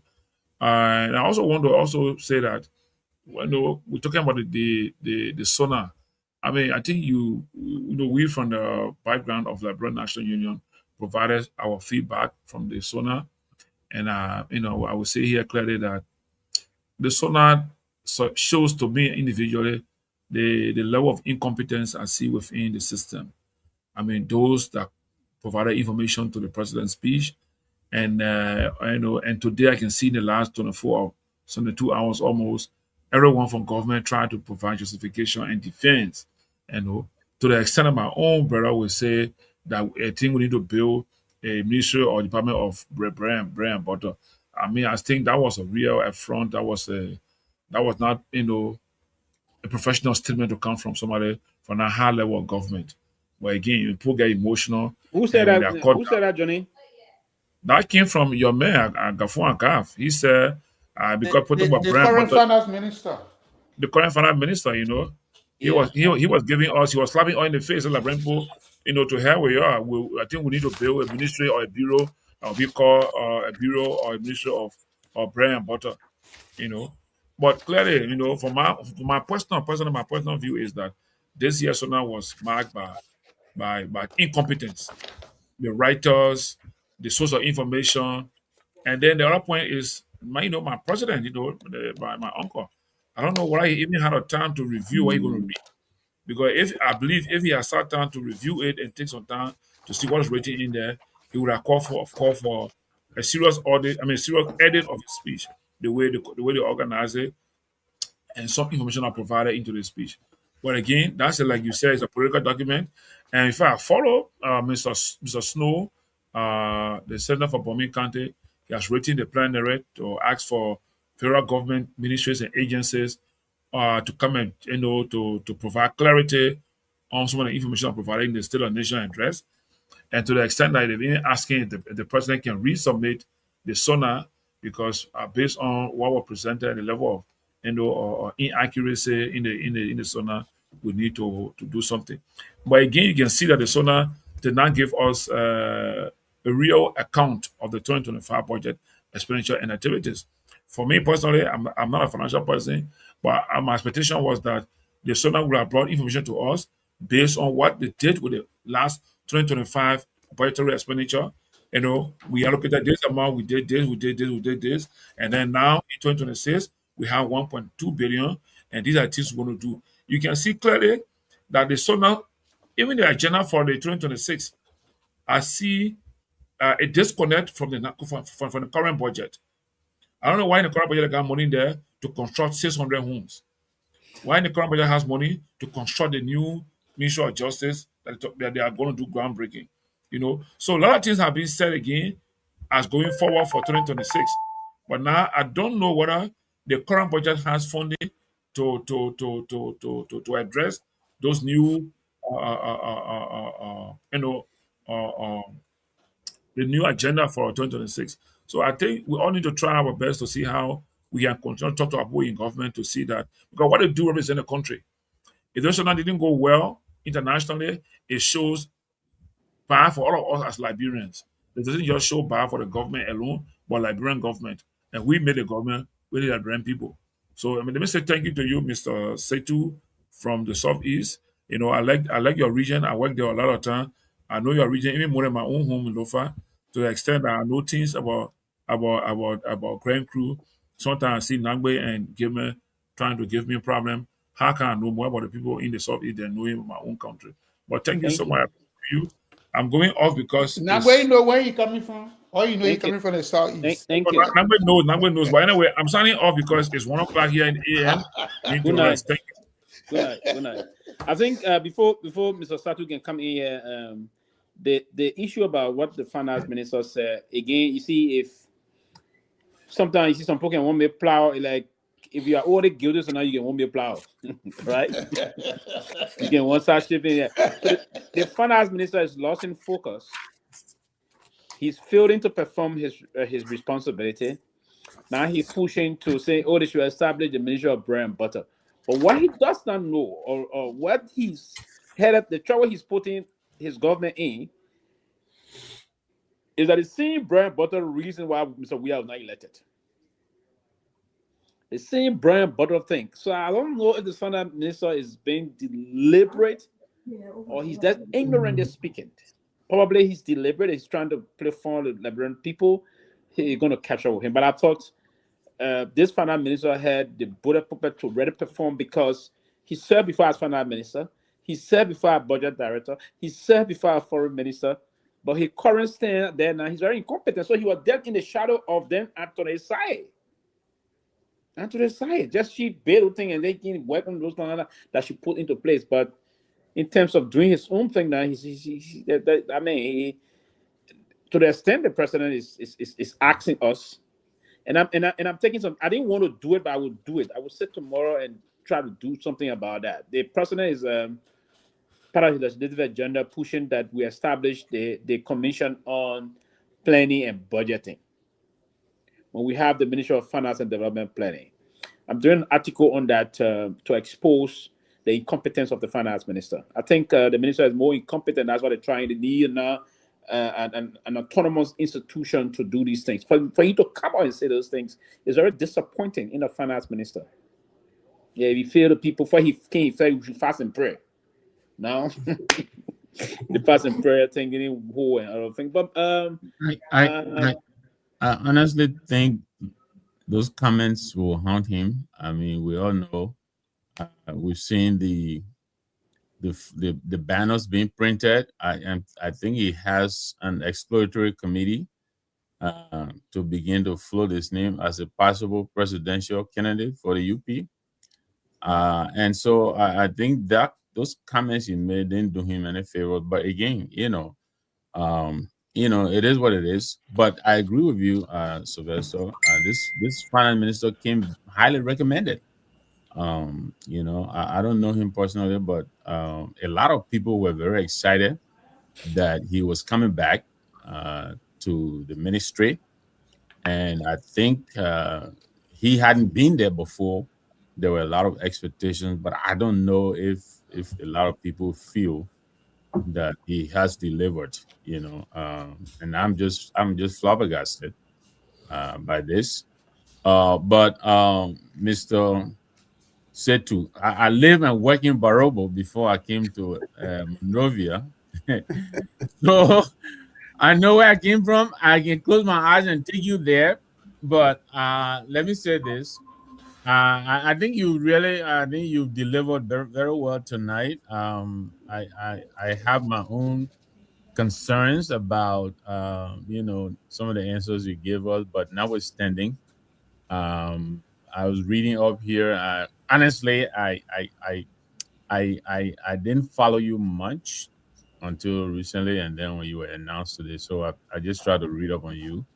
But I see that you're pretty active on the Reader Digest, and that you do these commentaries. And so I have to ask you, Are you politically affiliated? If yes, okay. If not, have you heard of the CMC? And CMC when they coming to talk now. CMC when they coming to talk now. I enjoy Mr. Nagbe. How you do it? How you do it? How you do it? Thank you. So, I'm just curious, but I have to say, thank you for coming. In spite of all the joking and all of that, I learned a lot tonight that I didn't know about the Road Fund. The various delineation of the agencies, the fund itself, the authority, and the agency, and all that. I had absolutely no idea. So, thank you for coming, and thanks for your delivery, the information you provided tonight. Thank you. But before I go to Mr. Satu, Mr. Nagbe, I like that green colors. I like that. Yeah, thank you. I've had this shirt for quite a while. Every time I wear it, but thank you very much. My wife selected it for me, if I may say. Yeah, it go any color. I know. Sylvester, go get one. I beg you. Oh, you still get it. The man anything you talk, then on your phone, you get it. I don't know, but I don't buy things I don't buy it online. I go for church man clothes. I go in those how to call it. I go sometimes into the outline or to the mall for those in those things. I don't just go for it because the color. I go for what I like. Yeah, but Mr. Satu, let's get to business. Seriously, okay. I want to ask a question though. It may sound there's no question is stupid, so it's foolish. But like in America, right? We have when the economy is in trouble, they give what they call stimulus packages. Do you think it's possible in Liberia? The government say, okay, all those that pay income taxes to the government, we're going to give them stimulus to help to stimulate the economy. And to everybody that once you are paying taxes, income tax to government, they give you stimulus packages, okay? You think by doing so, it will help the economy? It will help us, it will stimulate the economy. People will take us out of the poverty that people are complaining about. You think it will help if government infuse that kind of money into the economy? Because money going in the hands of Liberians, directly to Liberians, because they're the one who pay income taxes mostly. Okay. For me, when you look at that, when you're trying to, short term to see how you can stimulate the economy, because I will not disagree with you. I agree on the idea of stimulus, but you could do stimulus in different ways.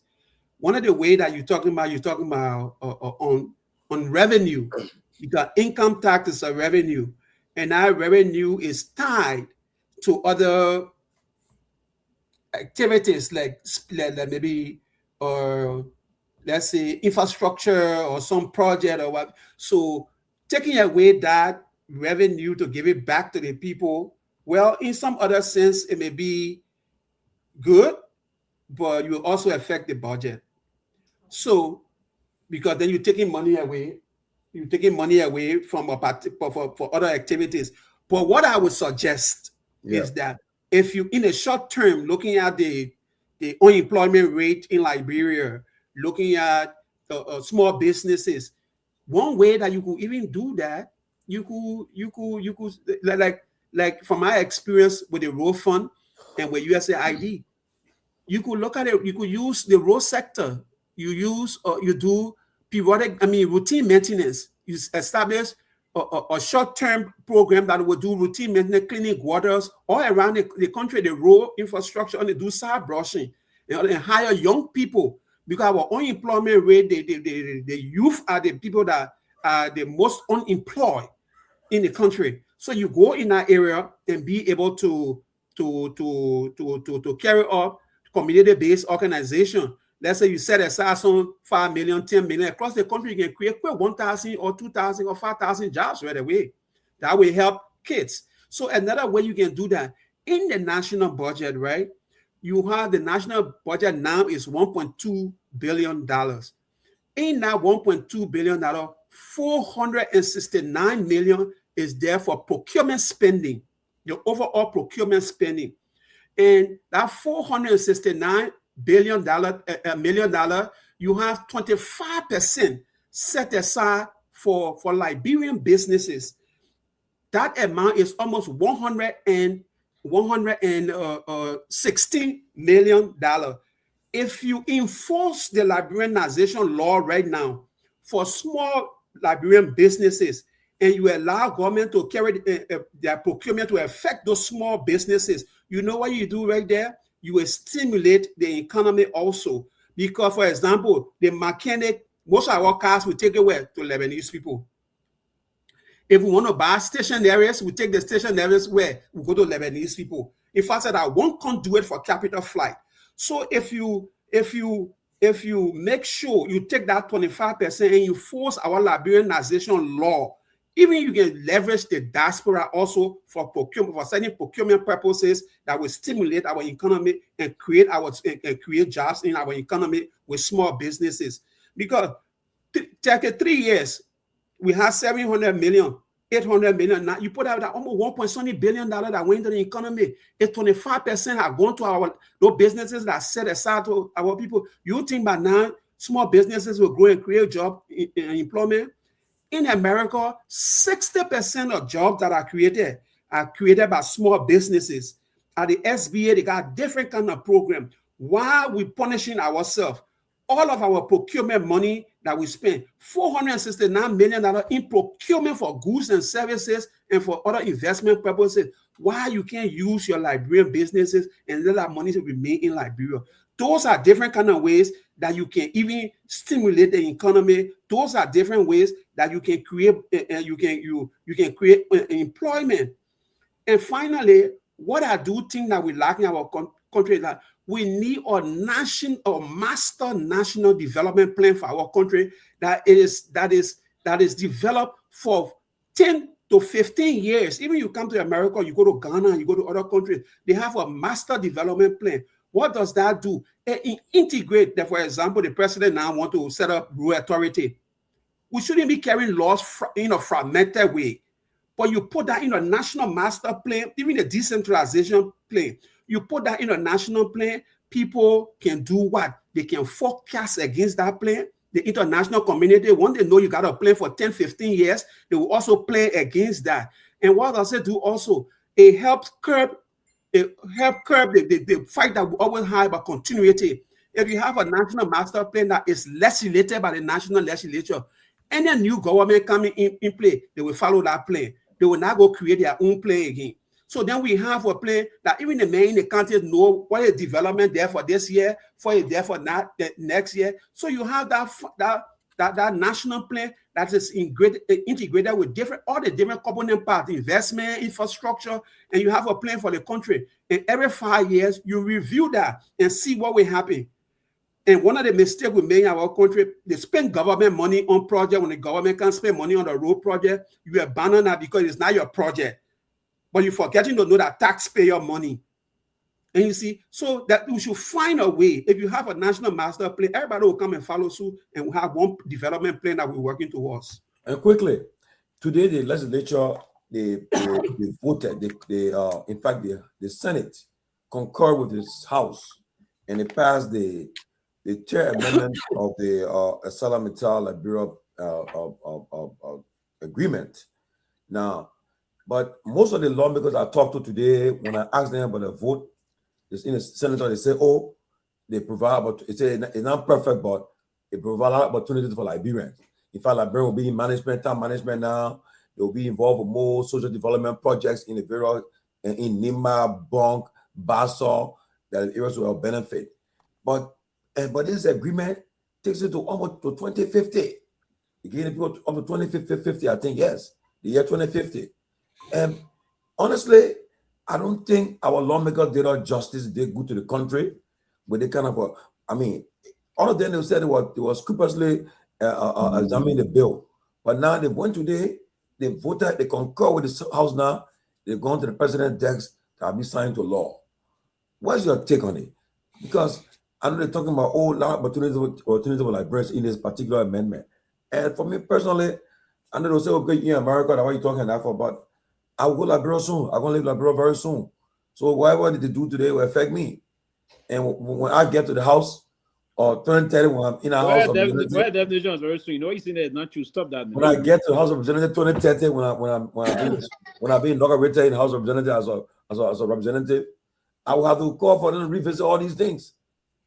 Seriously, all the concessions the people running with passing, I will call for them to revisit them. But what's your take on it? The tier amendment to this Asala deal. Let me be honest with you. I actually didn't follow or do. Normally, I like to do peer reviews and look at these things to have a clearer understanding of the law. I didn't really follow the pros and cons or the benefit. But what I will look at here, or what I will say here, is that, Jerry, for example, I had the opportunity to review one of the MDAs for in the southeastern area, especially in the Grand Cru area, the Grand Cru, Sano, and River G area, that they have to benefit from certain things. Enforcement is lacking. There are a lot of good things that the people put in the bill. Like, for example, in the Hallenberg agreement, you got in that bill, they have in that MDA, they have a lot of community benefits. But today, if you go review that MDA, all of those things they stipulated inside, they haven't been enforced. If they say you needed to build something and so thing in the community, you go there, they will not be enforced. So you go back to the law. The law might be good. It may have other things inside that will benefit the country. Yeah, we need a seller method to come in our country. But with that law, I think it's what time now that all of the iron ore you exporting, when you turn some to manufacturing to real goods that we can manufacture here, that will benefit the Liberian people, or everything else will just go. So I really don't know the pros and cons, but enforcement in these laws are lacking. When things that are in the laws that will benefit the people, they don't enforce them. Maybe they sidetrack those things. So I think I'm not too inclined with that, because you look at the same thing with Firestone. There are a lot of things that Firestone been here for all the years. There are things that people sort of benefit, but when it comes to enforcement, some of those things are not being enforced. So it go back to our legislature. We think that those are the people we depend on for oversight, and I think they need to strengthen oversight and review the laws more carefully, that it can be able to benefit the Liberian people.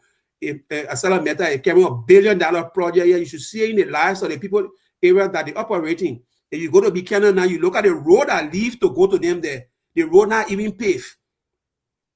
Just drive over there and see, by right in that agreement, they still be able to pave that road, because that's a feeder road. They should be able to pave that road to go to the primary road. But all those things now, so how are we benefiting if we take billions of dollars? So I really haven't done a clear analysis of that, but I think those are the kind of things that if somebody bringing $1 billion in our program in our country, must be able to have a steel manufacturing plant. We should be able to have the road that leading there to be paved.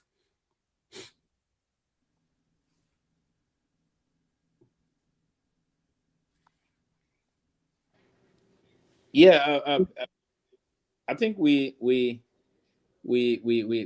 have most of the guest time. Maybe, I don't know, he's tired, he still want to be around, but I know that I can see him. You get closing comments. Yeah, so you can keep here long up to the time. So we'd like to get a closing comment. We look forward to. I would hope to see a page where I say you do some so I can visit sometimes and see some of what you can do. It's important. We all started. Myself, I'm beginning to employ myself now to the task of at least every week 1 or 2 major topics we should put out, and because I didn't really want to do these things, but the fact that the current Minister of Finance is doing what he's doing, and I think he's not doing the job, he should get out. That's why he's scapegoating too much, and he should stop that. But we'll give you time to close up, and we look forward to seeing you back in the country soon. Not only, I don't know when you intend to go back to the country. But if you are offered a job by this government, will you take it before you close? You can add and close. Wow, Premier has zero. But yeah, typically first. Hey, you remember our Unity Party? I'm a professional doing a professional business. So once upon a time, you had a group called the Friends of what? No. United Party USA. Yeah, I know you be part of that group. Yeah, but that contradicts your statement that you are a professional. You are United Party USA. Then you are political. No. prior to let's see, the first thing I was then when I started, I was president of the Liberian community for the Metropolitan in DC. Okay. Yeah, I used to be the president of the community there. And so you on the East Coast, yeah? Yes, I'm in Delaware right now, but I used to be president for the DC community. So okay. I'm entrenched. Y'all will be the two for your y'all will be soon. I'm entrenched in the community. I'm entrenched in the community. Don't divorce me from politics now. You can be professional. But for the stage we find ourselves now, I'll be honest with you when it comes to that one. We are trying to find our political journey right now to see how we can stay contribute to our country. Yeah. Because in Liberia, the only way our movement. The only way. So I didn't know you in Delaware. I'm in Delaware also. Oh, okay. Yeah, we'll share. Timothy will give you my number so we can share. Even the CM, the other CM man there. We all have our country. That's a political reform. That's reform. If you guys in short, I think for my closing, first I want to thank the panelists. I think this panelist is sophisticated for you also having, because I do believe when you bring people like us from our background and you complement that with people that have similar background, then they understand how you speak your language. So you guys did very well. I must commend you for the way the interview went. And Tomalin, again, I will come back and you got me. I step up my game some way. So you have me reactive. But I deactivated myself after the brother came, and I think it was a good exchange. But I think this platform is great. That's what I established my page that I do my writing. And even you can work in government, there must be some way by which you can provide your service. So all of those institutional knowledge that we have, that's why we try to share through our commentary. Maybe we attract policy makers to see that, hey, look, you have people out there that are interested in our country. And let me tell you, the diaspora has a serious role to play if we want to rebrand our country. The diaspora is the bridge towards the development for Liberia. So I want to say thank you to the president also for establishing the diaspora office. I think about time now that they leverage the diaspora. The diaspora, you can say what's in 2023, there was a report that came out that the diaspora contributed over 800 million to remittances in Liberia. I do believe it's about time that the diaspora think otherwise now and change those remittances to investment instrument that we can have for saying to be able to have a word on the table in our country. So I do, and also I think the president should, when I look at his SONA, I think now the president have to look at himself as the president of the Republic of Liberia, not the president of a particular group or CDC or this other party or that other party. But he need to bring the country together and rally the country around the economy so our people's lives can be better.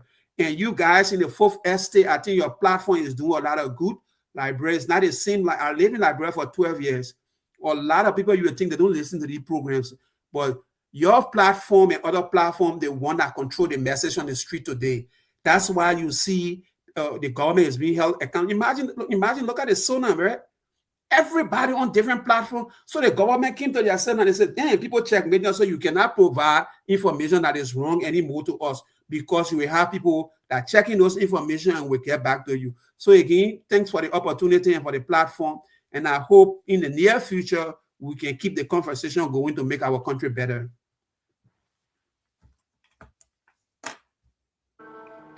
Thank you, Chief. At least it was a great interaction with you. I will look forward to, always interacting and sharing our perspective on issues of national concern, and actually from the professional perspective also. We all got our own different expertise, and we always be happy to share our perspective on issues of national concern relative towards the country moving forward. So we just want to say thank you. We look forward to interacting with you. And the fact that you're around, we always do some peer review and do some other socialization also. You know, it's important at this time. I don't know, but somebody said you go into the I don't know how they call it, black coat. I ain't that they want to know about black anyway. Sometime when you are done, you done everything. Okay, Chief. Good night. Yeah. February 14. February 14. Yeah. I mean, why is for? Just a party? No, they have the gentleman club. Myean, please play the people stuff again, man. Myean. You think Myean not sleeping now? No, Myean just got home. Myean a big ball. Yeah, Myean be run play for us. Yeah, but no man, I'm disappointed with Garguah, man. Garguah, I'm one of those who played a lot, but the comments he's been making nowadays is one of the arrogance or just I don't know. I'm surprised at him. He's not coming to. He's not doing too well to do what he's saying to the people. You expect to be in that role and people will criticize you. And to be honest with you, there have been a lot of sonars giving my presidents, but this president sonar he delivered, he receiving one of the highest criticisms from all angles. Any people in the government that they will not come and the public will say it, but I will tell you. You see what happened in America recently. You see, look, don't underestimate the people's power and the power of the media.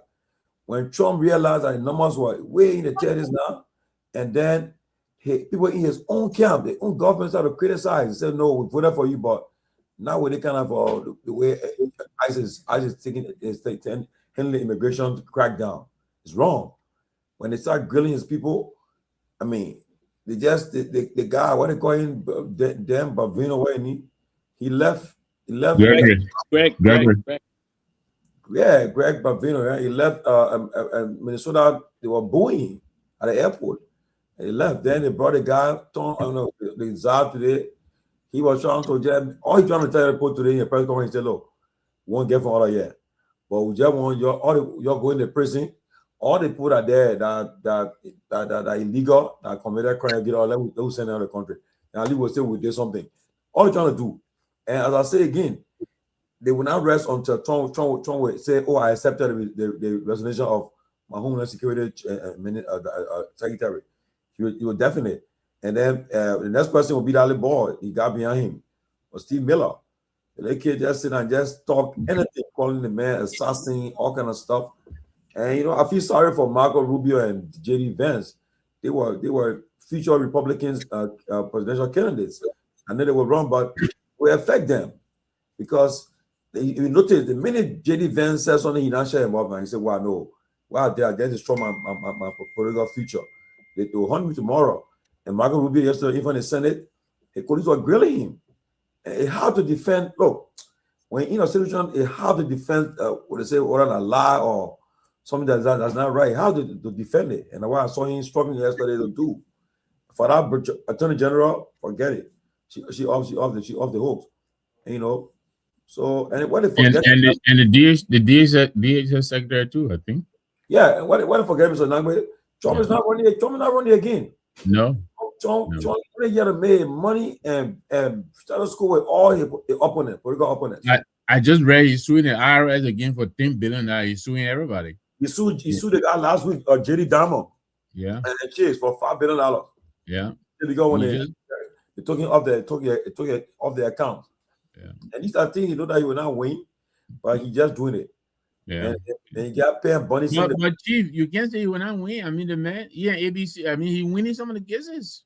Yeah, he got from the people. He got $16 million. They settled on 16 the last time. Yeah, he's suing the BBC. He's suing everybody. But look at we've got a movie coming up, but now because of what happening, the one movie is struggling. Why you got struggling? You're not following? Jeff Bezos spending something $5 million. They did today. Who? They're not talking. Jeff Bezos. Yeah, but this morning I was watching. I was following it. They in London. They only bought one ticket there. Oh yeah, Jeff Bezos is sponsoring the whole thing, something $5 million. Yeah, he's sponsoring it, but the idea is that the Amazon spent $45 million to market it. But yet still, people are not taking it. Yeah, they took that money he was spending on is something. They spoke to him, Jenna. They did the program now. Something $5 million. With the proposal, they want to be. They want the need to feed away. Because look, Yeah. I don't care. Tomorrow, come out and hunt you. Yeah. 10 years from now, you'll say, if I knew, I wouldn't have put my name there. Listen. President Trump campaigned on immigration, and American people saw that and they voted for him. They felt that the system, the border, was all very weak. There were millions of people trooping in, and they voted for him. And he didn't hide it. He told them what he was going to do. Now, the one unfortunate thing for me, I don't really like about these things that's unfolding, the way Christian Noon is handling this thing, and the way Greg Bevino responded, calling the guy an assassin, he wanted to massacre, and the way they engage him. But if it is meant to get the dangerous criminals out of here, those that are, I mean, you can come in the people's country, you can come in a country, you are undocumented, and you are here involved into different kind of criminality. It's totally unacceptable. I agree. It's unacceptable. But the way they went about it now, the way they went about, particularly the application of that process in places like, and you know, Minneapolis, Minnesota, Minneapolis is a sanctuary city. There will be a way that the local official will respond to certain things, but just that way. But I want to believe today in the cabinet meeting, it was very strange that Trump did not even mention her name today. It was very, very strange.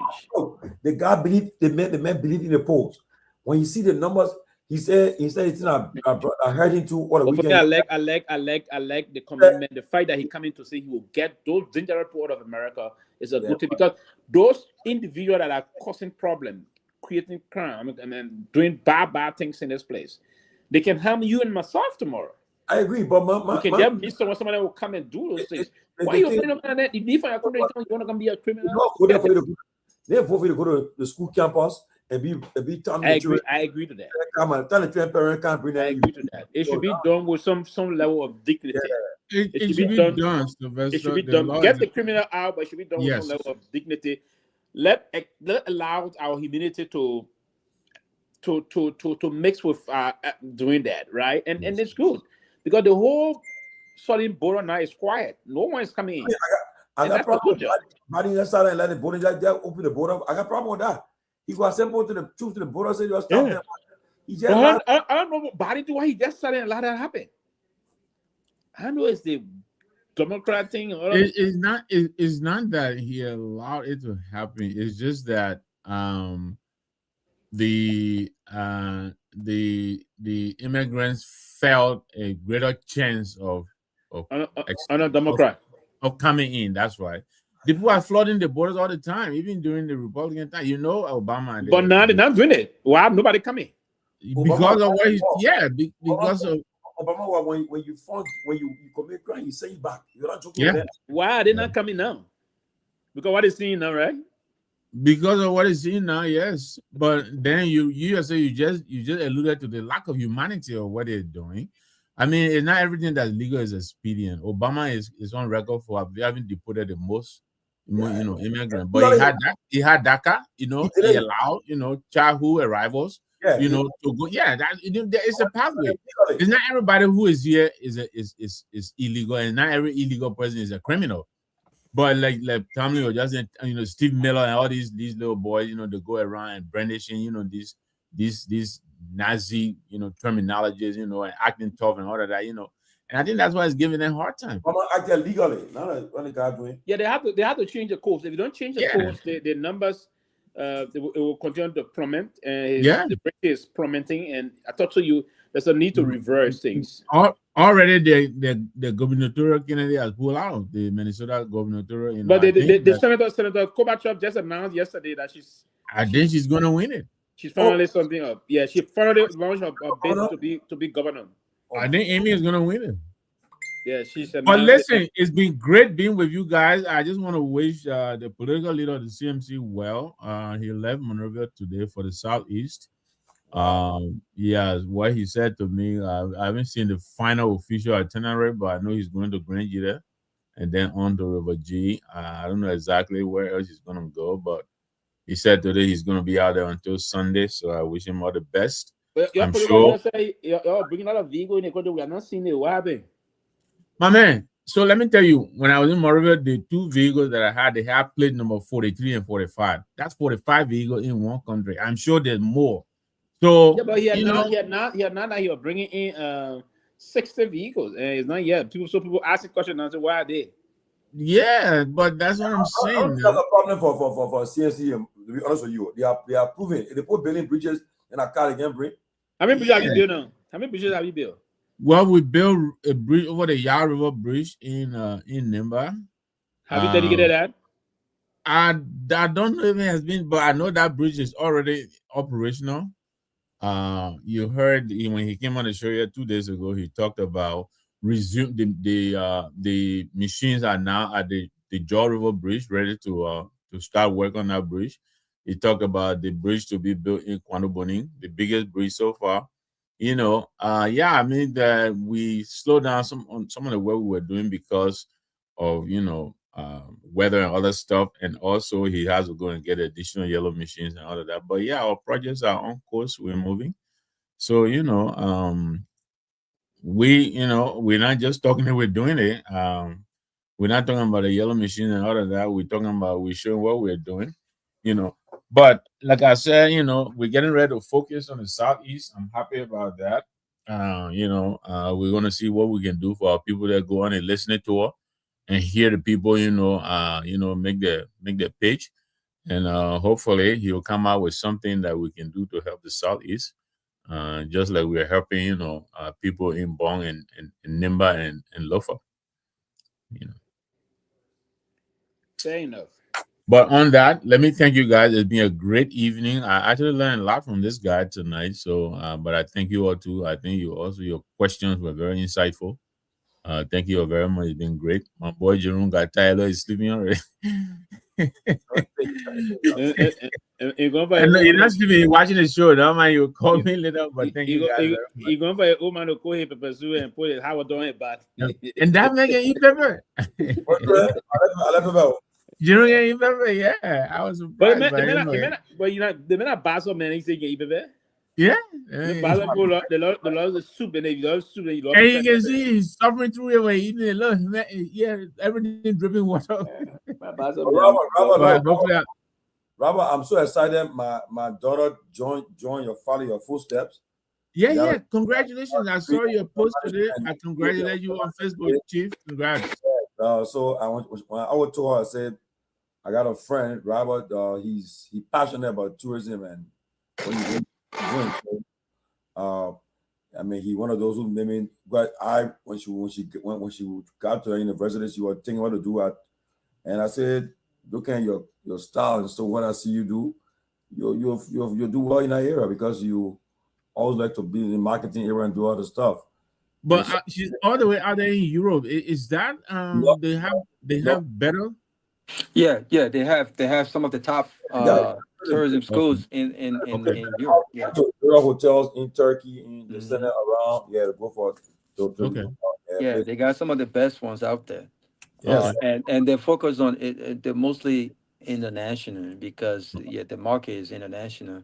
Right. As opposed to, I mean, of course, you have folks from overseas that are coming to hospitality specific university like Cordon Bleu, Johnson and Wales University, where my pops graduated.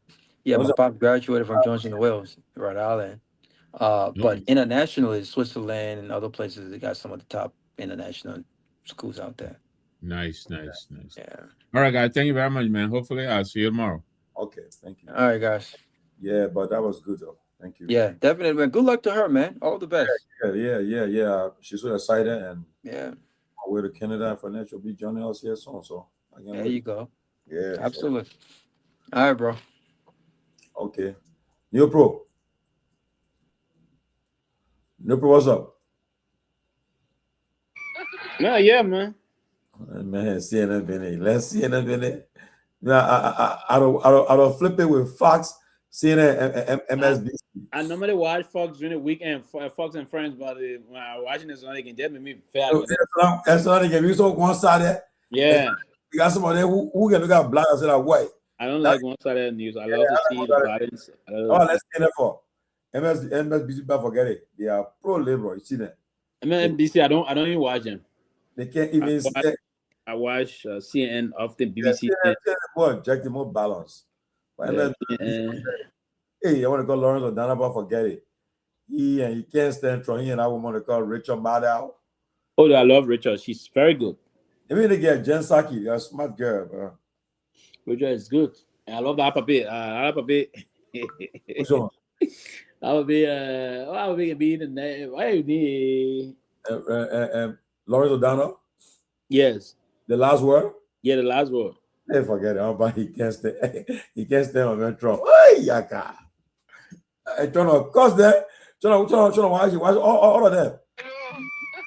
He said, look at that one. He told that one, he said, the guy is so bad. The man made fun of the disabled and all. The man made fun of all of man. He said, I want to guy. He can't walk. And he want to put about me. I said, look at Trump. They got more bad. You have a cabinet meeting today. You not said, then he said, okay, now he recognize a few people. He said, because I don't want to do it. All cabinet meeting the last time, well, the first cabinet meeting the year. He said, because last time, plenty people were talking and my son got bored. I closed my eyes. He said, I was sleeping, but I was not sleeping. Yeah. I'll be a fighter, man. You can fight. Man, get that. But he said, but you see, Minnesota catch on him. He said, no, I got to do something now. He said, no. Somebody told the man, said, go in a wall, call your man. Maybe not call you, call him. When you call him, you got the phone.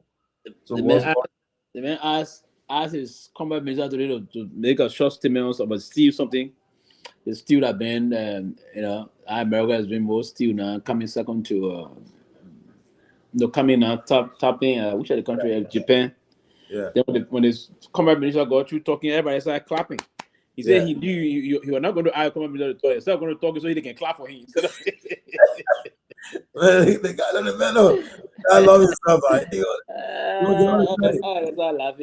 You won't get all the credit. But he shot surprisingly, didn't he call the name of his Homeland Security today?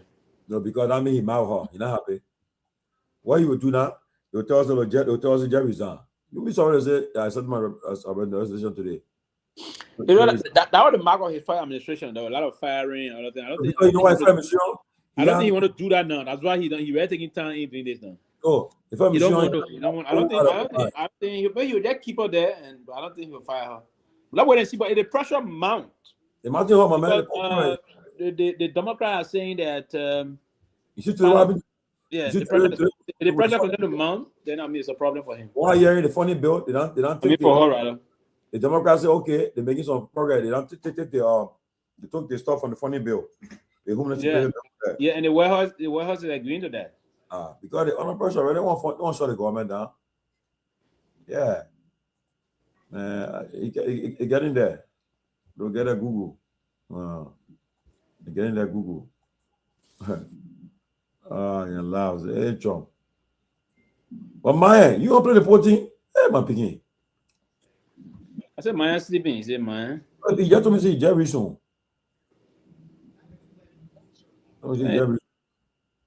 Almost 2 o'clock in the bro, and he said, "He might be up." The message Jerry soon. I'm here. I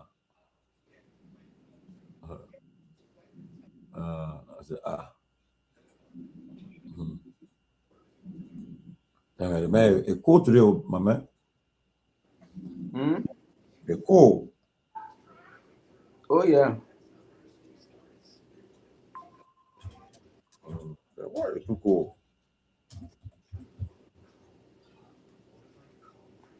Very cool.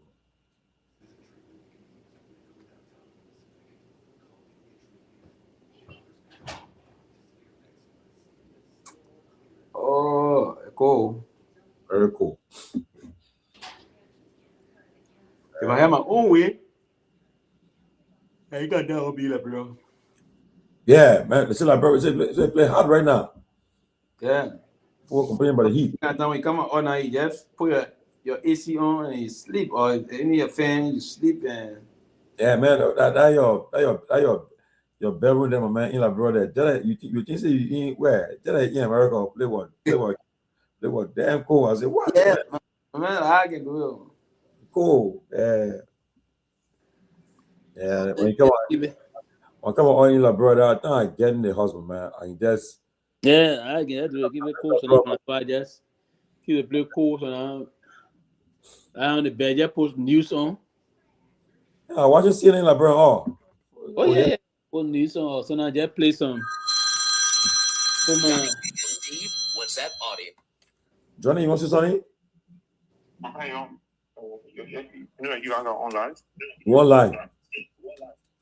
Sure, you know your discussion. Oh, you on live? I'm listening to you, so yes. Oh no, you're going to get business. Now you be mindful what you're saying. I know Johnny will be very careful. What? You think we'll forget to say what you say?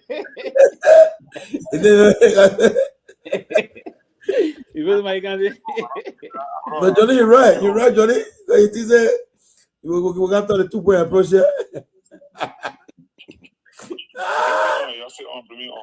Oh, you want to go on? We were taking notice of the lower hanging fruit.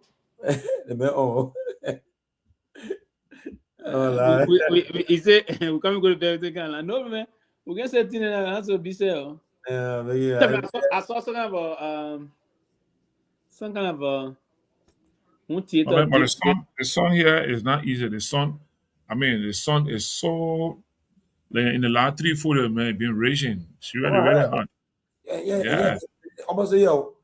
Today one. The sun. No, I love to be. I love to be in the. Those who have solar system, they should be benefiting hugely now from the sun, man. Yeah. Wow. If you got good solar system, all the solar system and this are not really need sunlight. And I hear most of the solar system I know here. Once the sunlight most of them want to deploy now in Liberia. Even the one trying to sun it up, you then need daylight. No, daylight. The thing I tell you my experience here. Once the sun doesn't come on well, it will not charge your system where you will not have good energy. If you got good sunlight, you got good energy. And so it depends on also the solar system factory where you got it from. Maybe you guys got better one from the US. Once you got sunlight, I learned that some of them, even if they have moonlight on, it can generate energy. Yeah, they got something that need light. Just on something light, that clear, it's out of charge. Yeah. So today the president broke ground for the justice complex. We have Liberia Immigration Service. I mean, but I thought people were broken before by President Doe. Most are working there. Is it Doe broke? No, did Doe did it before? Yeah, I mean, I thought I was living on Clay Street. I found we were put around there. We're living on Clay Street. We're there when they did the groundbreaking. Why couldn't you say they can't say President Doe continue President Doe started? They won't get credit to the one again. He didn't do nothing. They didn't put nothing there. But they add What? No, Pewee, nothing happened. I mean, nothing happened. They were doing the groundbreaking. In fact, they did groundbreaking. They even started doing the dredging right by the mansion there when you're going down, on your left. Yeah, there's a big in our dish. Yeah, right there. I mean, we should go there all the time. See the machine working. The laptop was broken. The machine was there digging the rocks and things from there. Part of the morning, 11 the water area. Maybe. Yeah. Because that ministry, I think, and the defense ministry, all by the same time they did the groundbreaking and doing the construction work. So that place should have been built. Is it Boga one Ghana? Why you want Ghana for? What happened in Ghana today? Well, no, I think he left the scene there after he began to sell a nation address. So. No, today he left. He left today. But today he left.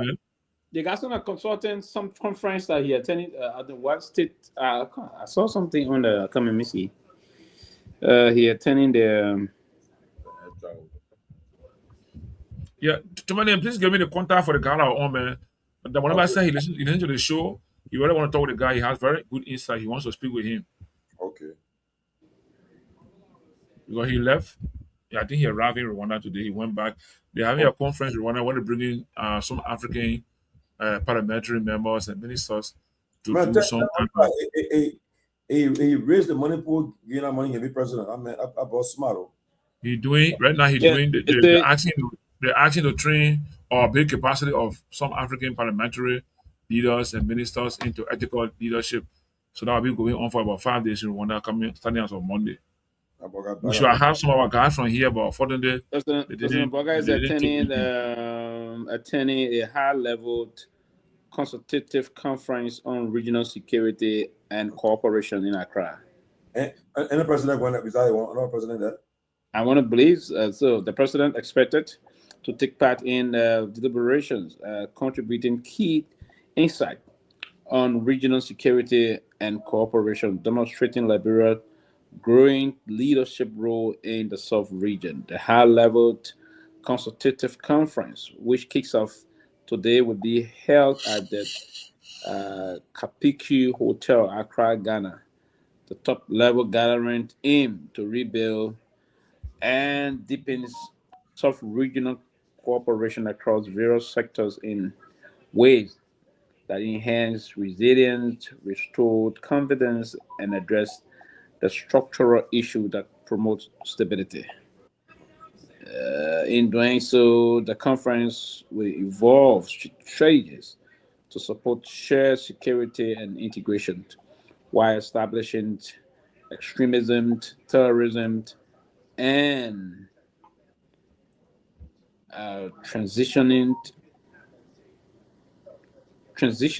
organized crime. I want to see where the Dania who are attending. President Barker is accompanied by a short list of top government officials, including Dr. Myean, Deputy Minister for International Cooperation and Economic Integration, Minister of Foreign Affairs, Major General retired Geraldine Josh, Minister of National Defense,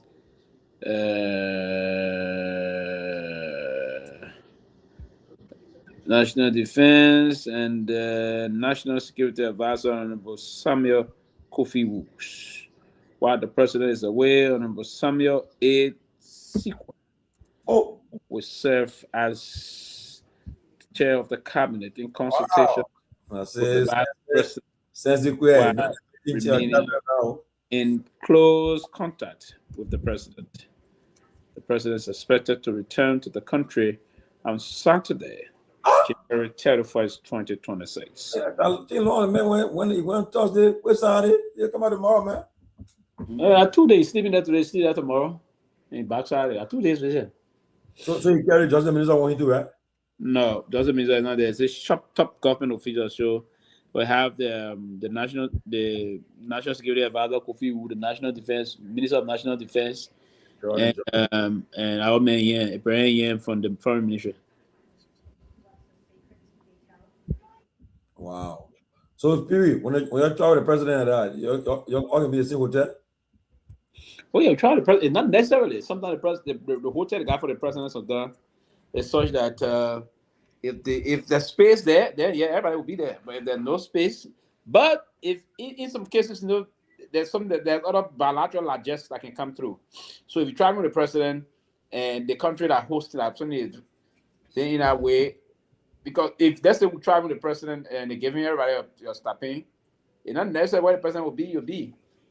But in the kind of case, everybody will be to the same place with the president because the president will give room and same for everybody to be there. So when you get your ma?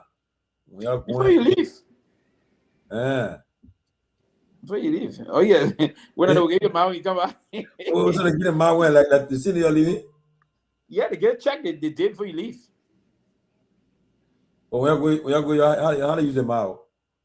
Yeah, depending on who you traveling with, to be honest. A president might go to the hotel and I mean they will pay for you. They kind of trip. Everybody will president you will take room, cover the president. Depending on the leader again. Certain leader will cover those things. And sometimes some cases it also because the president taking room for a lot of people. The security details, some of them will have to have those, some of them will have to send it up. The personal assistant, because where the president is, the personal assistant will have to be close by. So how you're eating? Every day you're eating, so you're buying your own food? Now, it is clear that you feed yourself, but any kind of line, if you travel with the president, so now they can arrange for somebody to get food, where they will bring food for the president, everybody can cover.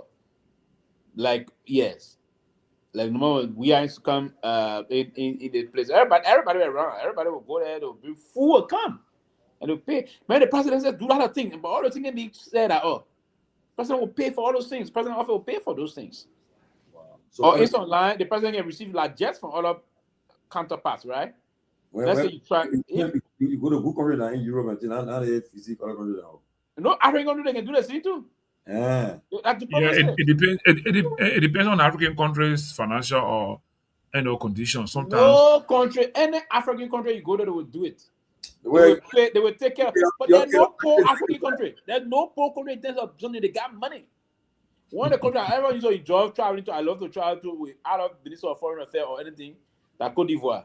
Go to the Francophone country. They understand the diplomacy. Oh man. They understand diplomacy. Hey. Yeah. They understand diplomacy. Yeah. I travel, came here all the time to Cote d'Ivoire. I enjoy that trip. Yeah. I enjoy that trip. Yeah. Is it never young than you? Easy. You enjoy me, nephew. Pewee, I met him in Lusaka, Zambia. Man, that trip was enjoyable. Doing the democracy conference. Never used to do nothing here. I said that. You see more.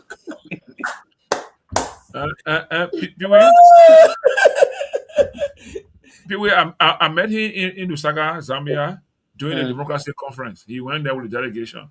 And after everything, we went out to a place for dinner. And I went and shook his hand. I said, "Oh, Minister, how you doing? I'm so person from this entity. I'm here. I'm serving here. I've won the panelists on the other discussion." He said, "Oh, where are you from?" I said, "I'm from Lofa." "Oh, man, you're my nephew." I said, "No, nobody wants to kiss me. You're my uncle already."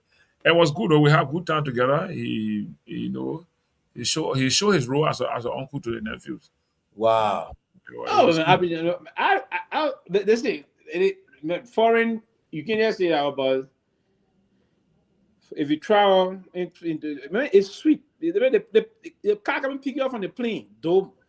Yeah, well, patient using computer. To the VIP area. With technology idea. Why do the VIP area they asking you either tea drinking, or coffee drinking, or that genie drinking, or that beer drinking? Is that thing getting you that diplomacy? Imagine, I remember when President Weah said for me to go for the opening of the Invisible Park. I saw him, man. Instead of you going through all the immigration money, man, by the time they play learner, they took me my passport. I don't know how I got it. They just say, "Where your passport? Bring it." When I look, next time I was also waiting for the car to come to pick me up. I was gone. Oh yeah. When you were guest of the president, my man, what wrong with you? Oh yeah. Then when that day they do the program, the people were packed. The center were packed. I said, "What? How I entered that place?" So I went to Terracotta to go eat. I go find food to eat first. When I seen down there, I met two ladies there with a woman. The one said, he said one go, but that guy, well, I think he going. The president said for him going there. He said, no, he wants I know him. I mean, him, and I told the people roll me on got to the plane, my man. Hey, I got to the plane. Hey, I come on, tomorrow. I said, "Oh no, the team of me." Say, "Man, make up." I said, "Make way." Alors, I got that, man. They usher me in quick. All the power, the whole line. I said, "Hey, power that's on you."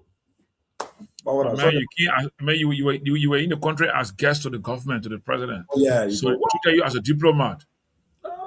Hey. I said, "Wow." Yeah, man. Well, patient, you gotta help me with my computer. The computer I'm using with my background, everything is gray or black. So you gotta give me some idea how to make my have color. Oh, she just said she promised she'll send you a brand new computer. Or she telling me. I pray you, Sema. Patient Simon said she'll send you. I will send you information. Patient. Okay. Yeah. Okay. I get money long, so I her money long. So I when she says something, I believe it. I get money. Thank God, man. I'm here. I will receive it. Patient, I will send you information. So maybe the computer I got is the problem. I got the way I get the background set. I will ask my son to help me so you can do the background check. I'm using Livono HP. You want HP? The one I'm using here, that's where it's ThinkPad. Sorry, it's ThinkPad. No. Yeah, man. I'm doing some work tonight, so I got to set up. The play cool, man. Just 3 days ago, some picking came around try to do some criminal thing, and I got up. I know they ran away somewhere around. I mean, the picking as early as as early morning as 5 o'clock, man. Just so I know what you're looking for. I don't know why. You play in first, eh? No, I'm not in fence. I'm not living in fence. I'm living in an open place. Oh, okay. Yeah, I got my vehicle parking right in my yard, right by my house. Because And keep then, trying to break through the. In fact, I think they succeeded. Took oh, away the jack and the wheel ring, and they use the. And what kind of key they use? they stole Open from the you? door. Yeah, they enter the car, they enter the vehicle and remove. Just I noticed it, you open the door and the car started alarming and something. So when we look outside, the guy was successful taking the jack and wheel ring. Before we get outdoor, he ran and he left some things behind. I mean, my brother, I don't know, man. We got to find a way to improve our country so that the picking can start doing the kind of chicken and chip stealing. This is a real chip stealing. Chips, you can steal jack and wheel ring. You can Look, imagine that. my problem with that, Johnny, is that look, when you look at our budget, Johnny, if they cut in our budget, a lot of money can be taken from that money to do. Too many. You know what? Too many. Like you, right? Like you, you have. Johnny, example. You have. Look, the president, the vice president, the speaker, deputy speaker, the pro temp, their budget alone is $30.6 million. But you see, if you read Moneybal's statement about this nation address, he been emphasizing, look, if we treat our country with urgency, that is urgent that we improve our road condition. It's urgent that we improve our educational system, our health system. We know how to draw the budget properly. But look, how can you have 500,000 in the office of the speaker for entertainment in a kind of poor country? 500,000. You understand what I'm saying? So, Tony, why should you pay me $800 US? Then you give me car, give me fuel, give me scratch card. Then all other benefit. Then the other day, if you follow there's some debate in the House of Representatives. Remember, Brice was speaking. She was angry. She has an issue she was raising, and they trying to push her away from her. And she said, "For that one, when I said I'm committee, I will still leave." That still tells you that we start taking pay, they get extra money by being on committees. And that is wrong. We can't be a poor country. Then the budget won't be about serving those that are in power, those that are in authority. Then when would the ordinary people benefit? So that's also now we honestly got to cry around here. They heard me. I gotta go buy a new jack and new wheel ring for the car. But I said and think, but these guys up there taking millions away from us. They are also stealing from us. Seriously. Why? Somebody where I work, they don't give me a gas slip. The office card doesn't come for me. The one time it takes me from my house is when I'm traveling out of town, I have money, then I don't have to go to the office. Then because I'm in PZ, the car comes to my place, pick me, or then we'll all go to town. When we come back, it drop you. But while we're going to Moreover, going to office, you ride your own car, go to office, you park. If you're going to attend any official matter from the office car takes you there. After when the office car come by and park, private car, you get a private car, you drive home. Why is that difficult to be done in government? And I'm okay with that. My salary, I use my salary to buy fuel for my car, to service my car, to take care of my home. So why should I have a representative or senator in the country having, and we'll give him 8,000 or 10,000 every month, then we'll give him fuel, we'll give him or her gasoline or gas, all kind of thing, give him lubricant, then you have to work in public offices like public corporation, you get them fuel and gas. Then how you develop the country so fast? How we build all these roads in just in this period? If we're serious, we can do well for ourselves. But Johnny, even in the great America we're in, if ever tell you, they put give you a job, they pay you, they give you a benefit, but you gotta find a way to get to work. They ain't buying car for you. Especially when you work with the city or with the federal government, and if that job require a car, they give you a car for it. Yeah, but I'm working with job code in Rhode Island. Yeah, I used to use the Department of Labor car. Yeah, the official car. But besides that, when you say you go for work, yeah, they give you work to do here. You find a way to get to work. Okay? Even it depends on what sector of the city you're working with, or the federal government, you go to work, buy your gas, go to work. People pay you. Every 2 weeks, your money they kind of pay the idea, you might show up to work. Okay? But in Liberia, they post sport people in Liberia. They get it. We have to stop. If we don't change the thing, we're not going to look. If we don't change the way we can craft and develop our budget for the country, the thing we're looking for in the country, we're not getting it now. It will take us 50 years to build the country. And by then, all other countries have gone far ahead of us. Because if we prioritize the budget only on benefiting the officials of government to have more incentives, more benefits, and forget about the people being served with medical services, with education, with road connectivity, with energy, and all these social services that will make us feel good and be happy and create some kind of social security in the community, then we're not going to go far. Imagine right now the new project now we had a 1.2 billion, they increased it by 400 million. So if last year we had 800 million, we did well. You don't think we should even reduce expenditure on government and increase expenditure on social services to the people so we can pay more real quicker? So listen to me, if you obey, you got a road from Yellow Junction to Rubber Field, that's short almost 25 or 30 kilometer road.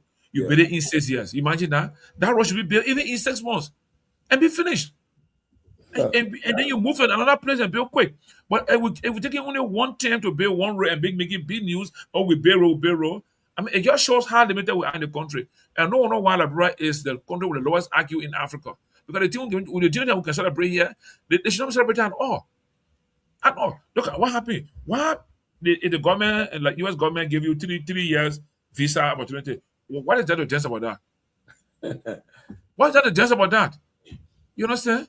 I mean, we got more things here to do. I mean, more serious things to do in your country. Somebody right now to be very frank. The thing I used to right now, the school I used to in over here. But then I get on bad rank, start feeling bad. Just right into Dopoh, but then I leave the pavement and get on some community alleyway. And the cars are shaking and rocking and I say, hey, God, imagine that in Morovia, what happens on the highway? Right there, I drove Jakarta all the way to Douglas stand there. I mean, that road is so terrible. So terrible. No one know why you had a fan car on that road. You found on the motorbike and can get on that road. So terrible. We see all that happening here, and those area have people who are in government working as ministers, working as lawmakers and senators, but they would never see those things as issues. So that when they're discussing the budget, they can do better in the budget. Nothing. I'll go to you 1.2 billion in Liberia, or we say a historic budget. But how is it history in our life? How is it history in our life? The big news now, 1.2 is a historic budget. Revenue increase, that the first in the history. But it will always increase. It will always increase, to me. I know people agree with me. It will always increase because we have an avenue as to how we can always generate more revenue for the country. So it will always increase.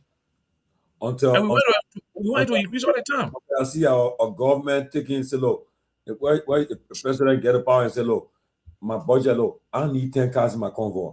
I need 3-4 cars. Finish. Any other one. That can only happen with a young leader that is deliberate, that is practical. Look, history has proven that around the world. Countries that have made progress, who have radical young leaders, they're not old leaders. So that's right. Let me frank, Pewee.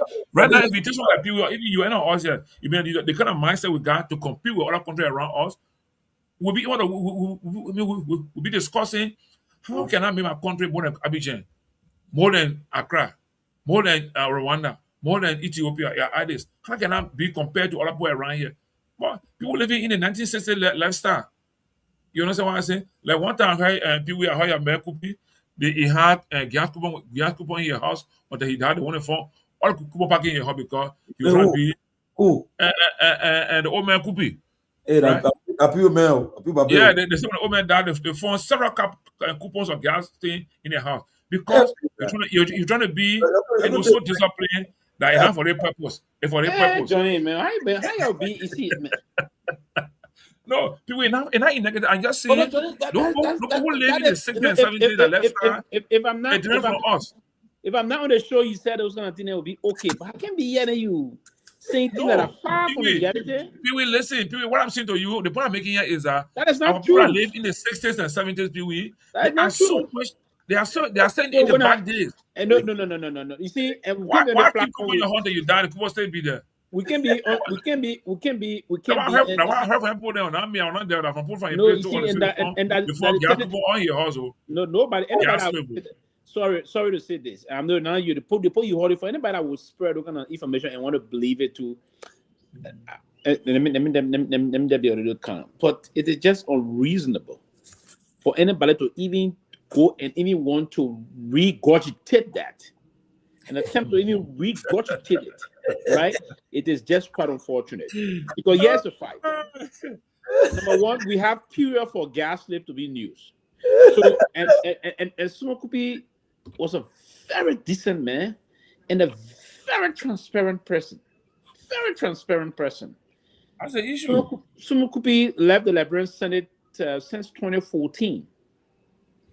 Sumokupi left the LPRC since early 2017.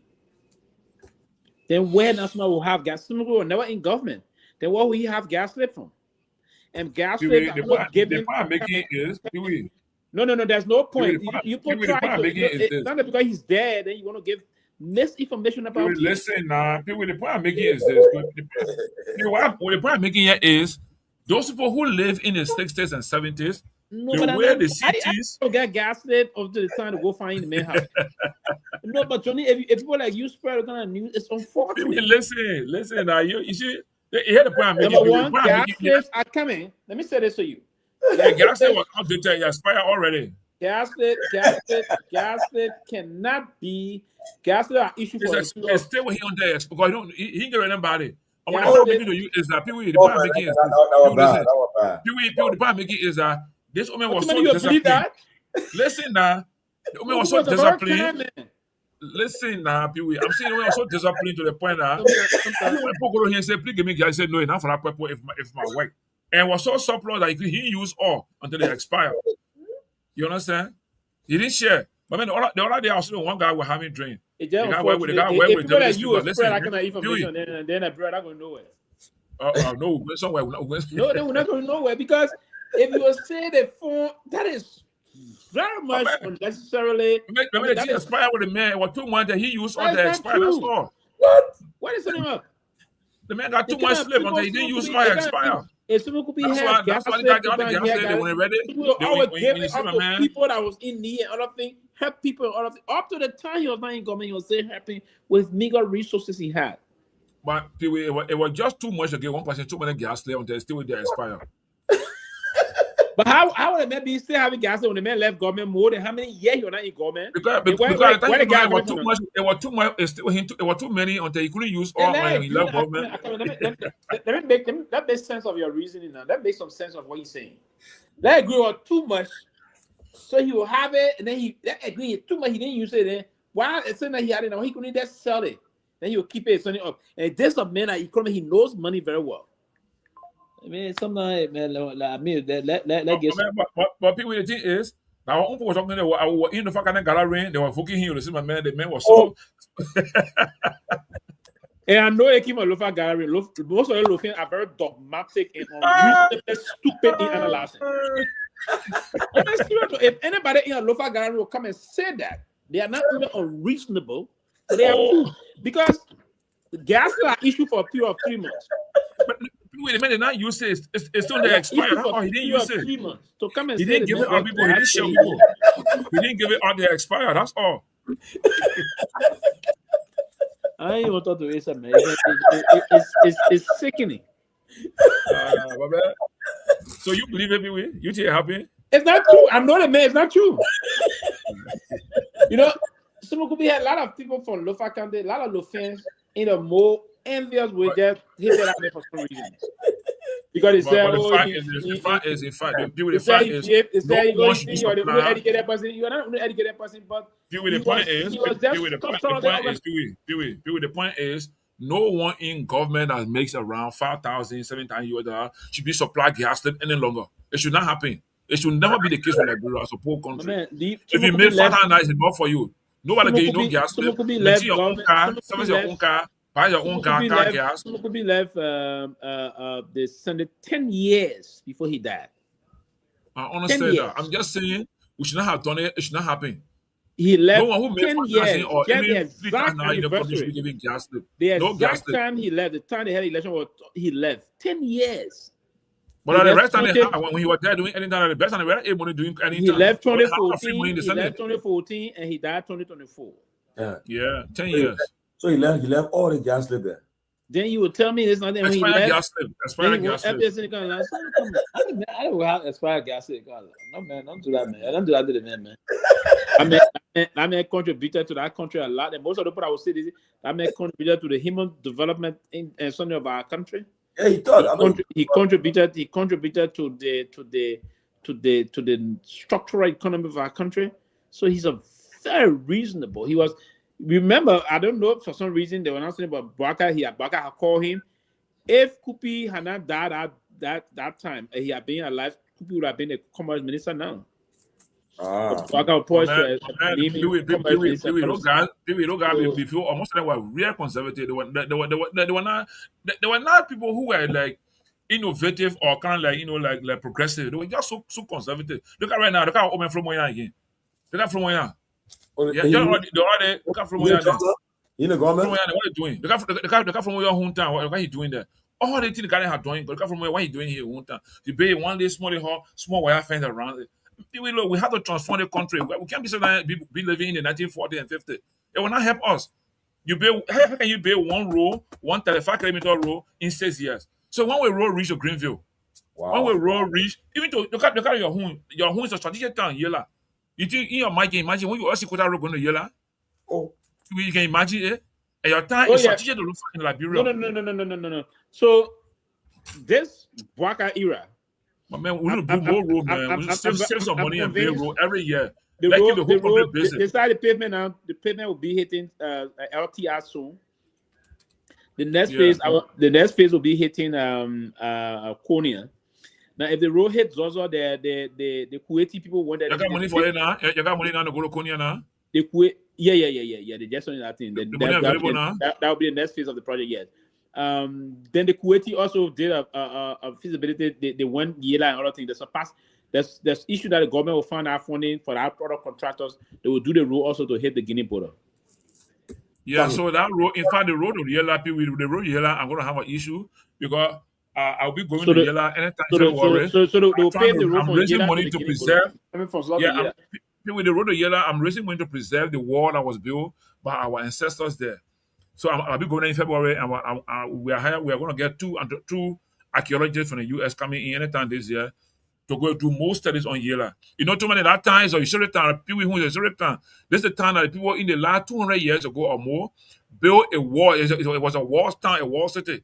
They built a wall almost like 15 or 20 feet or meters high. That wall have been that town for all and piece of wall stay there yet. So I've been doing a lot of work on that wall, been writing proposal and things. So I'm going there in February and do some more work and send report back because we raise some money to preserve that wall as a heritage site. You know, and I got one Liberian engineer. We go in there. He's going to do how you call it, this technology man again, U2RT to know the actual diameter and circumference on that town where it was because we can see from both ends the foundation of the wall. Somebody again, imagine you put that wall without using any concrete, any Western material. They just use wood. They use planks and all kinds of things to build a wall with rocks, all kinds of F materials. And this wall has survived for more than 200 years. In my own, layman calculation, and a piece of it is still there yet. So I'm working with some guys from the US and from Liberia to make sure that we go and preserve that wall and make that place a heritage center. The whole place, they just put a fence around that wall. The chief coming from there, your man, the chief there. Ain't you the chief there? Rufus Sumo? Yeah. Rufus Sumo, the chief is there. He and the elder, Yes, the wall. Okay, fine. That's the wall there, the piece of the wall there. Wow. Yeah, it was built. The thing was built in my estimate like 200 years ago. So, and we are doing study to link it to some other wall cities in Mali and other places around the South region. That's my dream for Lofa in the next years to come, so we can make that place to be a heritage center. Yeah, but Jimmy, look. Can you imagine, right? Liberia is 178 years. And we get paved road. They push it. What? But Tomalin, how we get paved road? Look at we do the budget. How we get paved road? We don't do the budget, and they don't can negotiate. How we get paved road? How we do paved road? Well, we don't concentrate on put more money in the music here. Yeah, people here music go on trip and they enjoy themselves. Yeah, you are having fun. All right, you see? Yeah. Every day travel. Can you imagine you make a plan, your ministry, then you put 4 foreign travel for minister proper, 2 foreign travel for the minister, 1 foreign travel for the minister. With no plan, no purpose, just a foreign travel. One day, and how do you call it, DSA or what? Yeah, then I'm a grave. I put what's up? Well, the professor? Yeah. Man, Pewee, why not that woman, my man? A dream power. Pewee, why not that woman? Why not that woman? What? I said, why you not like the old man? That old man was very traditional, man. Very, very traditional. Why you say why you not let the old man take Man, over? Pewee, man.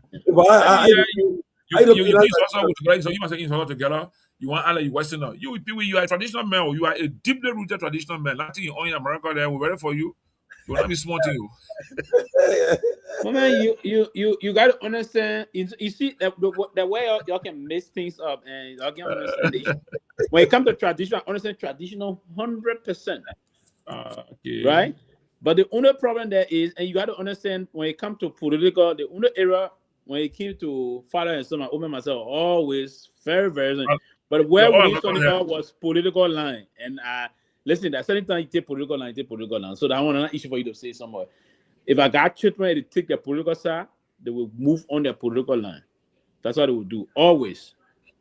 You see, at the project I took almost 3,000 on the project. If you want to win, I started doing it. They just finished the final one, and the guy will send it something to me. Well, I wonder when you've been out here on the old man grade, did you consult the elders? Man, you can add a traditional man. We're going to go do something with our consulting elders. Because I can't do what else, my man. I know you suffer in the poor hand. Yeah, we're going to go do something without not talking to elders. If you saw fancy, then all around, see?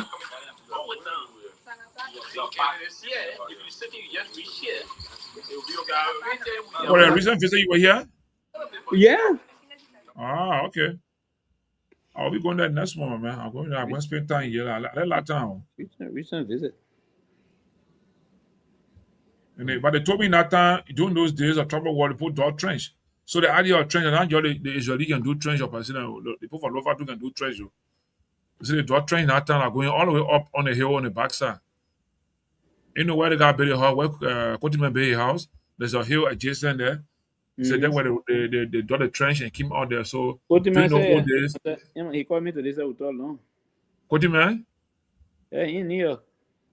Oh, okay. Yeah, Kotiman came they came to do some. I think the government librarian was trying to get some arrange some property thing in New York for the General Assembly, the consulate. Oh, well, that's a good thing. Oh, to save money, huh? It's an assessment of the government librarian, the properties we have here.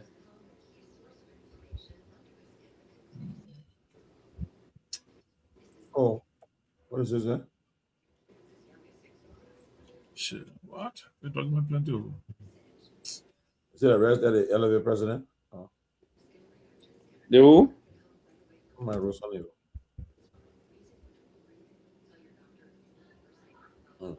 So they guarantee one, Cornelia.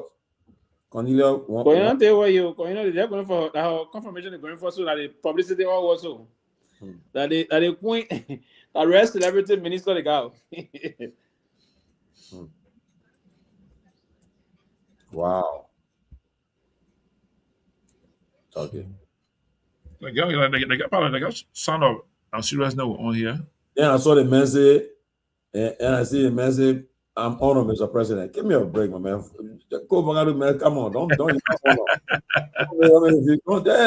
make it look like they're nice. But I'm going to RC. We think some about me the poke here, the sunny again. The man going yeah, it's saying to extra RC. I watched that last night, right? The President Baga, when you were speaking, they brought to the house. He said, give my heart. You see the song?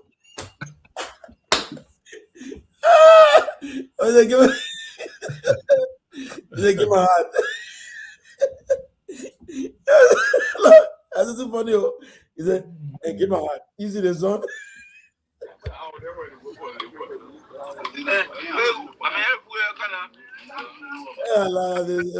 my heart. You see the song? Give my heart. You see the song? He said, you see the song? Yeah, you see the song. Yeah, you come. Hey, JB. And last, hey, he said, what I'm gonna do? Get that to sit down.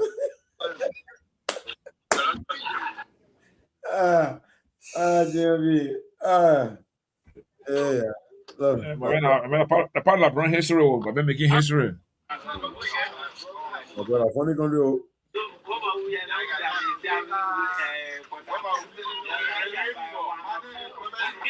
So, Tomalin, do you know the schools that were giving those computers that the president spoke about in his Sona?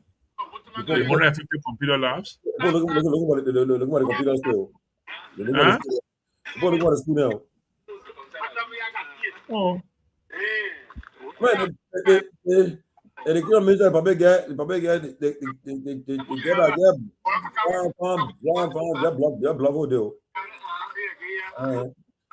Yeah, but Tomalin, this is something that they know will happen in January. So they couldn't compare all the reports from the various ministries and agencies that will be part of the president's statement to the nation, and then they're organizing a more formal and a better way. I mean, Latin organization want to cash out document the role for them to read. The public say, Mr. Speaker, an honorable member of the legislature, despite ongoing global supply pressures, our actions have helped lower the cost of essential goods. Prices have eased for rice, flour, and fuel. Relief that families can feed in their daily lives. For instance, a 25 kg bag of Indian parboiled rice now retails at $14.50, and flour has dropped to $35 per 100-pound bag. Also, fuel has stabilized at about $4 per gallon, helping to reduce transport costs. So, are these things true? Oh man, today I want to buy my medicine. The drug I normally buy for $10 for the pack is a German made drug. Today I want to buy it. They can say $15 for it. Wow. I told you I can't pay $15. I said I was just here last month because I buy every month. I said last month I bought the same drug so for $10. Why am I paying $15 now? You know I'm paying $15 for it. Maybe when you came here, I give you discount. I said it can't be true. When I came, I didn't negotiate price. I just asked for it. It was $10 and I paid $10 for it. You know what I'm saying? So I mean, for me, I'm not a person who always go buy anything in the market. So when I go to the gas station, I give $20 to them and say I want $20 gas. I don't read the board to know how much you pay per gallon also. So maybe going forward, I'll start doing that. But I just get to put the money. I want $20 gas or $10 gas, and they put my gas in my car and I move on. You know. But those can feel that those traveling on the highway can travel there because if you should pay $1,000 on car from here to Garguah, for example, and tomorrow you go to tell you 1,203, that means something wrong somewhere. He said going forward, the Youth Entrepreneurship and Investment Bank project launched in 2025 will support 30,000 youth-led businesses, creating over 120,000 direct and indirect jobs for youth. He said a national employment acceleration strategy focused on agriculture, public works, skills training, and support to small enterprises is being finalized. This will facilitate more Liberians to earn decent livelihood and dignity. Man, I think we're empty. Last week were empty. They were very empty. It's just the national stream were very empty. Not this sustainable were in that thing. Those substantial were in that speech were very empty. Now you see, he promising 600 new houses for people. Whether that is already laid out in the budget, no one knows. Is there a budget line for 2026 that say we'll pay that? Now next year, when you see next year when he's speaking, they will not refer anything again. They will do all thing up. And that's what I think the statement is about. Whatever you say you will do this year, you can't get account to the people on based on what you say you will do in the previous year. Then you tell all the new plan you got. So the current nation the statement he made, they consider all that he said he will be doing for all in 2025. Does it comply or go in line with the FY25 and the budget year? Nobody understands that. But people yesterday wrote something. Maybe the old man didn't have time to proofread what they had. And he just went there and said, okay, like, hey. But he too should have read it over and over and ask questions, what they have figures, something they wrote there that he did not go to do groundbreaking for or he did not go to even indulge or inaugurate. He should ask questions. When did we do this? Why did it happen? Ask more questions so that when you go speak, it doesn't show that you are irresponsible. But look at you wrote something and the old man went read and everybody there celebrating. You know. The country is going through a tough time, man. We gotta try to improve this country. Seriously. I mean, my brother, the thing that worries me a lot is that the people that can make the decision to change our lives, the country, our own livelihood, they not look. Just go example. I mean, they're not up to tax, Pewee. I mean, Tomalin, look, they're not up to tax at all. They're not up to tax. I can tell you for free.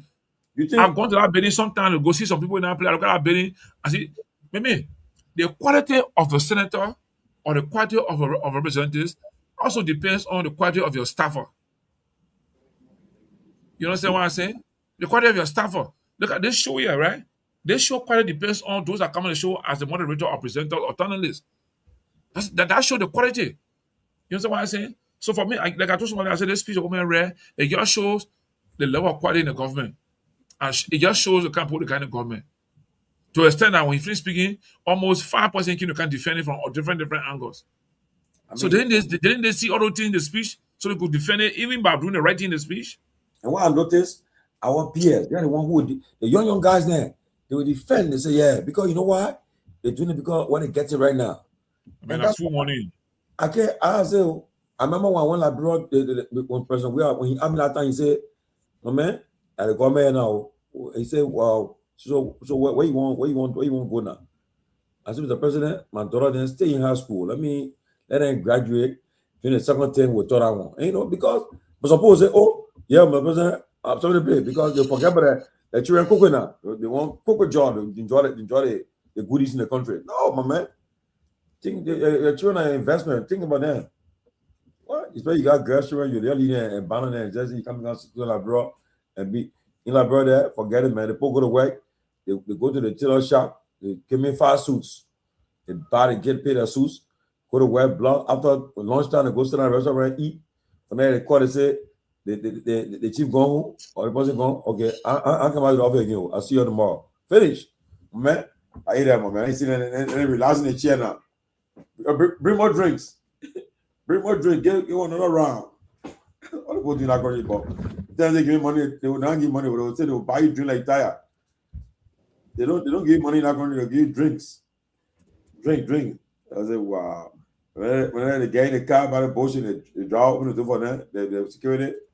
When the car, they all gone. All the people do not going to bluff. Bullshit. Most of the people struggling, suffering. So now you get the money, you see your inbox. Look at me say, my man, so you not help me? It's money, I got money. You respond to the person who they ask you. But you think say the man get it. Why the man get it? But it will be how much they say, man, you don't give me the money I ask you for. And so now you get it. They think America say now you get the money. No, so now it'll be rough.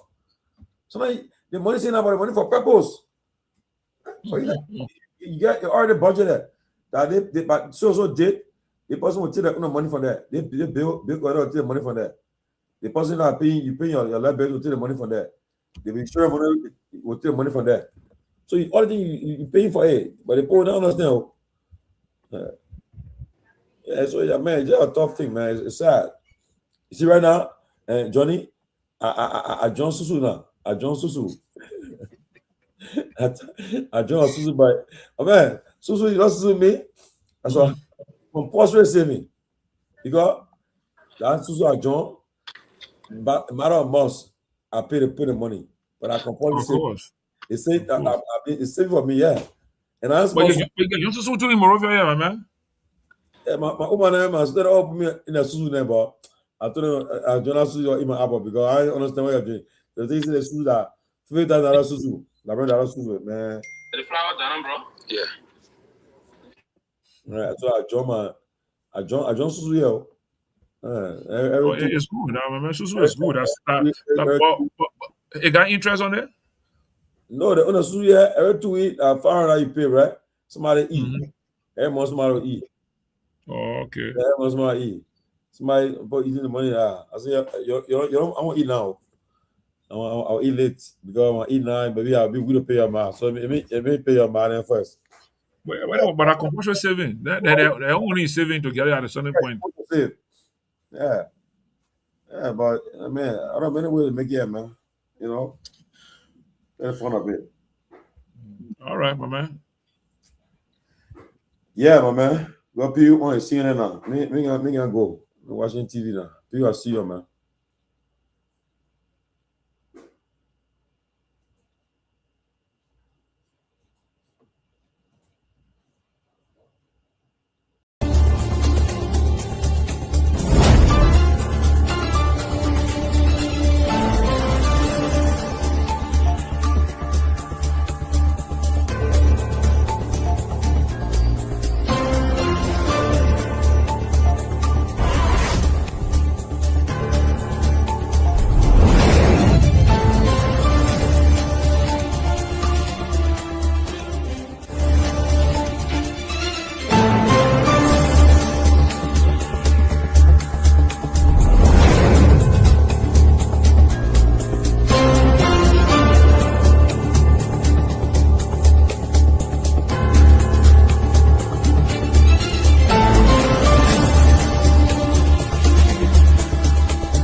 disappointment.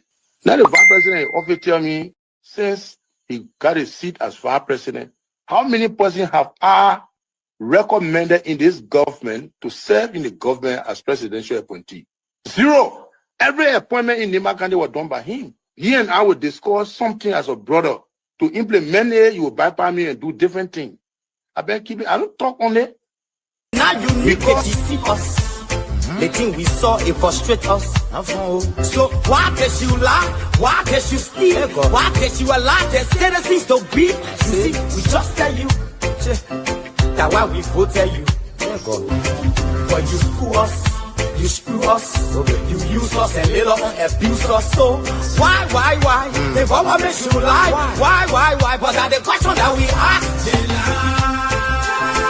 The good person in our whole United Party, that President Baka. You want to say that again? The only person that appreciate good among all the United Party for that President Baka. The rest are ungrateful. The right, they use you and dumb you. But President Baka, if all of them were taking the President Baka and behaving the President Baka, United Party will have another chance in 2029. Just for now, they do not regard people that help them. I'm not. 3 of our soldiers were executed on this party ground. 2 at the back and 1 right at the headquarters. The man who shot and killed our people today is a darling boy in the Liberia National Police. They brought him back to shoot more guns. Get ready to shoot. Because we challenge the status quo appropriately. Come on, Liberia. Inform them the violence or any student because of their action. It will be the day the entire Garguah administration will cut down. We will massively violate the students in this country and we'll shut down the Garguah administration. The day that happens, we have the capability to do so. And if they think this is the renovation project is a joke, let them try it. The fall of the Garguah administration begins with this. If they think they will temper on any student in this country or at the university of Liberia and walk away with impunity, while our children saving opponents and logic in the Western world, while we are subjected to agile power and bad learning conditions here, and the thing will say. In the first 100 days, no car will get stuck on a major road in this country. And I mean it. You say you're alive?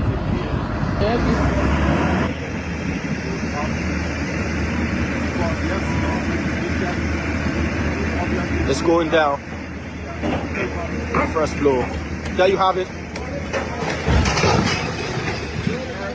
That led to decades of war still run deep.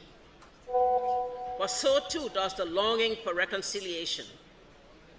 A reconciliation defined not by political bargaining or by an artificial balance of power by tribe, region, religion, or ethnicity, but by the equality of opportunity and a better future for all Liberians. Garguah can lie, the government, all the ministers in the government, they can lie.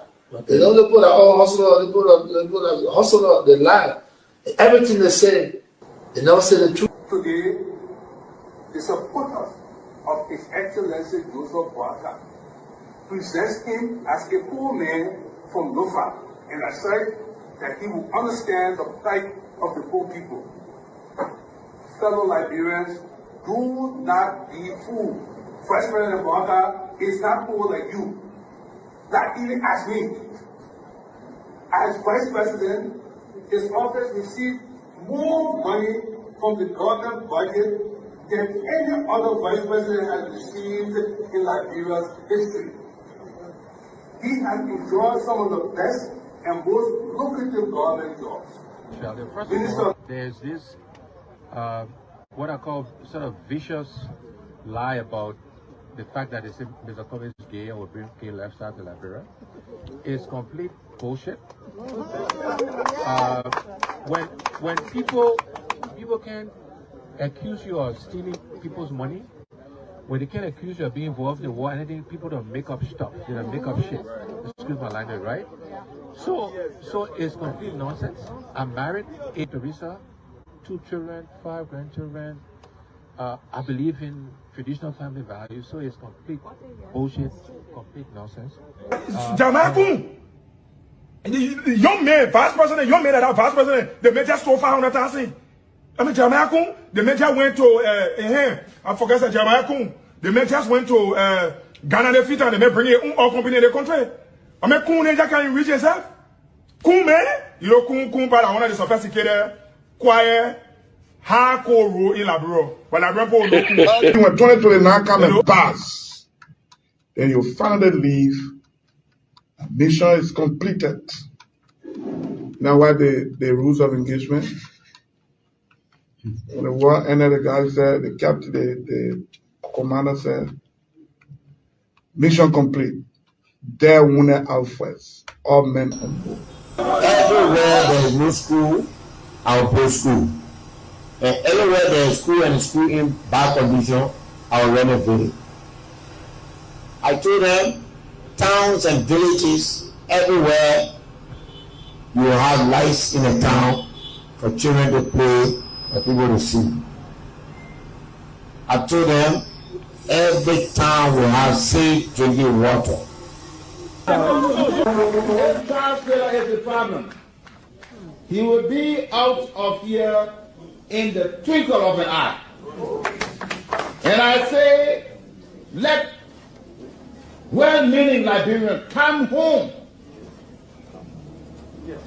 If we respect this constitution, a government formed in Accra is a violation of Article 1 of the Constitution. Let them come home.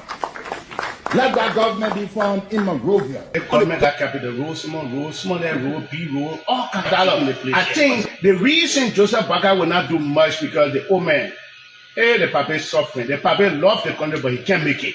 The criminal there around him, they're sophisticated than him. They are sophisticated criminals, so they can't make it. Your league Costa, God know how to pay people. It's just simple. Costa that accused everybody here but himself. Everybody, we join, we kill Joe, he killed Joseph Boakai. Boakai still living. Joe, when I no, you leave my brother. He made me senator. He almost made Joseph Boakai president until he screwed up. We gave God the glory. Yeah. Well, Boakai, when he screwed, he said, oh, we don't want to make sure we fought for him to be reconciled with the president. And then the people who fought for him. Look, yearly Costa, you come. And Costa on a podcast, he said, they don't been calling me. Okay.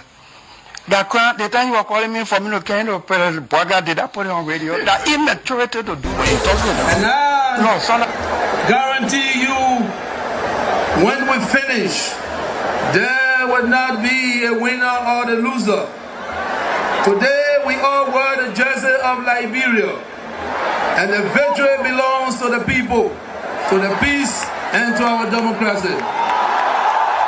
As we begin to build upon the foundation of this new Liberia, I, George Seleke Kromah, the new president, will first give thanks and praises to the Almighty God for the blessing He has bestowed upon our country. And I say, my people, thank you, We elect on 85 irresponsible men that want to happen to our country. We elect on 85 irresponsible men to govern this country, not to be very irresponsible.